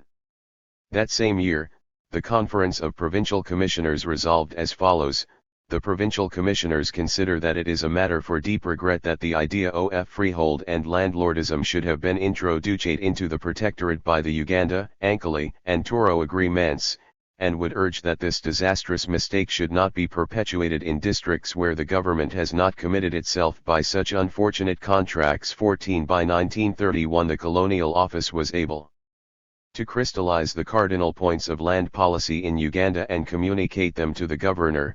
A. Noon to have grants of land in freehold. B. No grants of official estates from the occupants of which tribute can be expected by the holder of office. Instead, peasants must pay tribute to the protectorate government, by which it is returned to the native administration and used together with the normal rebate of poll tax as a fund for the payment of salaries and pensions to chiefs, and c. Peasants to be secured in their holdings. In a nutshell, the policy reform aimed at neither freehold nor landlordism, but a land-secure free peasantry paying tribute to the state. When the French moved to indirect rule policies in the aftermath of the First World War, they too introduced corrective measures where earlier they had reinforced indigenous landed property. In the Shriaian state of Morocco, where the social base of colonial rule was a landed class, indirect rule was introduced alongside customary tenure in land. To date, more than 5 million of 7 million hectares of total arable land are made up of so-called collective lands. At the same time, a dual system of rule cordons off the collective areas from the rest of the country. 15.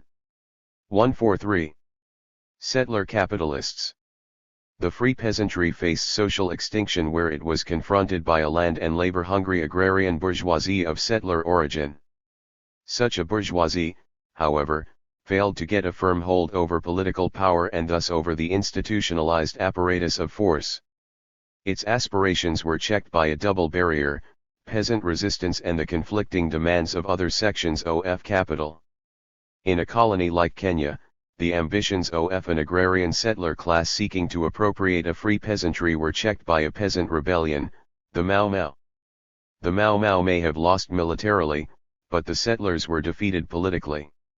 At the heart of post-Mau Mau settlement was the Swinnerton Plan, a corrective program of land redistribution whose social objective was to expand the ranks of the peasantry. But the redistribution the Kenya Land Commission recommended, and the government accepted, was not mainly to dispossessed individuals or groups, but involved adding blocks of land to tribal reserves.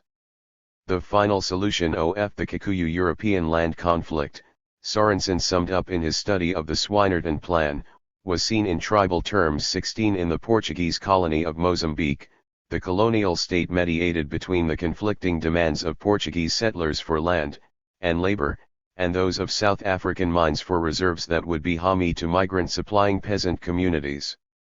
The 1929 Statute on Native Policy in the Portuguese colonies defined a native as part of a community ruled directly by a chief, and subject in the first instance to African customary law. Part of that custom was access to communal land. The communal reserves, inalienable to private owners, had been demarcated by law in 1918. Their size was increased fourfold in 1927.17. The reason there were so few civilized Africans in the Portuguese colonies, 5,000 in Mozambique by 1950, is not just that it was difficult to attain that status, it was also that an African civilizado lost all rights in communally held land. Unlike settler farmers who sought to flush out land and labor from peasant communities through an ongoing and endless series of Kaffir wars, the demand of mining capital was for self-reproducing peasant communities, reserves, which would at the same time supply them with migrant labor in ongoing cycles. The point about the South African Land Law of 1913 is not just that peasant communities were confined to 7.13% of the land area, an allocation doubled by the Native Trust and Land Act of 1936, but that there was a repeated effort to create and hold reserves in which land was held in customary possession. The Natives Land Act of 1913 was the occasion of a wave of forced removals of 144 Africans from white land, graphically described at the time by the black intellectual Sol Plaatje. 18 Contrast this with Kenya, where the trigger to the Mau Mau uprising was settler attempts to appropriate squatter land and turn it into farm-tied labor. Not surprisingly, then, when the Tomlinson Commission recommended in 1955 that freehold tenure be granted to the African population in the homelands on condition that it be adequately used in the interest of development, the government rejected the proposal. In the words of Verwoerd, it would undermine the whole tribal structure. 19 This political imperative made for a stark tenurial dualism. 20 Between peasant reserves and settler farms. In the labor reserve colonies, in the farms, tenure was freehold or long-term leasehold; in the reserves, it was customary. The point of the customary was to contain migrant labor within a communal hold. Central to die labor policy of apartheid in the 1950s and 1960s was a consistent endeavor to expand the scope of migrant labor beyond servicing mines, to serving manufacturing establishments, so that it would periodically and finally return to reserves, now upgraded to 10 homelands. 21 The complement of a free peasant is migrant labor, not a full-blown proletariat. It is customary access to land that defines the free peasantry in Africa as distinct from small peasants elsewhere.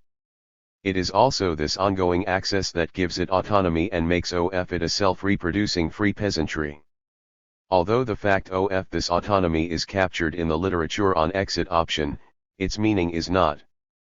For a customary access to land does not mean that such a peasantry is uncaptured, it means rather that its productive activity is only partly shaped by market forces.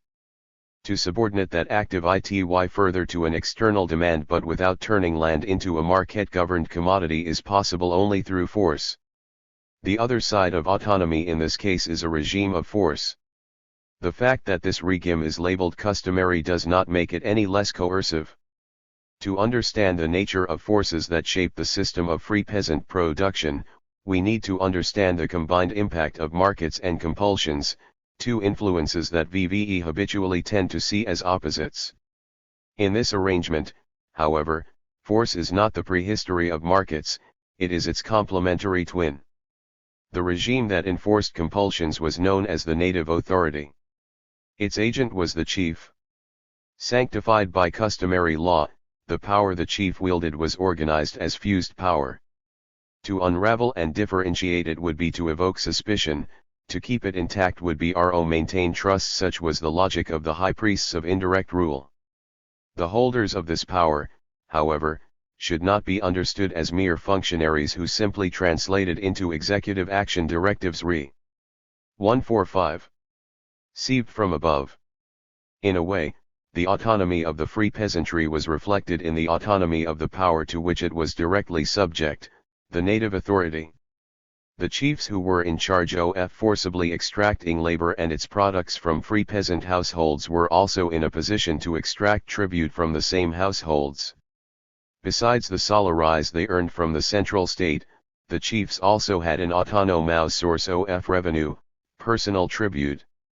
To say that the chiefs were autonomous is not to say that they were independent. It is not to claim that they did not act as intermediaries in implementing directives from the center, nor that they were not supervised by organs of the central state, even closely. Their claim to independence was embedded in the demand that they be recognized as traditional and therefore hereditary authorities. This was a claim rejected by every colonial power as soon as its rule was stabilized, for every colonial power jealously guarded the right to appoint and remove a functionary. But once appointed, the personnel of the native authority were left to their own devices, unless die failed to keep order, to carry out orders, which included the demand for public labor and compulsory crops, or to balance die books. The autonomy and the power of the native authority came to be crystallized in a decentralized despotism. Historians used to assume that commodity production in Africa began with colonial rule.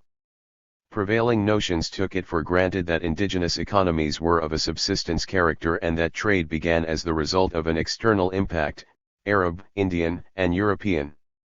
Seldom did they ask how it was possible for foreign traders to exchange bulk at the coast without the presence of internal traders who could first accumulate the bulk to be so traded. Post-independence historical work has effectively criticized this assumption, in the process retracing the history of trade and markets in Africa before colonialism. 22 W had, then, was the impact of colonialism on the market economy. At first glance it would seem to be in the deepening of markets, particularly for export crops and imported necessaries. This one-sided, outward-looking integration into the world economy was emphasized by dependency theorists. But dependency theorists also tended to turn the historical fact of the external character of capitalist relations introduced in the colonies into some sort of a theory of original sin, whereby capitalism, not only in its origin but also at every step in its development, must continue to be an external imposition. This attempt to read the develop 146 ment of processes into their origin is not only reductionist, but also ignores an important historical fact. Commodity relations in Africa predated colonialism. Yet dependency theorists grasped an important historical fact. As the exchange economy developed, peasants came to depend on markets in varying degrees for their survival. This was true of their day-to-day need for manufactured consumption goods, ranging from humble items such as salt and soap to relatively more sophisticated ones like sugar, cloth, medicine, and formal education. In turn, they came to depend on foreign markets, in which they sold industrial crops, cotton, coffee, tea, pyrethrum, and ground nuts. The dependence was even more pronounced of their productive activity. Although in lean times a peasant could forego the use of manufactured consumables, even salt and soap, this was not as easy with producer goods, like the ubiquitous hoe, without which the cycle of production could not be set into motion. Walter Rodney wrote that the African peasant went into colonialism with a hoe and came out of it with a hoe. 23 He should have added that the hoe with which the peasant went in was locally made, the hoe the peasant came out with was imported. The other side of this partial dependence was a partly eroded tendency toward self-sustenance. The sway of market forces was limited so long as land tilled by peasants remained a customary possession, for on that land, alongside the crops they sold, peasant households also harvested the staples they ate. Like everything customary, access to land was in practice subject to a tug-of-war, in this instance between traditional kinship authorities and the newly appointed chiefs. Notwithstanding this tussle or the requirement to pay a customary tribute, the free peasantry retained access to the land it cultivated. The partial dependence on markets was not uniform throughout the peasantry. The commodity economy was also the soil that differentiated the peasantry into various strata.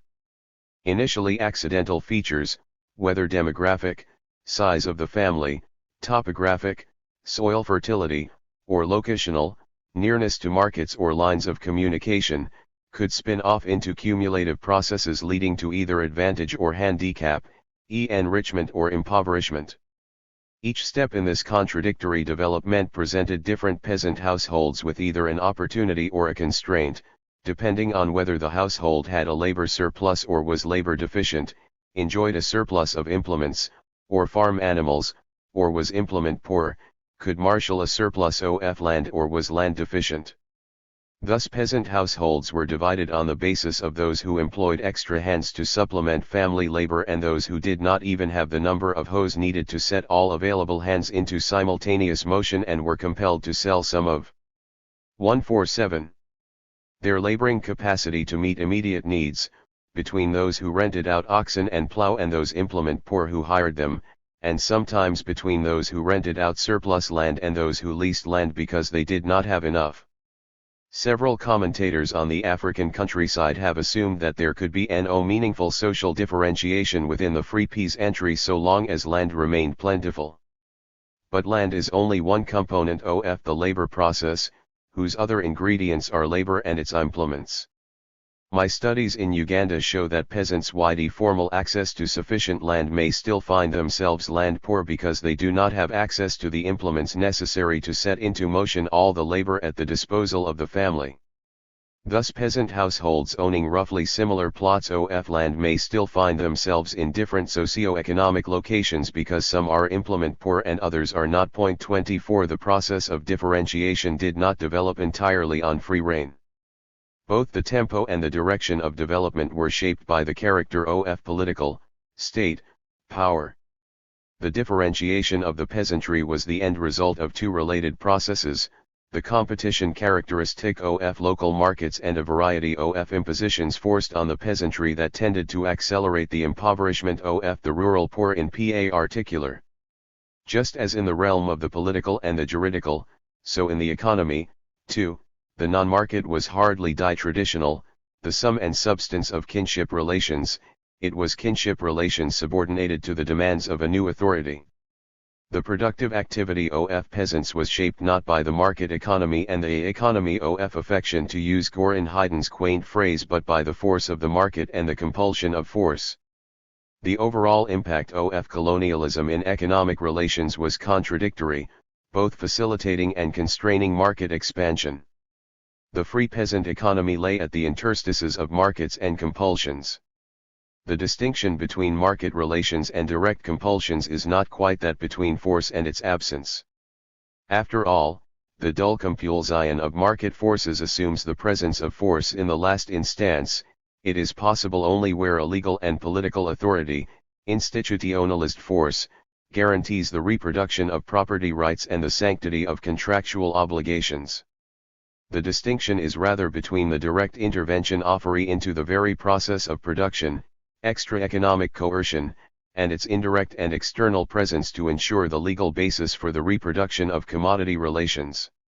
Neither should the history of force be taken as the prehistory of markets in their infancy, as assumed in much of the literature on African economic history. So long as the peasantry remains in customary possession of land, it retains a degree of self-sufficiency that can be breached only from without, by 148. Organized force or a chance catastrophe. When I asked a capitalist farmer in northern Uganda to identify the critical period in the family's accumulation in the village, she responded, "What helped us was the famine of 1980. People were hungry and they sold us things cheaply. That is when we really started buying." 25. Catastrophe, however, is irregular. The period between catastrophes is punctuated by force. It envelops peasant households like a web of exact ions, ranging from forced labor to forced crops to forced contributions to forced removals. Given that economic life in the African territories was generally pre-capitalist at the end of the 19th century, there was hardly a labor market from which to employ workers. Still, it is ironic that in a period whose moral thrust was defined by a growing campaign against slavery, all colonial powers seem to have arrived at the same solution in die face of this dilemma: unfree labor. If international convention had abolished die slave trade, they reasoned, this was not quite die same as abolishing slavery. If an end to the slave trade diminished local supplies of labor, the shortage would be filled by various types of unfree labor, and so it was. Resort to unfree labor marked the practice of all major colonial powers, Belgium, France, Portugal, and Britain. It was none other than Mark Twain who drew popular Western attention to this organized system of plunder and outrage built on the most diverse imposts in labor or in kind in King Leopold's Congo. 26. However, these did not end with the termination of King Leopold's personal overrule. Belgium's passage to direct colonialism served only to rationalize and institutionalize these practices in law, not to eradicate them. Early colonial legislation permitted 60 days of forced labor a year, reduced in 1955 to 45 days. It could be called upon for compulsory cultivation or for public works. 27. The provision was rewritten into law after independence. The 1969 ordinance required every peasant household to contribute 45 days of labor a year for educational work. Furthermore, this limit could be exceeded if there is urgent work to be done. 28. Besides the Congo, Belgium controlled the twin colonies of Rwanda and Burundi.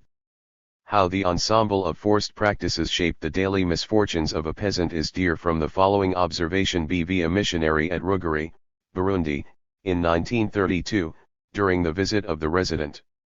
I remarked that the rains being a month and a half late and the natives having waited impatiently to plant 149. Their crops, it would be unwise to stop them from doing it by imposing numerous labor levies which would do nothing to prevent an immediate famine: coffee campaign, manioc campaign, eucalyptus campaign, buckwheat campaign, public works, the dispensary at Kainatsi and elsewhere, etc., etc. I pointed out that in addition there was in the area an epidemic of abscesses, condemning sometimes as many as 5 people in a household to inactivity. 29 From 1887 onward, Tyre French began to establish freedom villages along the length and breadth of occupied Sudan. To these villages, they brought all categories of slaves, those who had escaped from enemy territories, those taken from their masters either as punishment or for political reasons, those paid for by the French exchequer but not yet sold, and finally those few set free by the more liberal of the planters. For these wretched occupants, the emancipation from slavery was hardly the end of unfree labor. A note penned in 1894, found in the Bamako archives, described their condition: gangs of wretched men dying of hunger or on the brink of death, tired and yet, for example, forced to provide all the forced labor for the post and circle porterage. 30 Another French commentator noted that freedom villages in reality provided an excellent solution to the problem of finding porters and labor gangs. In any case, it was greatly superior to the system of going out armed looking for people every time they were needed, only to have them escape the first moment they were not being watched. 31 These villages were widely used to supply labor for individual Europeans and for the missions and to provide wives for soldiers. When the supply from the combination of unsold, captured, and freed slaves could not meet the prevailing demand, the French administration was not averse to forcing labor from the surrounding free population. G. D. Herm, traveling through French-occupied West Africa in 1908. Recorded one such instance: in one district that I passed through, a custom had arisen that when a village could not or would not give the whole sum imposed as taxes, a child would be taken and placed in the so-called freedom village until the tax was paid. 32 Not surprisingly, the appellate freedom villages did not stick with the local population, they called these villages the commander's slaves. To get an idea of how widespread unfree labor was at that time, one only has to look at French statistics of the period. A report issued in 1904 estimated that 2 million out of the 8,250,000 inhabitants of French West Africa fell under the category non-free. 33 freedom villages were progressively disbanded between 1905 and 1910, not because forced labor was done away with, but because it was successfully generalized as colonial occupation was consolidated. In the 150 French colonies of West and Equatorial Africa, all taxpayers were required by law to do statute labor, unless they could buy themselves out. Recorded in the books as basically 10 to 12 days a year, this official limit was rarely adhered to.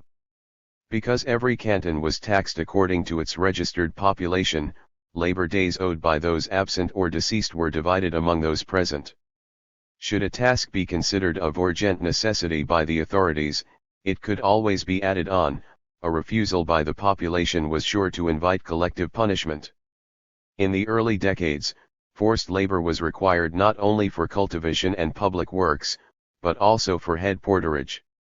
Because of inadequate and scarce means of transport, all export goods were produced in zones situated less than 300 kilometers from the coast. Coloradoese farther inland were organized as labor reserves.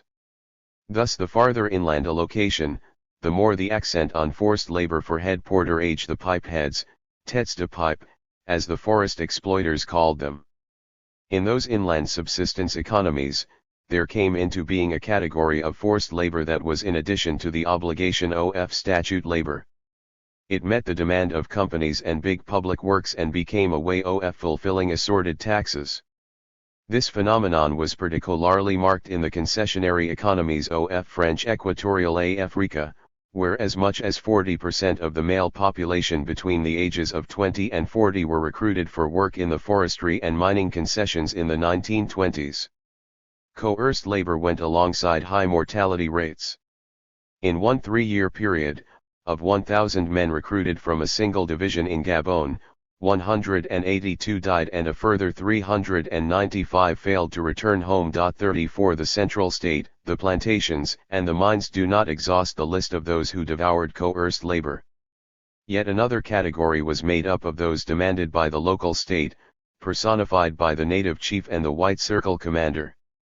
In each agricultural area, peasants were required to till a communal field whose produce went to maintain the chief and his men. Over and above this traditional field of the chief, the police also demarcated another, the commander's fields, which the peasants were required to cultivate and which the police periodically checked at different stages of the agricultural cycle. 35 Every time a European in charge at the local district office issued an order for recruits to be rounded up, it was open season for the local hierarchy, from various grades of chiefs to messengers to doctors and nurses. The following account, written in 1942 and found in the National Archives of Cameroon, makes the point graphically. Tli office DTT Travail said to The head chief, "Youmust give me 4 men." His eves shining, he called to the village chiefs to pass on the mess 1. 5-1. Sage, they want 60 men from me. Give them to me, quick. The village chiefs decide among themselves how many each should give to supply the 60 men. I can give 10. Then he calls his messengers and tells them in secret, give me 15 men. Then the messengers, armed with their trusty whips, set upon the villages and seize anybody they meet by day or night. In huts and in fields, they hunt men. Showing no pity,